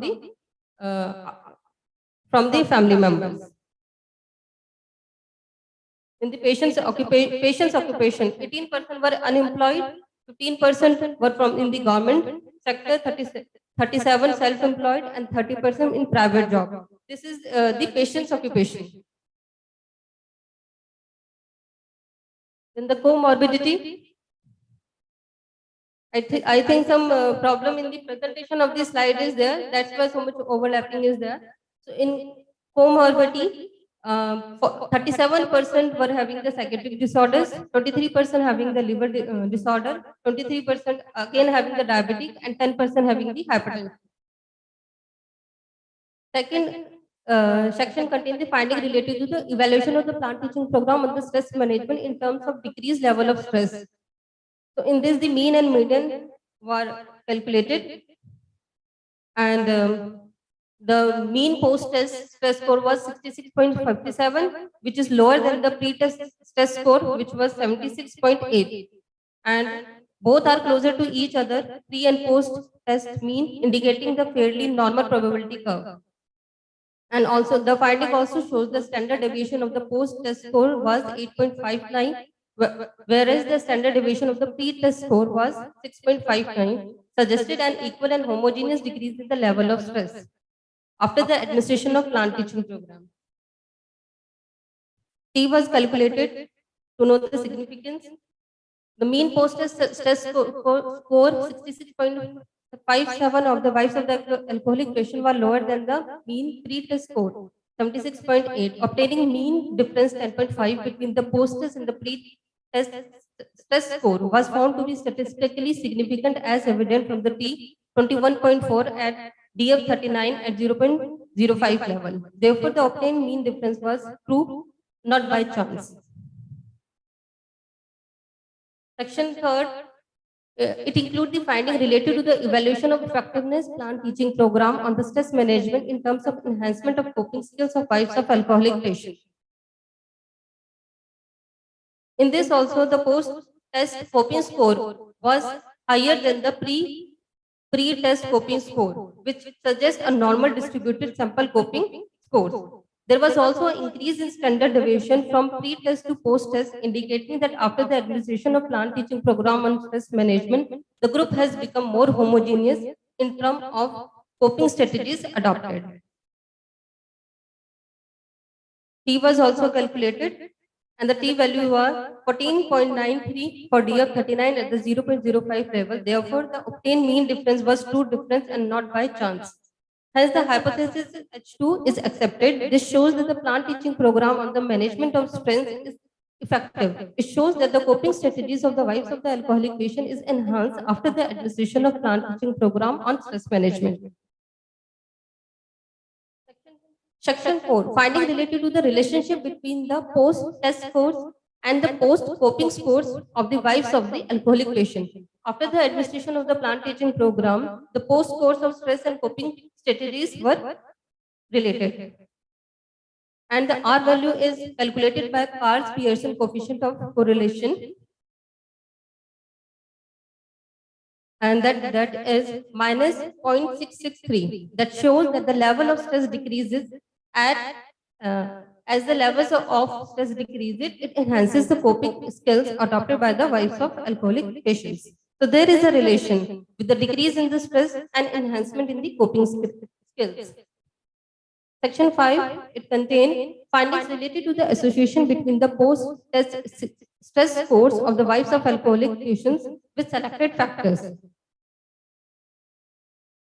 So in that, there is no significant association was found between the post-test stress scores of the wives of the alcoholic patient with the selected factors, which were age, education, religion, habitat, occupation, family income, family type, duration of providing care, duration of alcoholic drinking alcohol, present support system, and patient occupation, except comorbidity in alcoholic patient, which indicate that the stress in the wife of the alcoholic patient increases as the comorbidity in the alcoholic patients increases.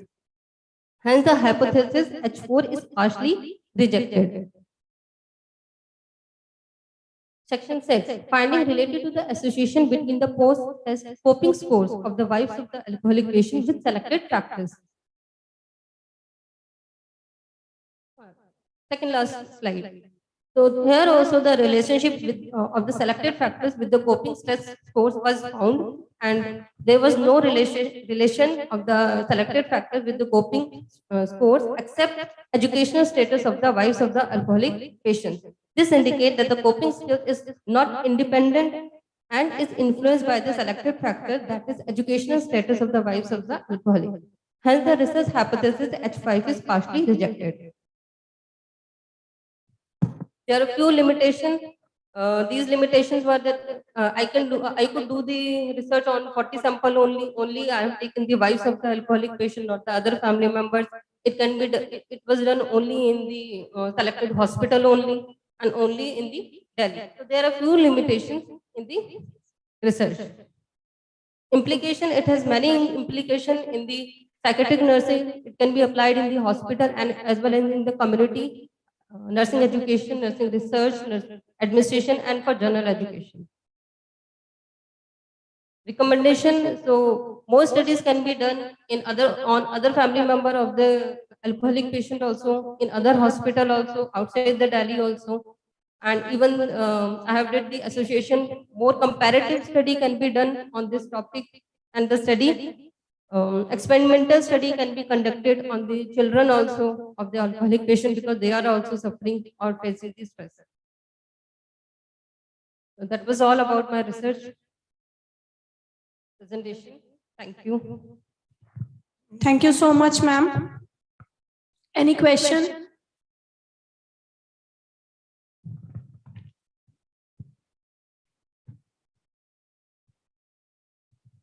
Thank you so much, ma'am. Thank you. So, next participant is T. David Ratnapal. His topic is effectiveness of group remanence on cognitive health older adults.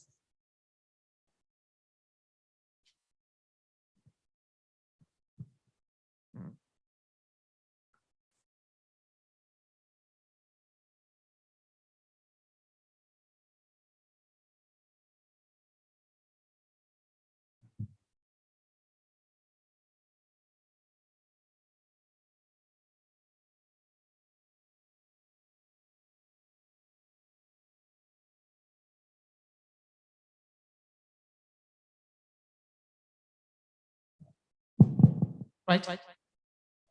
Good evening. My name is David Ratnapal, PhD research scholar from University of Hyderabad. So as a part of my PhD, I have done a main study. From that, I have taken a pilot study. So topic is effectiveness of group reminiscence on cognitive health among older adults. So nowadays, aging population is increasing in our country, like massive. Okay, you see the graph. In 2015, less than 6%. So it will be double in 2030, as well as triple in 2050.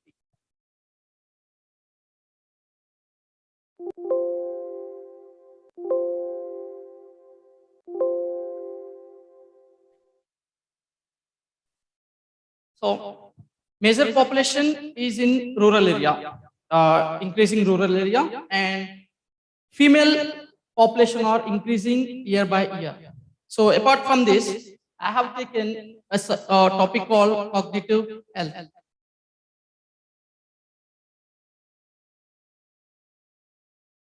So method, study design is randomized controlled trial. So there are no studies done regarding my topic in India, or minimal studies for that.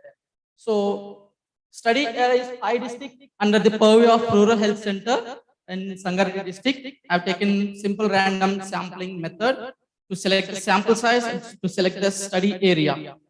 And the sample size was 20 older adults among 130 of older population of my main study. That is 10% of my study. And physically active, those who are willing to participate in the study, and mild cognitive impairment have been included in this study. And who are not willing to give the consent, and who are not, the people who are severe mental health and severe cognitive health are excluded from the study. And this study was approved by Institution of Ethical Committee, and trial was registered in CTR. So community identification was done based on the lottery method, and random selection of community was happened, and the population screening increase and informed consent have been taken, and mini mental status examination as well as 6 cognitive item tests have been conducted in this study. And the group reminiscence was practiced for 12 weeks with the inclusion of 8 sessions of life review and 4 sessions of community cognitive stimulant. So these are the results. Mostly the study are female candidates and the married people, as well as elementary education level is elementary section. There is a family support is very good in rural area, as well as people mostly do the gardening in leisure time activity. And the people here is, they will sharing the memory with the neighbors are very, sometimes 60%, and often is 15% and rarely 25%, which means some people are not able to share their memories with them. So that's the reason. So we have taken the study there. So we have practiced, make them to practice 12 sessions. After that, we have conducted a post-test of 1 month of follow-up. And MMSE and 6 cognitive item tests have shown significance in the experimental group, it's called as control group, than experimental group, that is intervention group, than the control group at the 0.05 less than significant level. So here the result shows that the cognitive impairment was decreased or relieved or improved after practicing 12 weeks of group reminiscence. Group reminiscence is nothing but the life review. So we make them to recollect the memories by showing some objectives or old objectives, old pictures, or old videos, old scenes. So with them, we'll make them to discuss, and we ask them questions to recollect their memory. So this pilot study indicated that this group reminiscence as an important non-pharmacological intervention. So pharmacological interventions have the side effects as well as, but we can't find out the side effects or adverse effects in non-pharmacological interventions. So non-pharmacological interventions is best to improve the cognitive mental and social health older adults. So with the conclude, this positive effect of the intervention may be useful, and extensive use of reminiscence may be useful for the older adults in community setting, hospital setting, or house home care settings. So, and limitations, the study is limited in rural area. So I am very confident about the rural area, and I'm very interested to conduct the research in rural area because there are no such studies conducted in rural area. More area people are affecting more physical, mental, and cognitive health issues.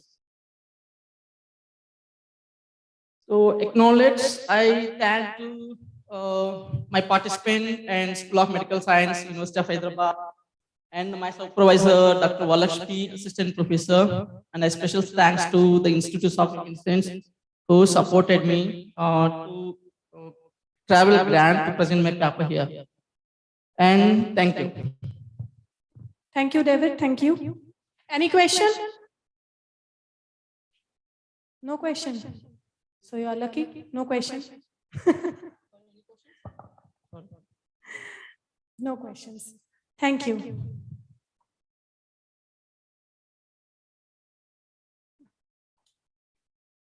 So our next participant is Prachi Chauhan. Her topic is a study to assess the effectiveness of imaginary in reduction of stress among patients with chronic renal failure in a selected hospital, Muradabad.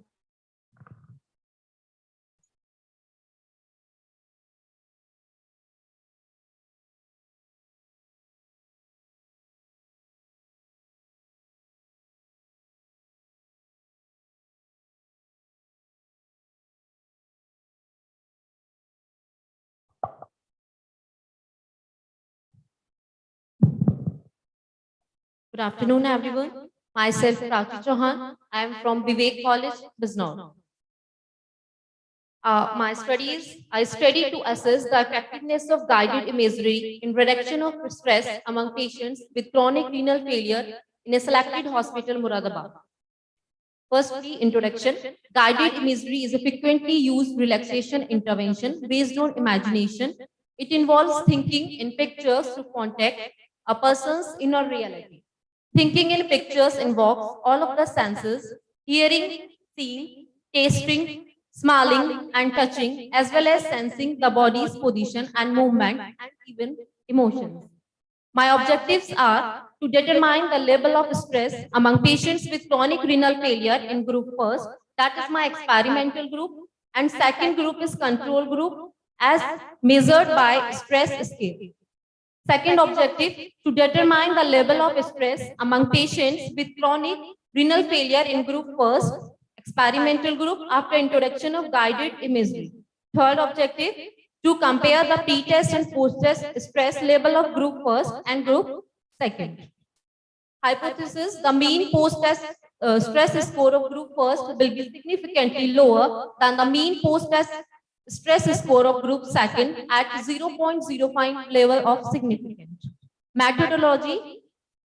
In this study, I used quasi-experimental research approach, and my samples are chronic renal failure patients, and the size of my samples are 40 chronic renal failure patients undergoing dialysis in a selected hospital of Muradabad. Sampling technique is convenience sample technique. Description of tool. The tool was prepared to assess the effectiveness of guided imagery in reduction of stress, which is as follows. First, demographic performer.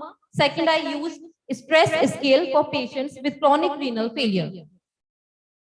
My first table shows that there is no significant difference in pre-test stress score of group first and group second, hence the null hypothesis is accepted. My second table shows that there is a significant reduction in the stress level of group first after using guided imagery, hence the research hypothesis is accepted.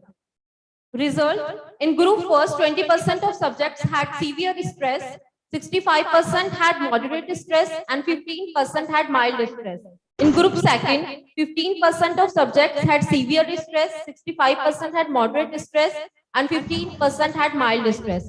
There was no significant difference in the pre-test stress score of renal failure patients in both groups, whereas a significant difference was found in the stress score of post-test among group first and group second. P-value comes 2.311. That is greater than the standard value, which is 0.05. So my interventions are effective and research hypothesis is accepted. So I conclude my topic. Guided imagery is a simple, non-invasive, cost-effective method that can be used for reduction of stress without any adverse effects on the patient. Thank you. Thank you so much, ma'am. Any question? No? Okay.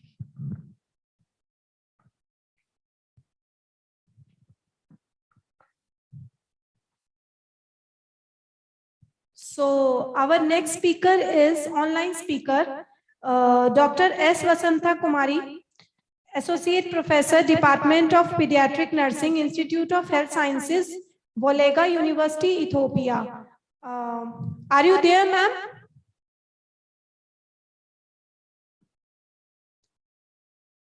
Dr. Vasantha Kumari, ma'am?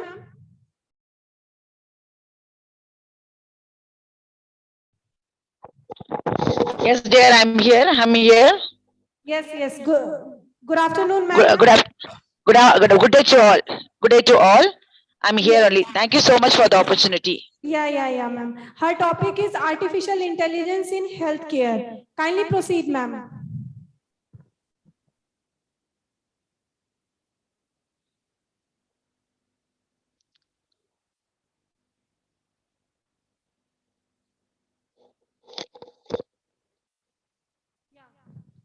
Kindly proceed, ma'am.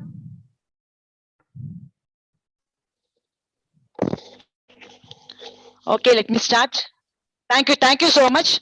Extremely sorry, I'm not able to join the laptop because I'm on the way from India to Ethiopia. From vacation, I'm moving. So I'm in way. So I'm just joining in a mobile. Kindly apologize me. So welcome to the presentation. And it is about recent advances in nursing education, research, nursing care, and psychiatric nursing. I am really thankful to the organizers for a very wonderful way of dealing with the topics and and selecting exponent speakers too. Thank you. So with this, I'll move on to the topic artificial intelligence in healthcare. A lot of noise. So let me go with the introduction. Artificial intelligence in healthcare is an umbrella term mainly to describe the application of machine learning. So mostly we call it as a machine intelligence, algorithms and other cognitive intelligences in mostly the technologies in medical settings. As per the president of Russian Federation, artificial intelligence is the future of all of mankind. So there are huge opportunities, but also threats that are difficult to foresee today. So whoever is going to become the leader in this sphere will become the ruler of the world. So artificial intelligence is going to be on the way. And the simplest sense, we know something when the computers and other machines, they are going to mimic the human cognition. It's nothing but they are going to use the same human cognition, and that humans are associating with other human minds and are able to go with the learning, thinking, problem solving, and making the decisions or taking action. So coming to the other introduction part, when you talk about artificial intelligence in a healthcare, we all know very well it is the use of machines to analyze and act on the medical data, usually with the goal of predicting a particular outcome. So whenever there is going to be a significance in case of artificial intelligence, we all know very well it has been used with the healthcare context, and where the machine learning is very much used, and also the other cognitive disciplines are used for the purpose of medical diagnostic purpose. I think the slides could be moved because I'm going for the sixth slide. So next one is coming to the other, like when we talk about the patient data, we are going to use this artificial intelligence. We all know very well, we all are using the patient data. We are using many things. But when you talk about the patient data, how much it is going to be, the electronic record maintenance, how it is being done and how it is being utilized. So that is very, very important. How it is going to reduce the work. So we all know very well in an Indian context, when we see there are many, we have a lot of disparity in the ratio between the patient and the healthcare providers. So when this is going to happen, how we are going to meet the patient care, how we are going to provide a quality care. So that is where we are going to use this particular artificial intelligence, because when we are going to make, we are going to utilize the machine learning, or we are going to go with the algorithms or you are going to use robots. So whatever we are going to do, this is particularly, it is going to help in going for the diagnosis and therapeutic modalities, where you can see very well that these kind of modalities are going to take care of the patient role, what we have input, what the input we have given. But the other part, that the psychological part, humankind, that is especially the empathy, what we are going to what we are going to go with the communication, everything is going to be done by us. So that role could be completely, we can segregate the role, and that could be rendered very effectively. So all the holistic care could be provided for the patient. So here, when we talk about this, it is going to help in accurate diagnosis and treatment plans. Also, we know very well artificial intelligence is very important to make the healthcare very predictive, proactive, and especially by analyzing a big data. So whatever big data we are going to get, especially we all know the cloud computing, what is being used now. Now it is very much useful for the big data, and it is helping in giving a preventive care also. It is helping in a quality care for the patient. So when we talk about the intelligence, artificial intelligence definition is nothing but combination of science and the engineering on creating a intelligent computer systems that are able to perform tasks without receiving any instruction directly from the humans. So when we talk about the timeline, it has been started, the coined by John McCarthy in 1956 in US, and slowly it started to grow in 1955. The growth of computers has come, microcomputers. Then we can see 1960s to 1970s, it has been completely accommodated in the healthcare facility.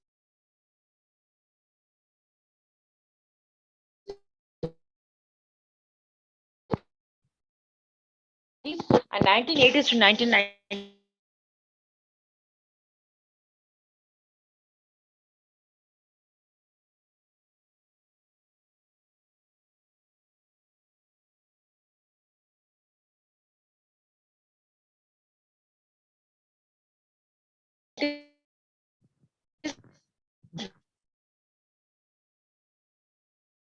that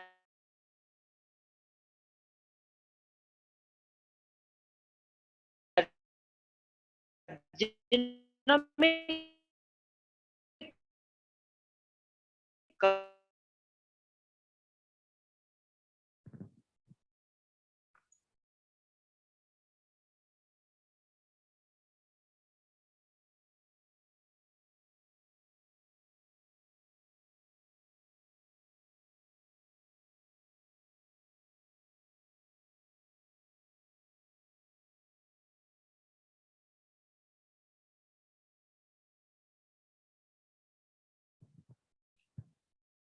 Yeah, for some technical glitch, she can't join anymore. So let's move the session with online paper presentation.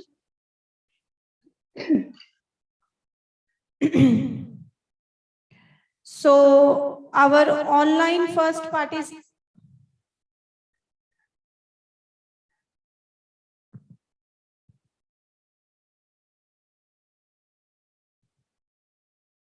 Ma'am, are you there?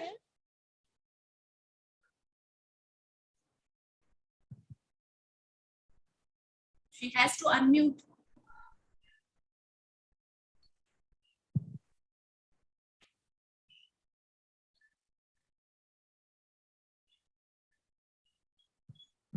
Join नहीं कर पा रही है, वो अभी travelling में है. I'm sorry. I'm here only. I'm here. Okay, ma'am. Hello? Okay, kindly continue, ma'am. What? No, I'm here. Yeah, okay. I think I'm able to see you. Soma? Yes. Yeah, I'm just continuing. Yeah. I'm sorry. Okay. Put the patient care and patient outcome. So when you talk about the yeah, I'm continuing. Thank you so much. So when we talk about the world's highest growth industries, when we see artificial intelligence sector is going to have a lot of funds. So it is receiving 100% funds for about 1/5 of overall funding, especially for the healthcare. So that is according to CB Insights. So when we talk about this, it is going to have a link between the genetic codes, powers, efficiency, and it is very important in reinventing and reinvigorating the modern healthcare, mainly through machines which can predict, which can comprehend, which can learn, and which can act. So in fact, when we talk about the impact. It is having impact on medical diagnosis. It is boosting the drug delivery and discovery. It is also helping in transforming the patient experience, and also it is optimizing the healthcare data management, and it is also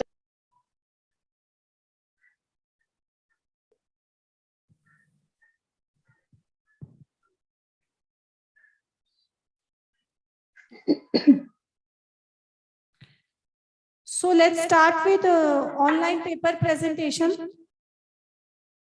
Ramandeep ma'am, are you there? Yes, ma'am, I'm here.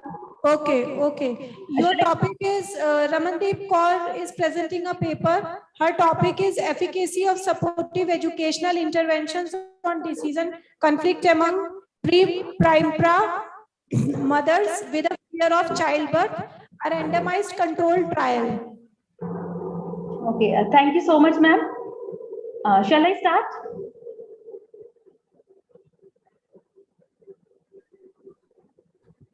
You can start, ma'am. Okay, okay.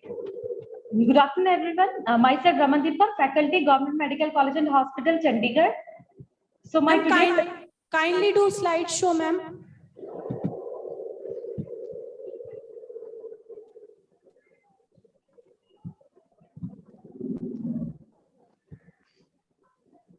My topic of presentation is a randomized controlled trial to assess the effect of supportive education intervention on decision conflict among primary para mothers with a fear of childbirth, Medical College and Hospital, Chandigarh. Background of the study: fear of childbirth has a role in women's experience of pregnancy and birth. Elevated fear during pregnancy has been related to progression of the birth and increased likelihood of the intervention, including the augmentation of labor, emergency cesarean section, or elective cesarean delivery. So childbirth fear among the first-time pregnant mother may lead to poor emotional and psychological well-being, which will lead to more obstetrical intervention. So the aim of this study is to develop and assess the effectiveness of supportive education intervention and decision conflict among primary para mothers. So my objectives were: first objective was to assess and compare a decision conflict. Second was to find out the association of decision conflict with selected demographic variables. So the hypothesis was there is a statistically significant decrease in decision conflict among experimental group primary para mother at a P level 0.05 level. So research methodology, my research design was quantitative research with a randomized controlled trial. Independent variable was supportive education intervention and dependent was decision conflict. And extraneous variables were age, education, husband education, occupation, husband occupation, family monthly income, type of family, source of information, type of support person, history of adverse outcome in family, duration of pregnancy, and the plan of pregnancy. And the criteria for the sample selection, inclusion criteria was the primary para mother who were in the age group of 24 to 28 weeks of pregnancy with single son pregnancy, having a visual delivery expectancy score of 61 to 85 within the age group of 20 to 35, and those who were able to and understand English, Punjabi and Hindi. Exclusion criteria was expected mother with a child having a congenital anomaly with high risk pregnancy, and the mother if they were attending any program in antenatal care and having a history of anxiety or depression, and the mother who was absent in any of the two sessions. Research setting was the Government Medical College and Hospital, Chandigarh, by using a decision conflict scale. So about the interventions, so supportive education interventions, it refers to provision of informational and emotional support regarding pregnancy and birthing process in two sessions at an interval of 24 to 28 weeks, in which strategies for empowering natural birthing process with physical and mental preparation regarding pregnancy and childbirth was done, along with guided meditation by giving a recorded audio. And second intervention was done at 32 to 36 weeks of pregnancy, in which the strategy was to retain about how to enable the primary para mother with a fear of childbirth having a physical and mental stamina. And about the data collection procedures, the data was collected in the mother within the weeks of pregnancy of 24 to 28 weeks. Total 205 subjects were selected by simple randomization using a lottery method. Experimental group mothers received the planned sessions, and the control group mother received the information related to diet in pregnancy.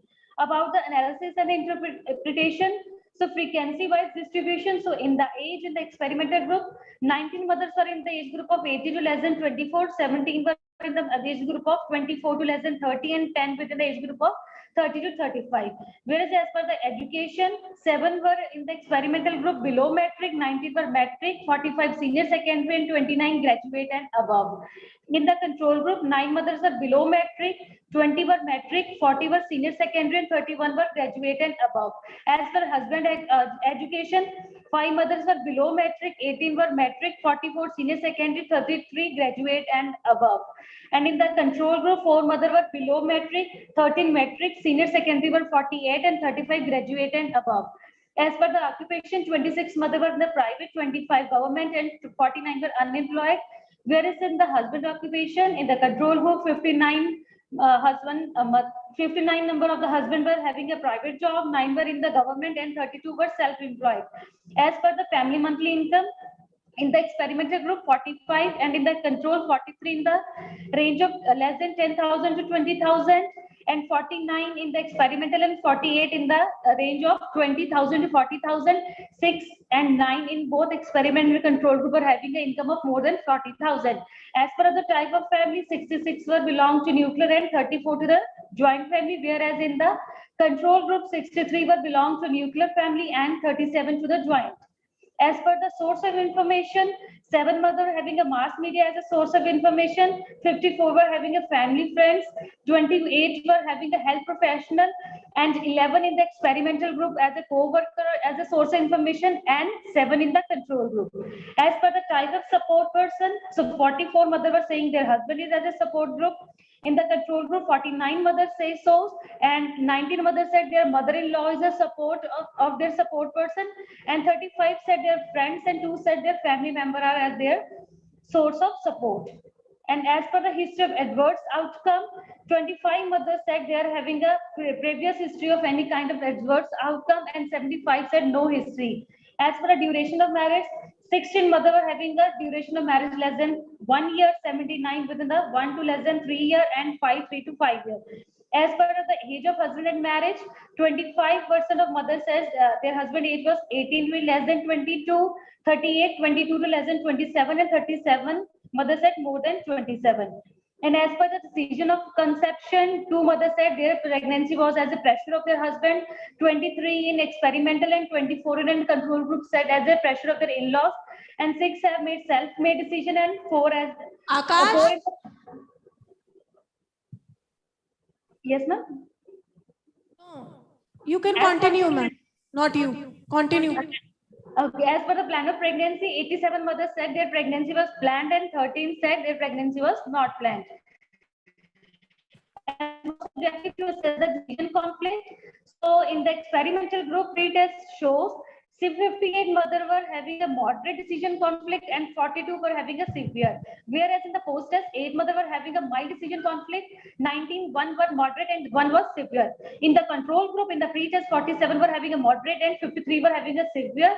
Whereas in the post-test, 5 were having a mild decision conflict, with the 61 having a moderate, and 34 severe.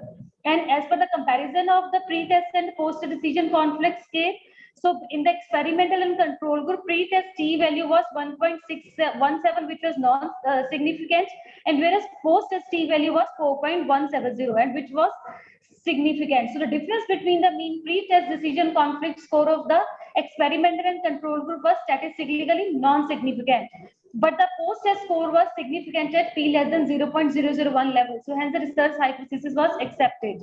So as per the finding related to the demographic variables, so in the experimental group, as per the mean pre-test with the decision conflict total score, type of family, and in the post-test history of adverse pregnancy outcome were having a significant association. Whereas in the control group, only the husband education was statistically significant with relation to the decision conflict. So the discussion, primipara mother with a fear of childbirth who received supportive education intervention reported the lower level of decision conflict. So similar findings were reported by the Andrein and Hetzel and Toheal. They all said that the education, the intervention which was given to the mother helped to reduce the decision conflict among them. So the conclusion, so the difference between the mean pre-test decision conflict score of Experimental and control group was statistically non-significant. But the difference between mean post and decision conflict score of experimental and control group was statistically significant at 0.001 level. So hence it can be concluded that there is a highly significant effect of supportive education intervention on decision conflict. And the strength of my study, so this was the only kind of study covering the fear of childbirth among North India population. Randomization was done to remove the biasness, and limitation of my study was the study is limited to the selected hospital only, and the study was limited to the mother who were willing to participate in the study. So this was all my references. Thank you very much. Thank you, ma'am. Thank you so much. So our next participant is Ramandeep. Her topic is social media usage, habits, and cyberbullying. Ramandeep, are you there? Yes, ma'am. Yes, I am there. Can you hear me? Yeah, kindly present your paper. Okay, I'm sharing the screen.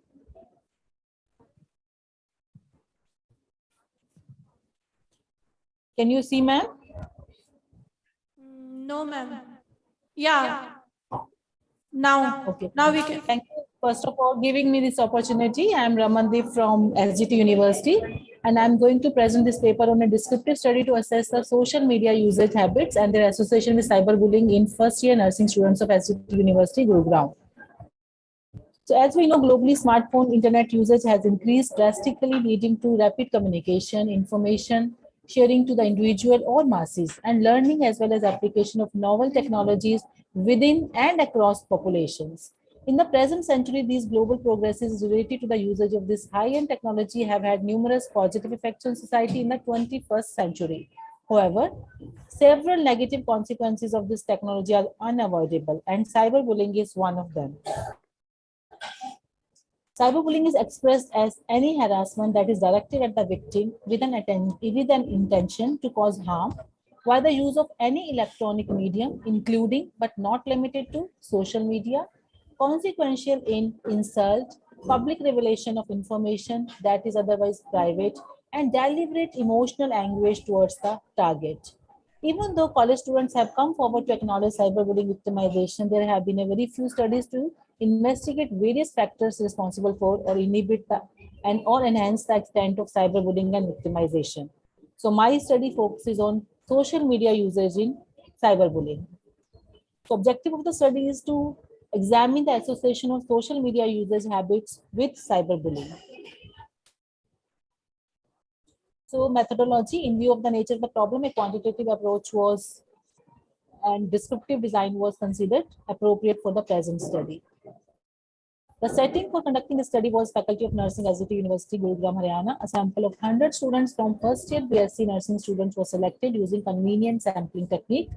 The tool was divided into two sections, including demographic data and social media usage habits. A thorough review of online and offline resources helped the investigator to develop these tools for data collection. Reliability was checked by Cronbach alpha and was found to be 0.8. So in the results, frequency and percentage distribution of students in terms of selected demographic variables. The maximum number of students were from 17 to 19 years of age, and it was 75%. And more students were in the female gender, that is 67 students out of 100. 51 students had the type of family was nuclear, and 39 had joint family, 2 had extended, and 6 were single parent, and 2 others.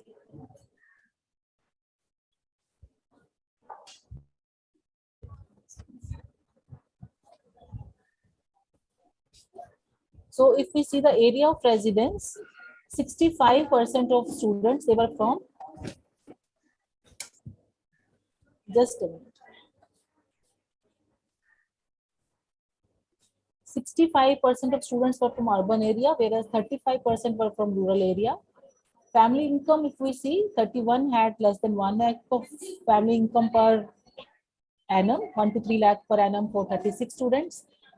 Then 3 to 5 lakh for 21 students and more than 5 lakh for 12 students. Rent residents, most of them are in their home with their family, 83%, and others were staying in hostel, paying guests or others.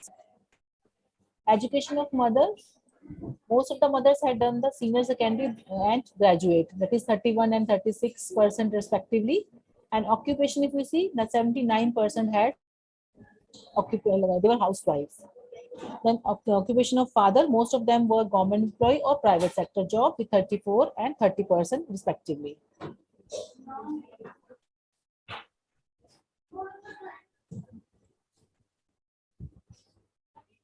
Then if we see the social media usage habits, the age at which the social media they used the first time, it was above 17 years of age. That is 38%. And 15 to 17 years of age, it was 35%. And 12 to 14 years, it was. So as the age was increasing, the social media usage was increasing. The device used to access the social media. So most of the students, that is 75% of the students, they use mobile phones for the access to social media, and 16% use laptop and mobile both. The number of social media sites used. There were 46% of students who use more than 3 social media sites. And there were 3 social media sites used, were number was 17%. And 2 social media sites used, it was 13%, and only 1 social media site used, it was 24%. Then mainly, what is the purpose of using the social media? Like all of the above, like academic, socialization, entertainment, information, was most of the students were using for all these, most of the purposes. And it was, academic was only 6%, but only students were using the social media sites only for academic purpose was only 6% student. Then hours spent on social media per day. So most of the student, it was 1 to 2 hours, but we assume that it was not very correct figure, because we see that students are mostly using it more. So to be on safer side, maybe they have filled this data. So I agree with that. Then 3 to 4 hours, it was 26%. 5 to 6 hours, some have put, it is 5%, and more than 7 hours also students are using these social media sites. It is 4%. The parents know about the social media. Most of the students, parents, they had the idea about the social media usage. That is 94%. Only 6% student reported that parents were not having any knowledge. So if we see the level of association between social media usage and cyberbullying, then we see that age at first the social media was used, that was a significant. Number of social media sites used, that was also one of the significant findings. It has a significant association with cyberbullying. And purpose of using the social media, it was also significant in relation to association with cyberbullying. The numbers of hours spent on social media was also having a significant association with the cyberbullying. So the study results of this research revealed that around students were more than age of 15 years, they were using the social media for the first time. Majority of the students, that is 75%, use mobile phones to access the social media only. Around half of the students suffered more than 3 social media websites, and nearly same number of students, that is 47%, spent 1 to 2 hours of social media per day, and only 4% spent 7 hours per day on social media. A vast number of students, that is 94%, parents, they knew that they are using the social media, and only 6% were there whose parents were not aware of their children using the social media. Also, significant association of cyberbullying was found with some variables like age when social media was first used, number of social media sites served, and purpose for which the social media was used. Total number of hours spent online in a day was also found significant. Research study of Sampana, Rodriguez et al., Mukherjee, Sarswat, they have also found a similar finding with the association of cyberbullying and social media usage. So there was significant association with the cyberbullying and age when social media usage was done. And these findings and conclusions of the study have provided data that can help guide future studies regarding cyberbullying victimization. These are my references. And thank you. Any questions? Any questions? Thank you so much, ma'am. Thank you so much. Yeah. Organizers, thanks. Yeah. So our next participant is Aishwarya Satish Goenka. Aishwarya, are you there? Aishwarya, are you there? Aishwarya? Aishwarya Satish Goenka.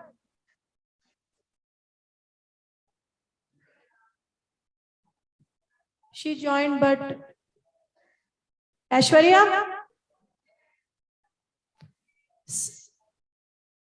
Saheli Jana? Yes, Saheli ma'am. Jana? Yes, ma'am. Yeah. Kindly present your paper. Her topic is a comparative study to assess the perceptions and level of gratifications towards traditional and virtual learning experiences among the nursing students during COVID-19 pandemic in selected nursing college, Bangalore. Good afternoon, ma'am. Shall I share the screen, ma'am? Yeah, you can.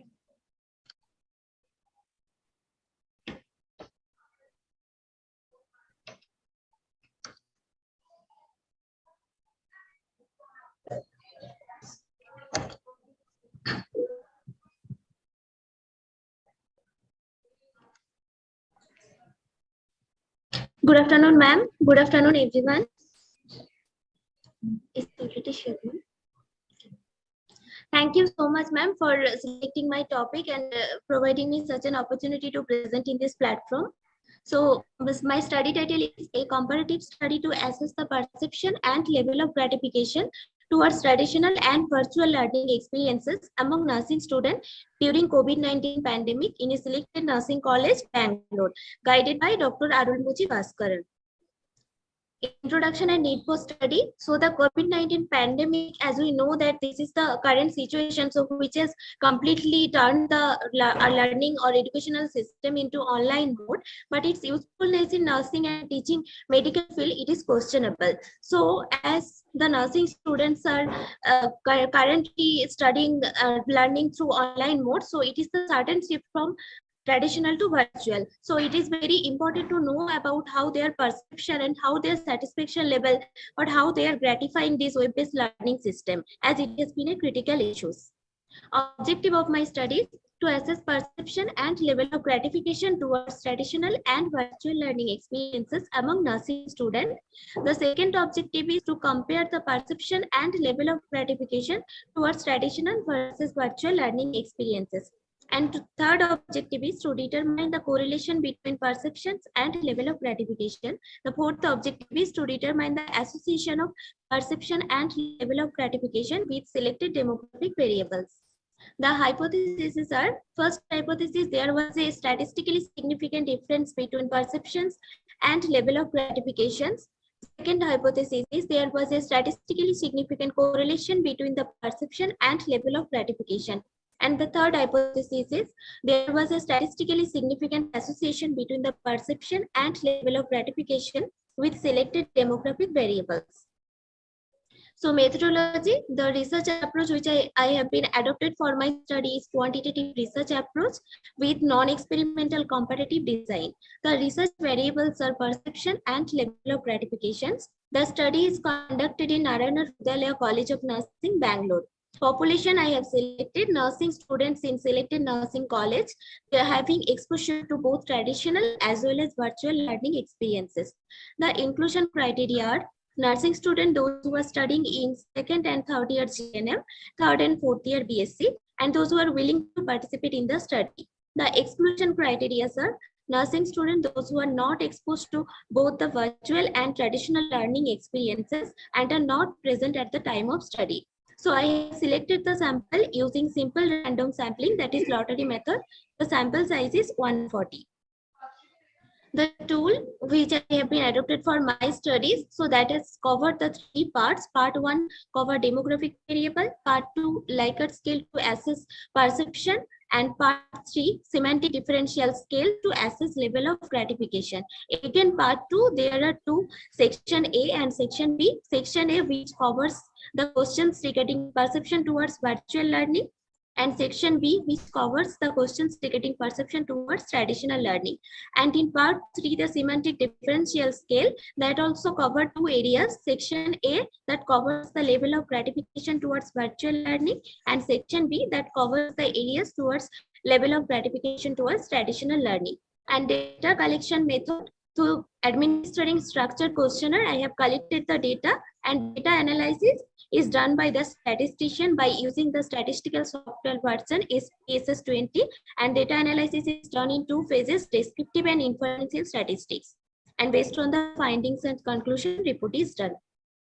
So the study findings, according to study findings, the virtual learning, towards the virtual learning, around 30% are having positive perception, and towards traditional learning, around 70% are having negative perception. So based on the level of gratification, it adopted that it signifies that the low level of satisfaction towards both the virtual and traditional learning, whereas the mostly are moderately satisfied with the traditional learning. For traditional learning, the moderate satisfaction percentage is 82.14%, and the most of them, like around 89.29%, are moderately satisfied with the virtual learning. Then the Carl Pearson correlation coefficient R value, that is 0.203, which showed that there is a low positive correlation between perception and level of gratification, which was found to be statistically significant at P less than 0.05 level. Then the comparison of perception towards virtual and traditional learning experiences, the mean differences showed that 12.08 and peer t-test value T is equal to 12.384, which is significant at the p value 0.0001. And the comparison of level of gratification towards virtual learning method and traditional learning method, the mean difference signifies 0.97 and the t-test value is 3.032, which is signified at p level 0.003. So a similar study which is conducted that revealed that the online learning works as a temporary alternative due to COVID-19 pandemic, but it could never be substituted as a face-to-face learning. Next, the association between the perception and level of gratification. So there is a significant association is there with the course of study area of resident, marital status, family income, and continuation of virtual classes with the perception. And there is a significant association present with marital status, types of family, ever received virtual classes before, types of gadget used, and types of network services with the level of gratification. And with the association between the traditional learning and selected demographic variable, there is a association present with the continuation of virtual classes with perception and age and duration of attending virtual classes per day with level of gratification. Then discussion, the present study suggests that only 30% are having positive perception towards traditional learning experience, towards virtual learning experiences. And with regard to the traditional learning, 99.29% are having negative perception. So a contrast study which showed that 53.4%, so most of the nursing students are having positive perception towards online learning.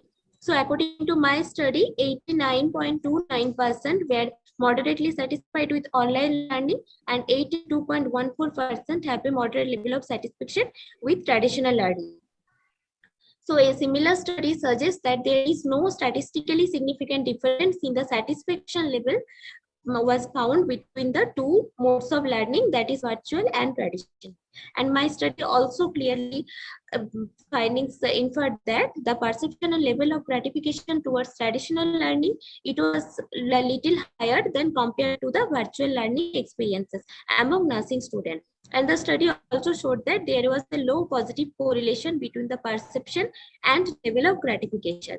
And the association are present with the selected demographic variables, that is course of study, area of residence, marital status, family income, and continuation of virtual classes with the perception. And with regard to the level of gratification, marital status, type of family, and type of gadget used, and ever received virtual class before, and types of network services with the level of gratification. And with compared to the traditional learning, there was a significant association with the perception between continuation of virtual classes, and a significant association is present with the level of gratification with age and duration of attending online classes. So conclusion, I concluded with my study that traditional classes, it provides a stimulating environment for our practical field in nursing, as well as it provides both the theoretical and practical aspect of knowledge. But compared to virtual classes, it can act only as a viable option with the traditional classes. It can enhance the learning experiences in nursing education, but only as a substitute with the traditional classes. So these are the references I have followed. Thank you, ma'am.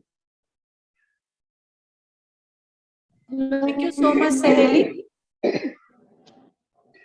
So our next participant is Aishwarya Satish Goenka. Are you there? Aishwarya? Yes, ma'am. Yeah. Yes, ma'am. Her topic is the relationship between academic self-efficacy and students' academic achievement.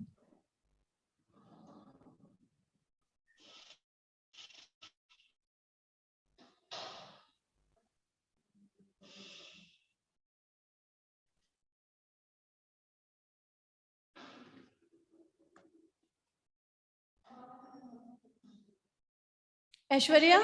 Ma'am, is my PPT visible? No, it's not.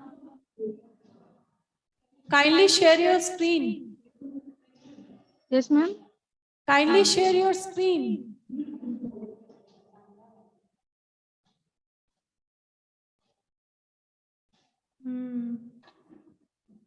Ma'am, is it visible now? No.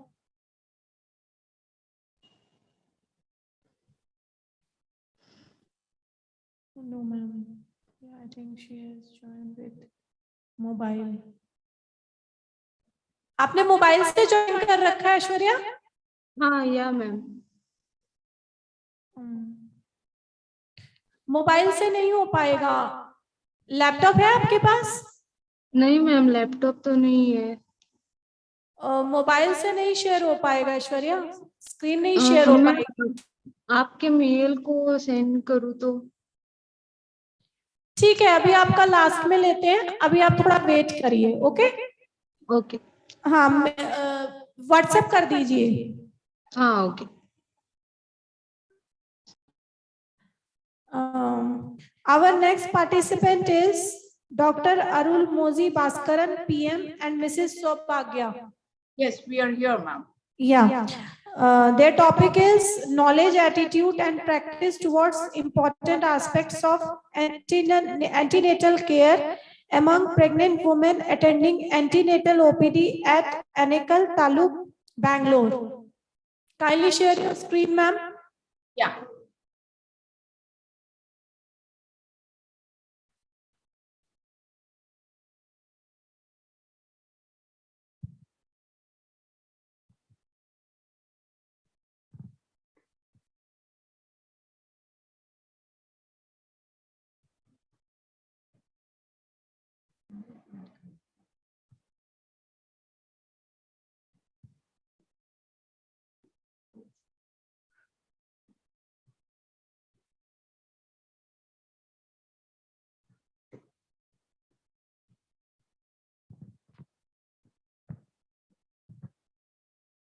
Kindly start, ma'am. Yeah, thank you so much. Yeah. Good afternoon to everyone. I take this opportunity to thank organizing committee for giving this prestigious platform to present our research paper. The study conducted by Dr. Arulmozhi Bhaskaran, PM, Head of the Department of Community Health Nursing, Narayana Hrudayalaya College of Nursing, Bangalore. Myself, Sobhagya Lakshmi, Assistant Professor, Department of Community Health Nursing, Narayana Hrudayalaya College of Nursing, Bangalore. Study title, Knowledge, Attitude and Practice Towards Important Aspect of Antenatal Care Among Pregnant Women Attending Antenatal OPD, Anekal Taluk, Bangalore. Introduction. The aim of antenatal care is to monitor the progress of pregnancy to organize. One second, ma'am. Okay. Introduction. The aim of antenatal care is to monitor the progress of pregnancy to optimize maternal and fetal health. Motherhood brings happiness to the woman and her family. However, for many pregnant women in India, this happiness or memory never comes to mind. The moment of childbirth is often frightening. The article published by Ministry of Health and Family Welfare in the year of 2019, the findings suggested that 70% of districts, 448 out of 640 districts in India have reported maternal mortality rate above 70 deaths, a target set under the Sustainability Developmental Goal. Empowered women towards the primary level of education should be focused on in order to have good maternal health outcomes. The objective of the study, the first objective, to assess the level of knowledge, attitude, and practice on antenatal care among pregnant women attending antenatal OPD. Second objective, to find out the correlation between knowledge, attitude, and practice in antenatal care among pregnant women attending the antenatal OPD. Methodology, research approach was adapted, quantitative approach, research design was used, cross-sectional design. The setting selected Anekal Talak Hospital. The study population, those who are attending to the antenatal clinic during the antenatal OPD time. The sample technique used convenient sampling, and sample was selected 60 sample antenatal mother, those who are attend the antenatal OPD. And study was conducted, the data was collected from the November 2021 to June 2022. The hypothesis of the study, there is significant difference between the level of knowledge, attitude, and practice score of pregnant women. There is significant association between the level of knowledge, attitude, and practice score of pregnant women and with the selected demographic variable. Description of the tool. The tool including 4 parts. The part 1, 10 items which is related to socio-demographic variable. Part 2, 7 items related to the knowledge questions. Part 3 and 4, which is added 11 items coming under the attitude and practice. Method of data collection. The formal prior permission was obtained from the concerned authority. Informed consent was taken from the sample. A structured questionnaire was used to collect the information on demographic parameters and to check the subjects like knowledge, attitude, practice with the respect to important aspect of antenatal care among the pregnant women. Statistical method used, descriptive statistic, to assess the sample characteristics and study-related variable. The chi-square test was used to test the association between the level of knowledge, attitude, and practice score of antenatal mother regarding antenatal care. And Pearson correlation test used to check the correlation. And we used IBM SPSS statistic window 10 to analyze the data. The result were considered statistically significant if the p-value less than the 0.05. Thank you. I'm handing to the ma'am. Yes. Thank you, Subhakya. Result. The table 1 shows that level of knowledge toward the important aspects of antenatal care among the pregnant women. We have included, there are main aspects like awareness towards the antenatal care, dietary management towards the antenatal care, and preventive measures. These are all the main important aspects which we included and made the questionnaire also as per this category. So here, the table shows that majority of the sample towards the awareness of antenatal, that is the moderately adequate knowledge, is 30 sample, which like 50% of the sample. Towards the diet management, around the majority of the sample towards the dietary management had 22 mothers, that is a 36.67% mother had adequate knowledge. Whereas in case of the preventive measures, around 36 mothers had adequate knowledge towards the preventive measures of antenatal care. With regard to the level of attitude, with respect to 3 aspects, awareness, dietary management, and preventive, all the mothers showed the favorable attitude towards the learning of this antenatal care. The same study is also conducted, and it was also supported at the study conducted by Nimi and John Amutharjat, 2021. The study found that the knowledge, that is the 80% and attitude 91% or better in percentage, than the practice toward the antenatal care. Yes. The third one is level of practice, where here the majority of the women has fall into the category of moderately adequate practice. That is a 50% of the mothers, that is 30 mothers has fall into that category is moderately adequately practice, not in the adequate.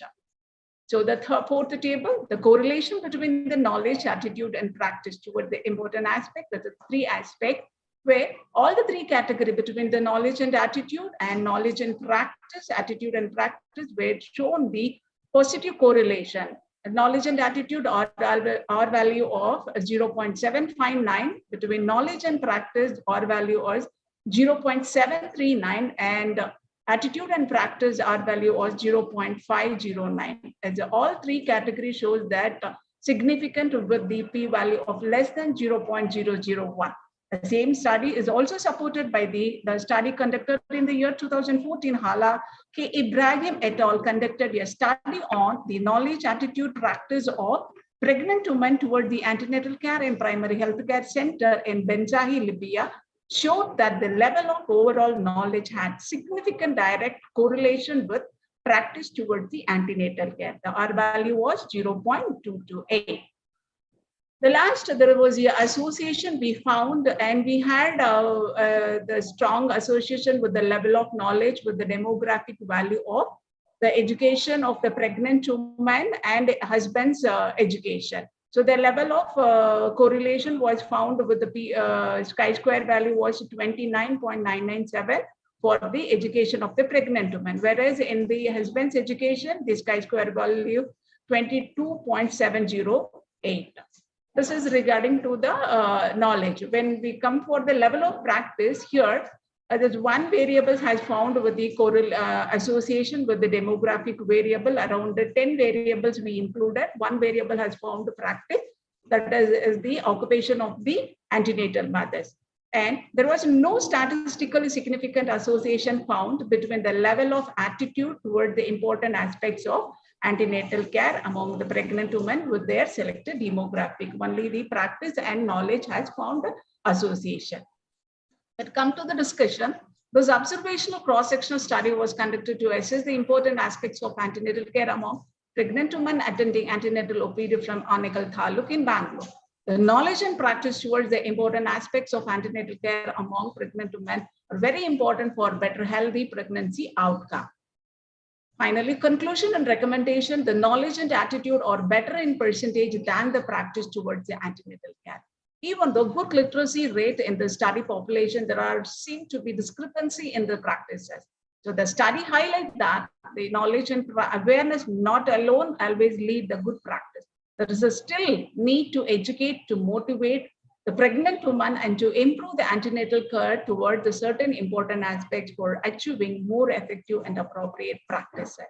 So the study findings can be used to plan a customized health intervention program aiming to improve the maternal health practice regarding antenatal care and eventually to improve the health status of the pregnant woman. So these are all the references which we have included for the presentation. Thank you. Thank you so much, ma'am. Thank you so much, ma'am, for all the... Our next participant is Krutika Panash. Krutika, are you there?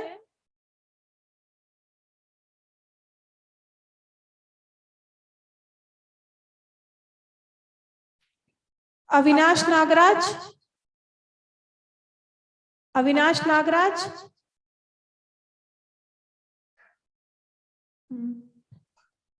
Avinash Nagaraj? Yes, ma'am. Yes, ma'am, I'm there. Yeah. His topic is stigma among recovered patient of COVID-19 after discharge from a COVID dedicated center. Kindly present your paper. Yeah, please allow me to screen.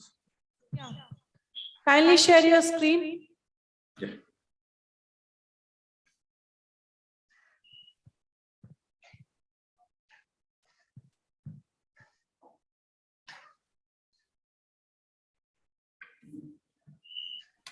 Is it visible, ma'am? Yes, it is. Yeah. So very good evening to one and all, and I really heartily thank the organizers for giving me an opportunity for presenting my paper. So my topic is stigma among recovered patients. Stigma among recovered patients of COVID-19 after discharge from a COVID-19 dedicated center.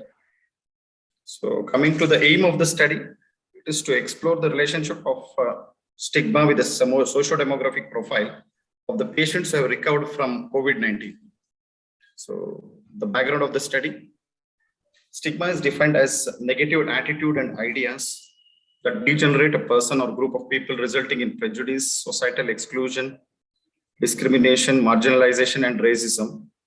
As a result, stigma can result in experiences and sentiments of guilt, humiliation, worthlessness, isolation, social exclusion, and discrimination when it comes to obtaining social amenities and healthcare services. Enacted stigma refers to socially unacceptable expressions such as prejudice and discrimination directed towards people with stigmatizing qualities, whereas internalized stigma refers to the feelings of shame, guilt, or worthlessness experienced as a result of having the stigmatizing feature. So since March 2020, most of the medical college hospitals were classified as COVID specialized hospitals, and many have solely treated COVID cases since then. To prevent the transmission of infection, all suspected cases of COVID are admitted to the hospital, and a nasopharyngeal swab is obtained from them according to the official local guidelines. The collected swab is then tested for RT-PCR at government-approved laboratories. The findings are available in 24 to 36 hours. Those that test negative are released as soon as the results are available. Initially, the positive patients were kept in the hospital until 2 of their samples came back negative. Following a modification in rules, positive individuals were maintained in the hospital for at least 10 days, with at least one of their samples testing negative. During their stay, patients are separated from other patients and visitors and are not permitted to visit them. So for obvious reasons, the period of hospitalization is stressful for the patients. Another source of anxiety is the unknown nature of the treatment's result and prognosis. The patients are unable to attend to their social contacts at this time, and their quality of life is likely to suffer following discharge. When the patient returns to the society, the stigma of having been infected with COVID in the recent past follows them. So methodology, materials and methods. So this cross-sectional study was carried out after taking the approval of Protocol Review Committee and Institutional Ethics Committee. So informed consent, detailed history was taken from the patient or the relatives if the patient was not in good condition.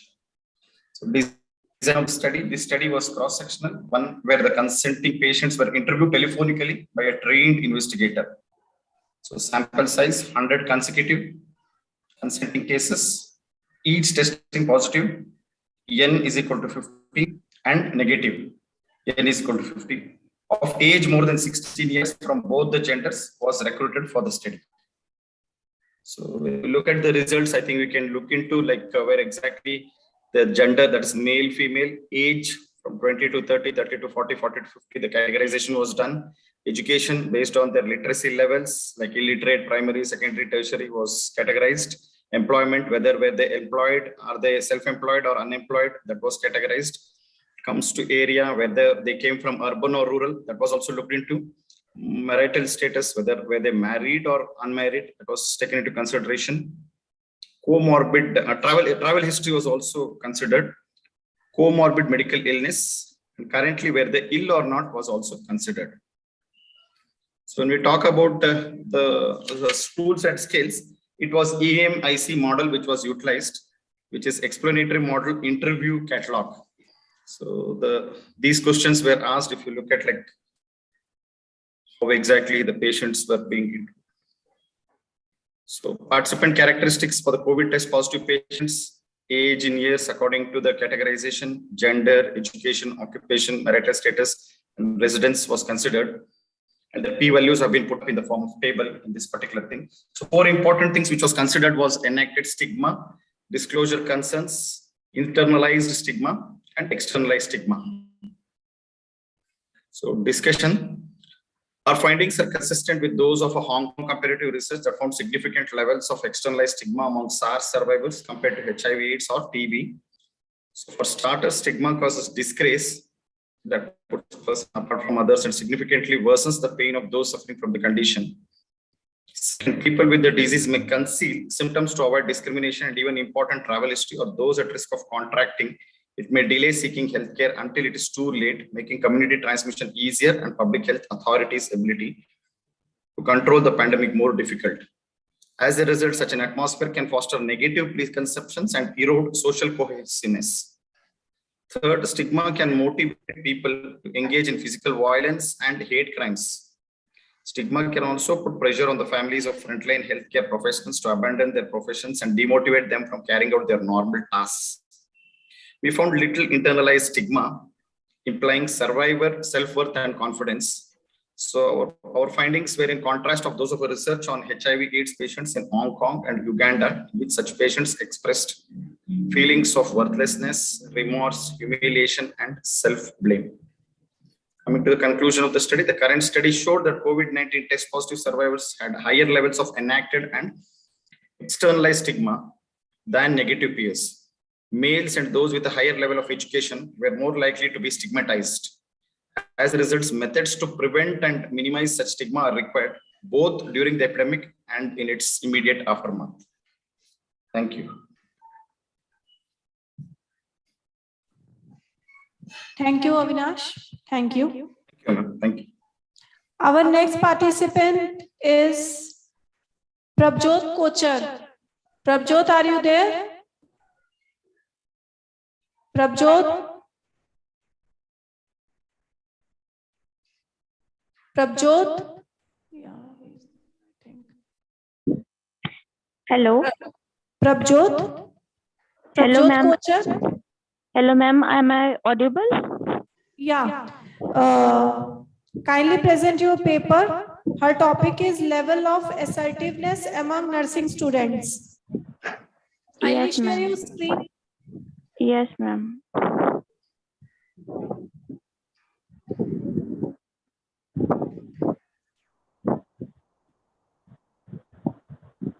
Is it visible, ma'am?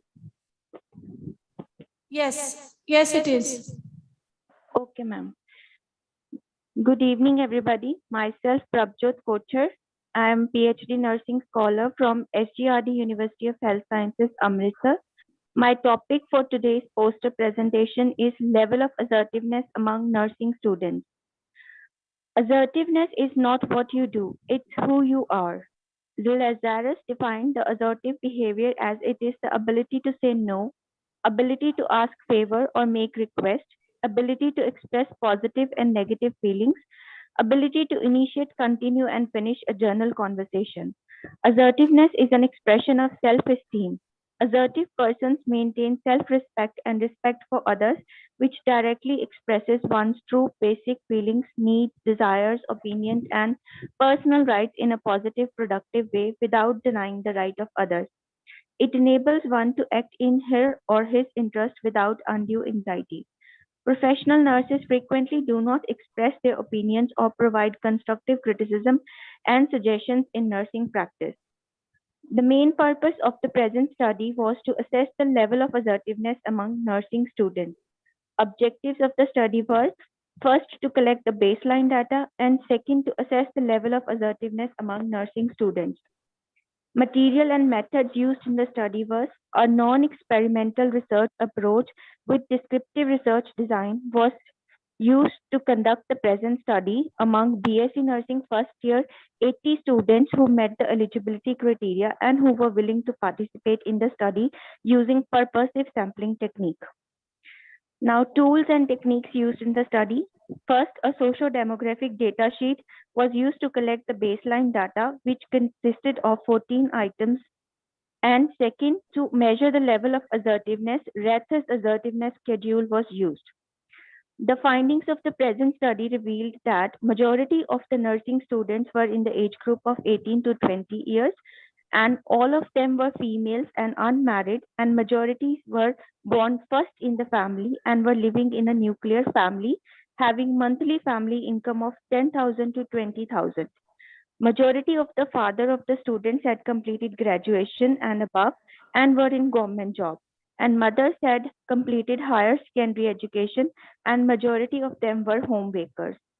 As per medium of instruction till +2 among students, maximum were from English medium and maximum had voluntarily joined the nursing profession, and majority of them reported that they participated in the process of decision making in the family.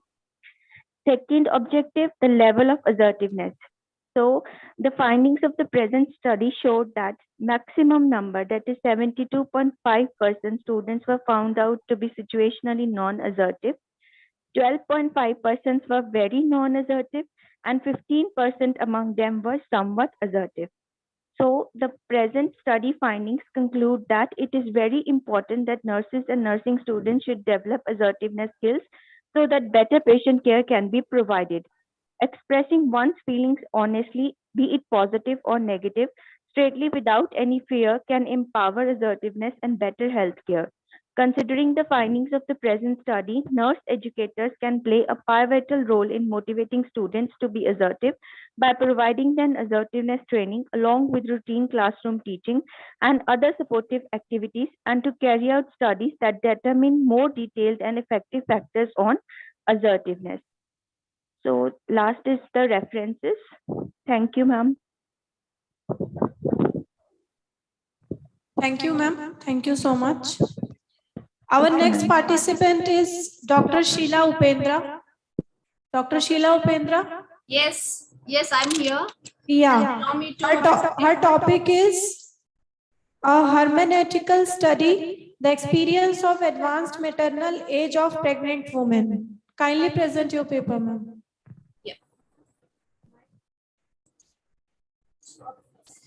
Can you see my PPT, please? Yes, ma'am. Yeah. Very good evening to one and all. And my topic of the presentation is a hermeneutical study, the experience of advanced maternal age of pregnant women. And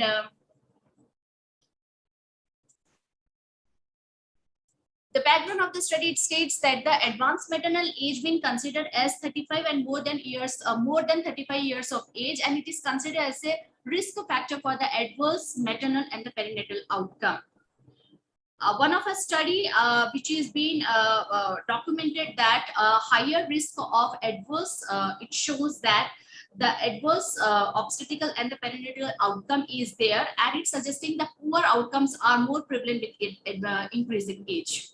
The objective of my study was to explore the experience of advanced maternal age of pregnant women, and the research question posed was, what's your pregnancy experience with the advanced age?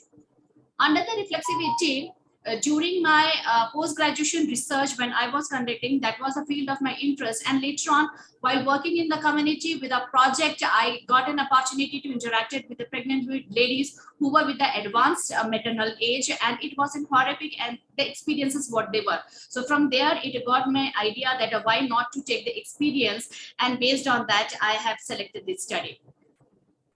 The inclusion criteria included the women over the 35 years of age and the primary gravida and in the last month of the pregnancy. Exclusion those who does not wanted to willing to participate and not given the consent for the study.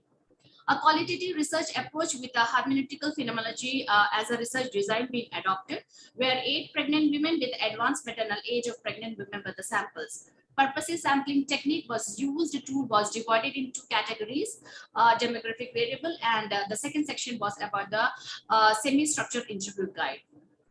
From each participant, before the interview, the consent being taken, and the interview was lasted for 40 to 50 minutes, and it was all audio recorded. Extra note was also taken. The non-verbal communications and the observations were also monitored and made recorded during the interview.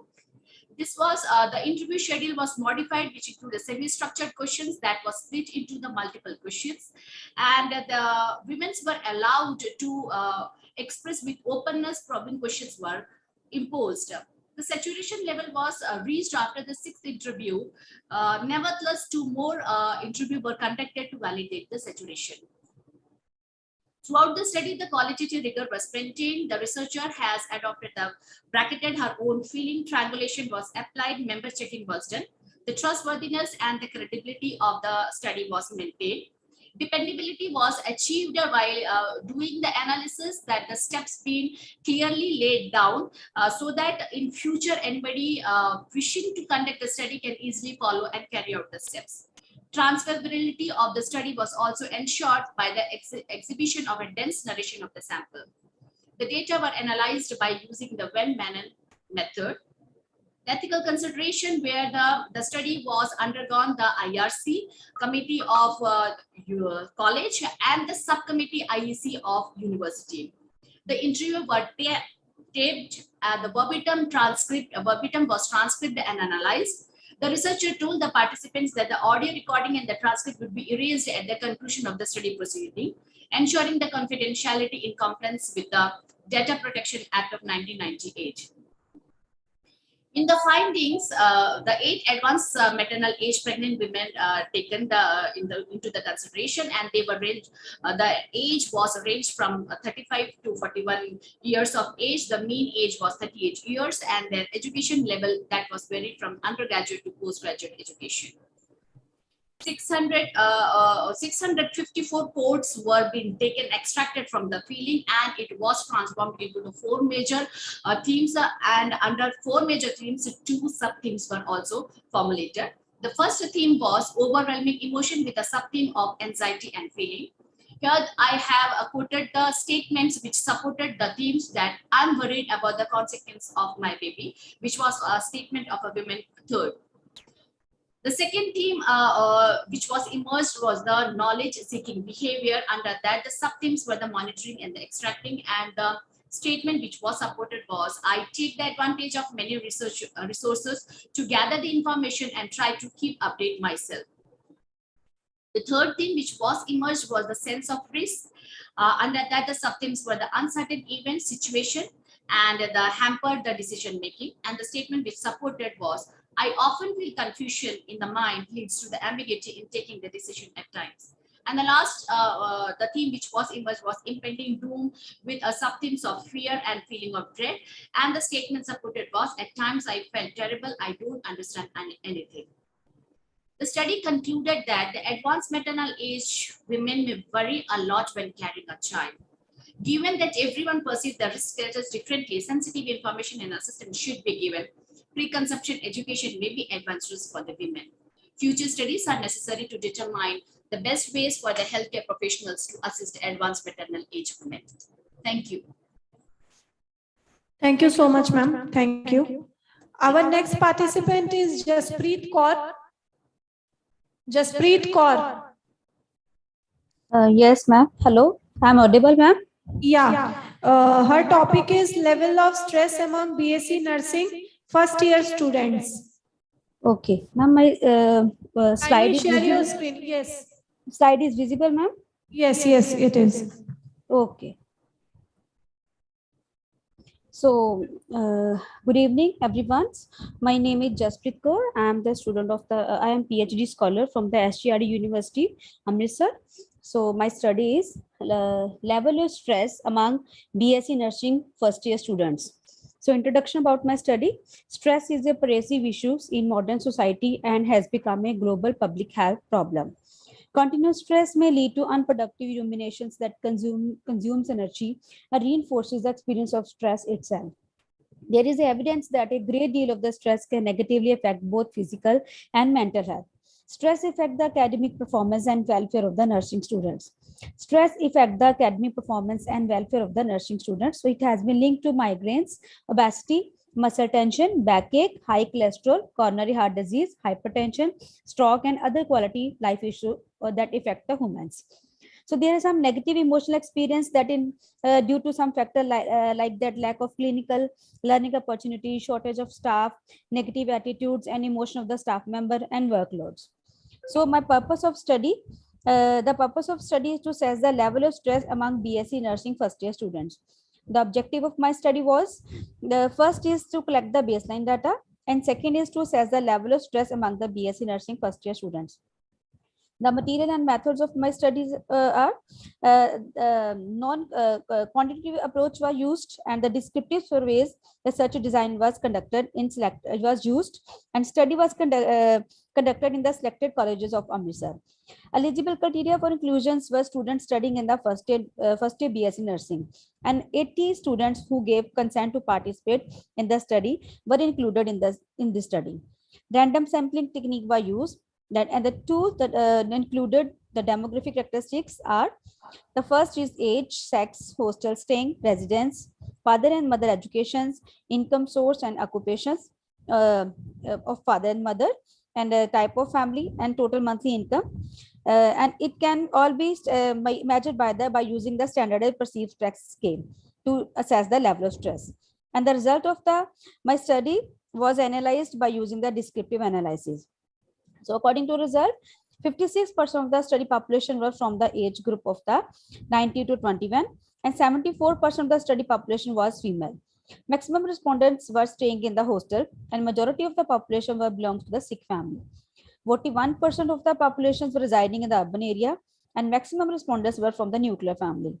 Majority of the participants, fathers or mother is having senior secondary education. According to occupation of the father and mother, maximum respondents father is having government job, and 62% of the mother belongs to the housewife. Majority of the study population was 36%, and means the participants, the father's income is having 20,000. According to my first objectives, this is the distribution of the study subject according to the level of stress score among the nursing students. The 55% of the students were having high stress, and the 40% students is having moderate stress. Only 5% of the students is having low stress. So my study concluded that the stress has become never-ending and continuous and prevalent condition in today's world. The present generation is marked as a generation of the stress.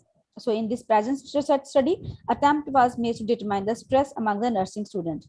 This study has tried to assess the mental level being or lack therefore of the students undergoing nursing training. The fact that these students are finding the subject difficult, living in hostel, doing shift duty in the hospital, academic workload is reflected in the significantly higher incidence of the stress. So that the experience as compared to the general population. So we suggest that induction program at the start of the nursing course and the positive mental health training can go long way towards reducing strain of nursing students and can provide betterment to their professional and personal well-being. So this is all about my study. Thank you, ma'am. Thank you so much, ma'am. Our next participant is Krutika. Are you there? Krutika? Okay. Vaishnavi Ronge? Vaishnavi? Anushri Modak? Anushri Modak? Anushri Modak? Anushri Modak? Anushri? Yes, ma'am. Anushri Modak? Yes, ma'am. Yeah. I'm audible. Kindly present your paper. Her Yes, topic is a short study to assess of third year BSc third year nursing student toward working for COVID-19. Share your screen with us, ma'am. Yes. Yes, ma'am.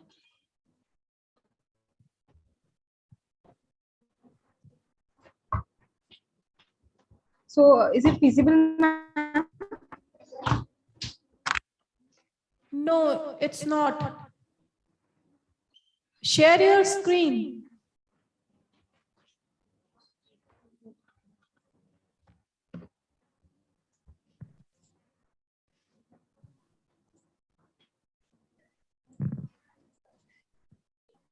Is it feasible, ma'am? Now, yeah, now it is. Start. So, thank you to respected ma'am and respected conference to giving me the chance of performance my favorite paper presentation. So, so the statement, a short study to assess the attitude of third year BSc nursing student towards the working for the COVID-19 patients. So introduction, prevention is always better than cure. Coronavirus disease 2009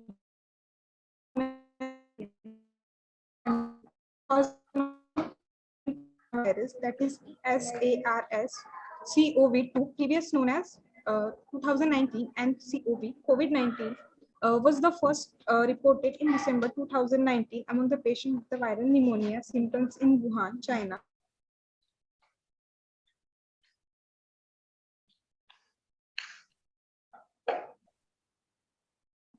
In the provenance of the where other non-aquatic animals were also being sold before the outbreak, as the 20 April 2020, over the 0.5 million cases and 6,000 deaths have been reported globally.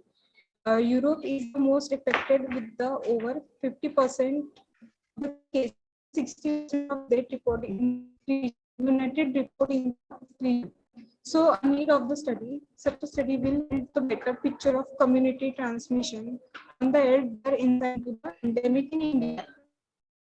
A short survey study to assess the attitude third-year BSc nursing student toward the working for the COVID-19 patients. So, to assess the attitude of third-year BSc nursing student in COVID-19 to associated the next objective associate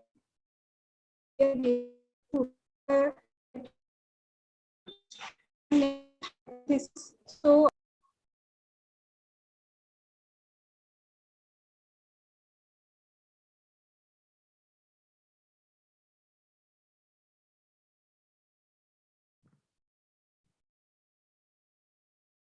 Anushri?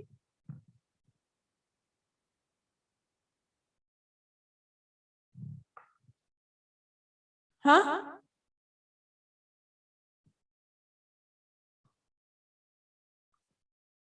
Anushri?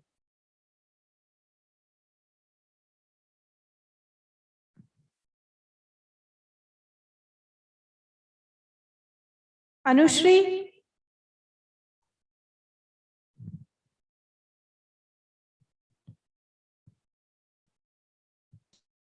Hello? Anushri? Am I kindly continue. So, assumption is a assumed structural personnel will be increase the primary prevention of COVID-19 among out the clients department clients and students. Delimitation, the study is limited to only the area. So second delimitation is data collection period is limited. So conceptual framework to study modified the usual and theory. Conceptual framework is interrelated construction that is assembled together in the same rational scheme by the virtual of their relevance to come thing. In the present study, the catastrophic event have been shown major shift in the viewpoints of behavior when they believe from the collective experienced events. So, a research methodology design is created for the of a plan or convention of the structure of the objective system or the measurable human interactions. So, a review of the study. A study was conducted by the Sunny Kumar, present the world infected by COVID-19 virus, which has created an emergency public health of controlling the spreading of the virus. We have to prepare the precaution and calculation of the infection spreading in coronavirus effects of the population of the world, including India. Here we have the study to virus spreading rate on Maharashtra state, which is part of India. We are predicting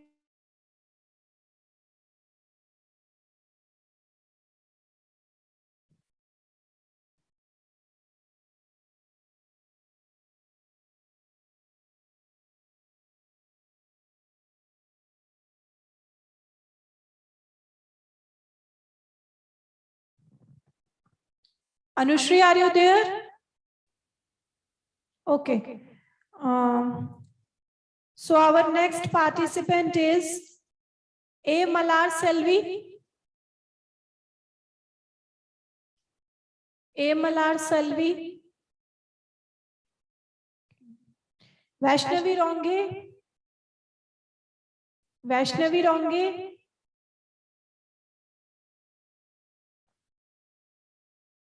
Krutika Panash, Krutika,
Krutika, are you there?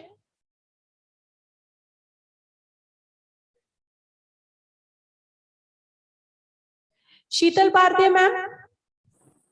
Yes, ma'am, I'm here. Yeah, kindly present your paper, ma'am. Yes, ma'am. Our topic is online education outcome of nursing students. Yes, ma'am. Yeah. My PPT is visible, ma'am? Yes, ma'am. Please put on slideshow. Yeah.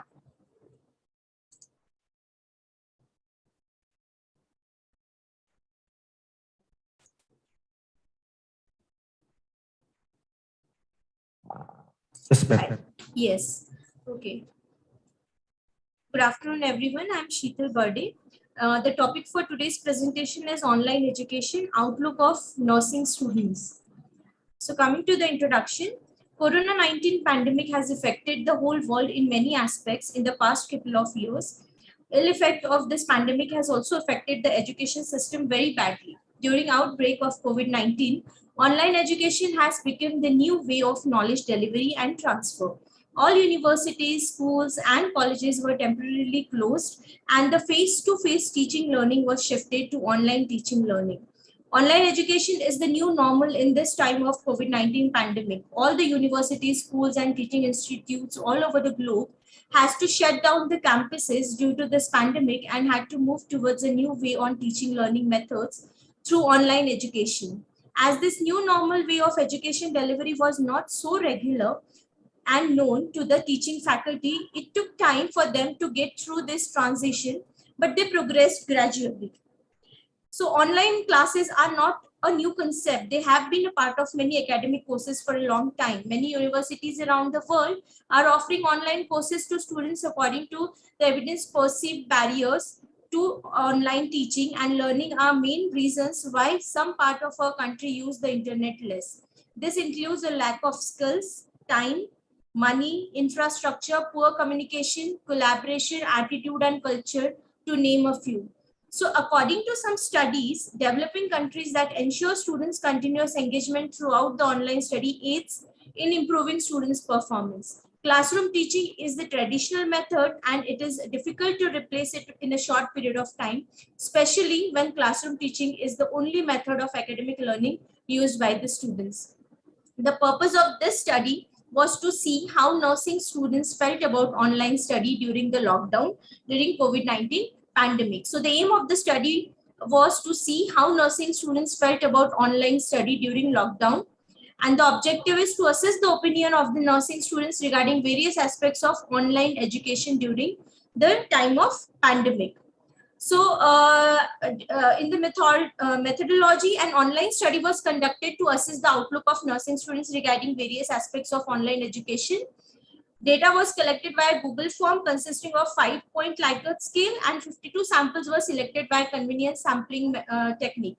The institutional review board of the concerned institute granted the ethical approval for this study. All the participants gave their informed electronic consent to participate in this study.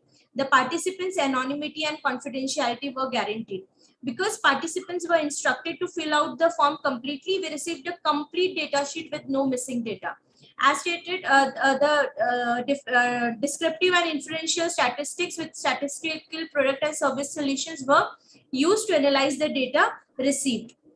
Now coming to the results, now these were certain findings which I found through this online data collection study which I have done. So the demographic characteristic depicted that maximum number of participants were from the age group 21 to 22 years. More than half of the participants were female nursing students and rest were male nursing students, that is 14. All the students were using smartphones for online education, that is 52 students. 30 students expressed that classroom teaching is always better than online teaching. Maximum participants, that is 76.9%, found pandemic have helped teaching faculties in learning online teaching pedagogies.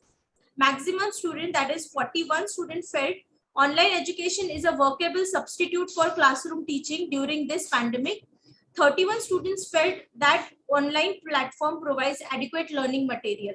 More than half, that is 33 students, found different pedagogies make the online learning experience more enlightening. Less than half, that is 33 students, found online teaching learning platform like Google Classroom, Edmodo, etc. help in sharing study material by the lecturer to the students. 34 students felt various online platforms make it easy for completing the assignments and submission of these assignments. 25 students found teacher and learner communication takes place well in teaching space than through online platform. 25 students found use of technology in delivering lectures make a lecture more interactive. 27 students feel that if the lecturer and students have face-to-face interaction, then oration becomes more communicative. 25 students felt that posting remarks in the chat box during a oration can be considered as interactive session. 27 students found online tests and quizzes efficiently evaluate the knowledge of students. More than half of the students found weekly online assignments and tests help in improving the learning process. 31 students found online education is leading to dependency on internet connectivity. 36 students found online teaching learning is indirectly promoting to overuse of digital technologies. 25 students felt excessive screen time due to online learning processes causing stress and affecting the sleep of the students. 42.3% students felt online assessment creates more anxiety than regular offline assessment. More than half of the students, that is 32 students, found that their routine life is affected due to the online education. 34 students felt online education is exposing the digital rift amongst the students. And half of the nursing students, that is 27, felt online education is making the students socially isolated. And 36 students felt that online teaching is unable to inculcate the sense of teamwork in the... Ma'am, kindly come to the conclusion, please. Please. Yeah, Kindly the study concluded that the teachers have learned creative skills in online teaching while ultimately improved the teaching skills. It was found from the current study that students found online education as a useful way of learning in the pandemic, and it was useful for them in learning process as well as in completing the academic requirements. Nursing students had positive opinion on online education. They were happy that their teaching learning activities were going on in the middle of COVID-19. Thank you. Thank you so much, ma'am. Malar ma'am, are you there? Yes, I am here. Can I start? Kindly present, ma'am. Kindly present. Okay. Good evening to one. Myself, Mrs. A. Malaselvi, PhD scholar, Amity College of Nursing, Amity University, and my co-authors are Professor Anugoba, Community Health Nursing Department, and Professor Dr. Poonam Joshi, Principal, AIMS College of Nursing. First of all, I would like to thank the organizers for giving me the opportunity and for organizing such a wonderful conference and given a platform to present our topics. My scientific paper presentation on assessment of knowledge, attitude, and perceived practice towards neonatal pain management among nursing students in a selected College of Nursing in New Delhi, a web-based online CAP, questionnaire-based cross-sectional study. Neonatal pain management during a hospital stay is very important. Many evaluation study reports that neonatal pain is inadequately managed. Therefore, it has to be taught and demonstrated during the student period itself. For every nurse, unaddressed, unattended, and mismanaged neonates pain can affect child's comfort and alter the development of cognitive abilities of the neonates in the later part of her life. Therefore, it is entirely the caregiver's responsibility to accurately assess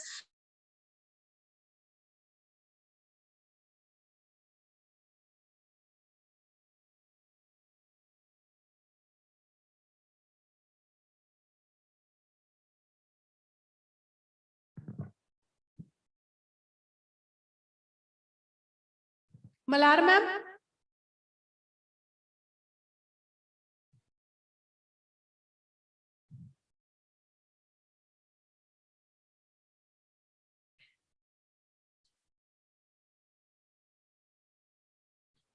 pain. Jasneet Kaur ma'am, are you there? Malar ma'am, are you there?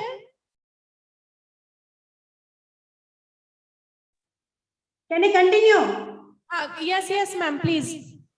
The questionnaire consists of 4 sections in this CAP study. 8 questions related to the socio-clinical demographic status, and 15 questions related to knowledge, and 20 related to the attitude, and 15 related to the perceived practice. Descriptive statistics were used to represent the demographic and CAP score response scores. The variables were transformed, computed, and recorded into the different variables for average and good knowledge level. The normally distributed data were expressed as a mean and standard deviation.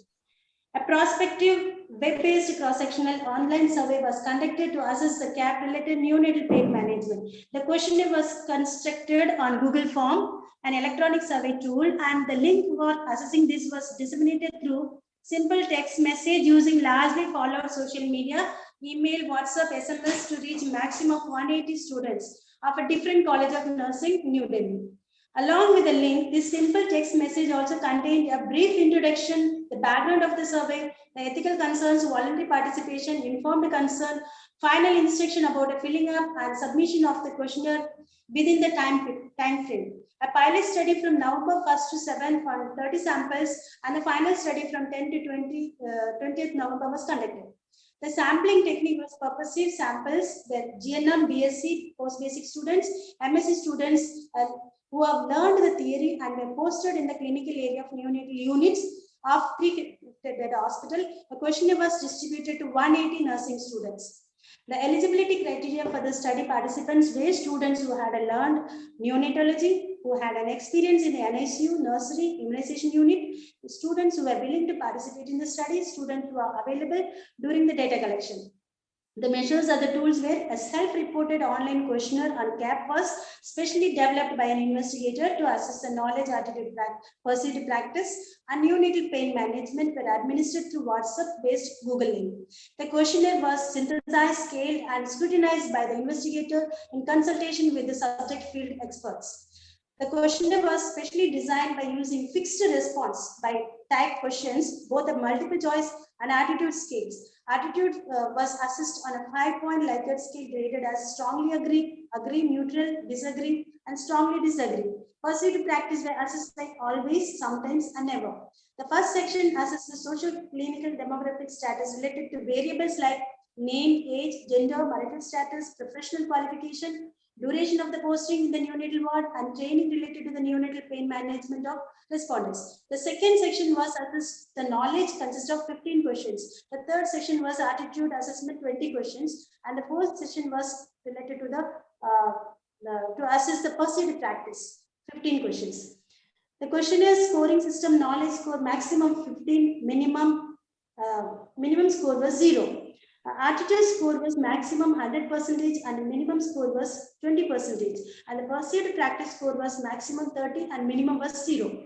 The data collection process with November 1st to 20th November, online data was done due to the non-feasibility of the direct contact survey during the COVID-19 pandemic. 180 samples were selected. The survey questions were mailed through Google format with the information about the study. The participant considered to partake in the completing the Google questions. Ethical approval is obtained from the Amity University. Respondents were given 15 days to complete the survey. Reminder was sent to the students. Tryout of 3 samples and a pilot study was done on the first day with 30 samples. The questionnaire was further refined based on their feedback. The language of the tool was on English.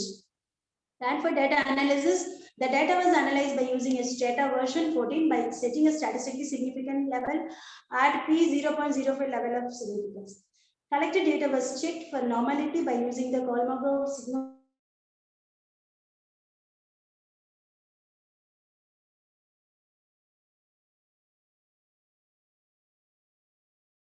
Hello, ma'am. Hello, ma'am, are you there? Please continue. Ma'am?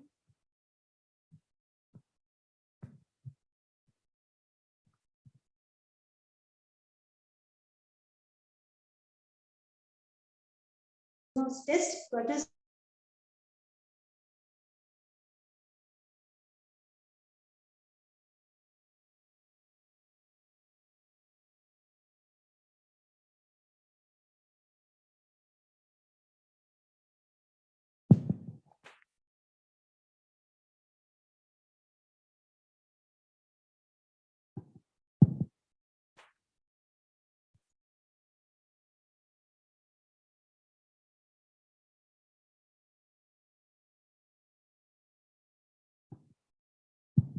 Hello, ma'am.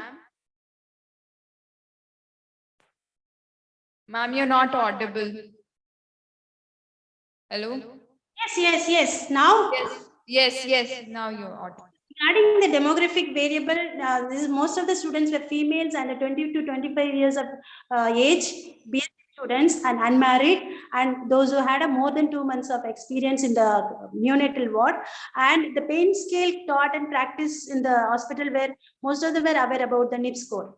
And knowledge questionnaires on correct answers rate and ratio of the students were related to the knowledge question of 7, the cognitive activity which prevents the transmission of pain through descending blocking action. That was about 115 students given a correct answers. And those were knowing the full form of NIPS were about 142 students. And the needle size which was used for the BCG vaccination was the correct answer given by the out of 180 were 121 students. The abbreviation of the EMLA cream were known about out of 103 students. The frequency of neonatal pain assessment depends on the was used by the students were aware about and given a correct answer were 100 students. The knowledge, attitude, perceived practice score of the frequency percentage, minimum, maximum, mean deviation, it was done. And the knowledge was, most of them had the average knowledge, which was about 34. And the attitude was, most of them had an undecisive attitude, and the perceived practice was very poor practice. And the association between the knowledge and the attitude and the perceived practice among nursing students regarding neonatal pain management was between the attitude and the practice, there was significant difference. It was the Pearson correlation shows that 0.3320, which was 0.001 level of significant. And this was a graph which was shown the significant level of the attitude and the practice. The result shows that out of 180 nursing students participated in the study, the majority of them were the age group 21 to 25, and most of them were female, and those who are GNM students were 45 and BSc were 47, and few of them were BSc nursing students and MSc nursing students. And the majority of the subjects were posted in the neonatal unit more than 2 months. 53% of the subjects were trained on neonatal pain and its management. Sheetal ma'am? Yes. Kindly come to the conclusion. You are running out of time, ma'am. Knowledge was assessed by a structured questionnaire based on 4 parameters: knowledge related neonatal pain, pathophysiology, clinical presentation, and management. And it was found that majority of the nursing student had a poor knowledge regarding the neonatal pain management. The assessment of the attitude towards the neonatal pain management was based on 4 parameters: attitude related to the neonatal pain, clinical practice, pain management, and parental involvement in the neonatal pain. It was found that the majority of the subject had a undecisive attitude towards the neonatal pain management. The assessment of the perceived practice towards the neonatal pain management based on 4 parameters: perceived practice related to painful procedures, clinical presentation, management, and parental involvement. The perceived practice related to neonatal pain management was found to be 53.8%. The limitation of this study was, the main limitation of this study was limited to only 2 nursing colleges could not do any intervention due to the time Sheetal limitation. ma'am, are you running out of your time? Not involved. Yeah, please. Please stop. Please stop. Thank you. Thank you so much for presenting your paper. Thank you so much. Okay. Thank you very much. Shailaja ma'am, Amandeep Kaur ma'am, Dr. Atma Ram Bansal, Amandeep ma'am, Shailaja ma'am. Anybody is there? Amandeep, Shailaja.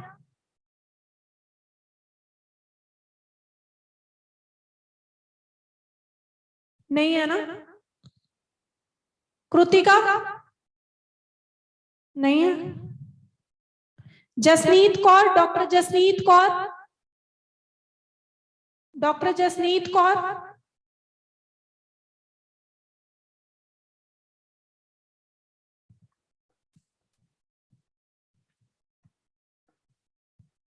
Aishwarya? Yes, ma'am. Are you able to join us? Ma'am, yeah, but I don't think I can share it. Okay, it's okay. It's okay. Shall I start? No, it's okay. You can't share your screen with your mobile. You have to log in with laptop. Do you have a laptop? No. No, it's okay. Leave it. It's okay.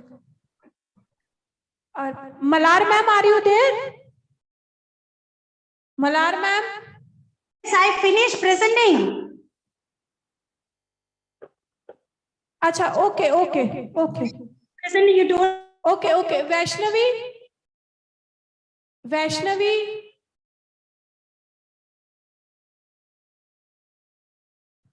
हाँ, but इनमें से किसी का paper नहीं है अब.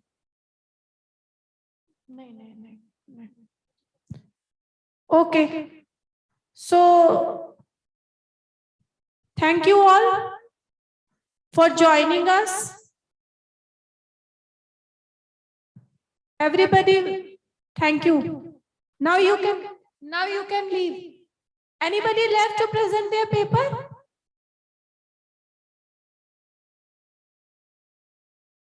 Okay, just wind up. Thank you so much, guys, for joining us online. Thank you so much.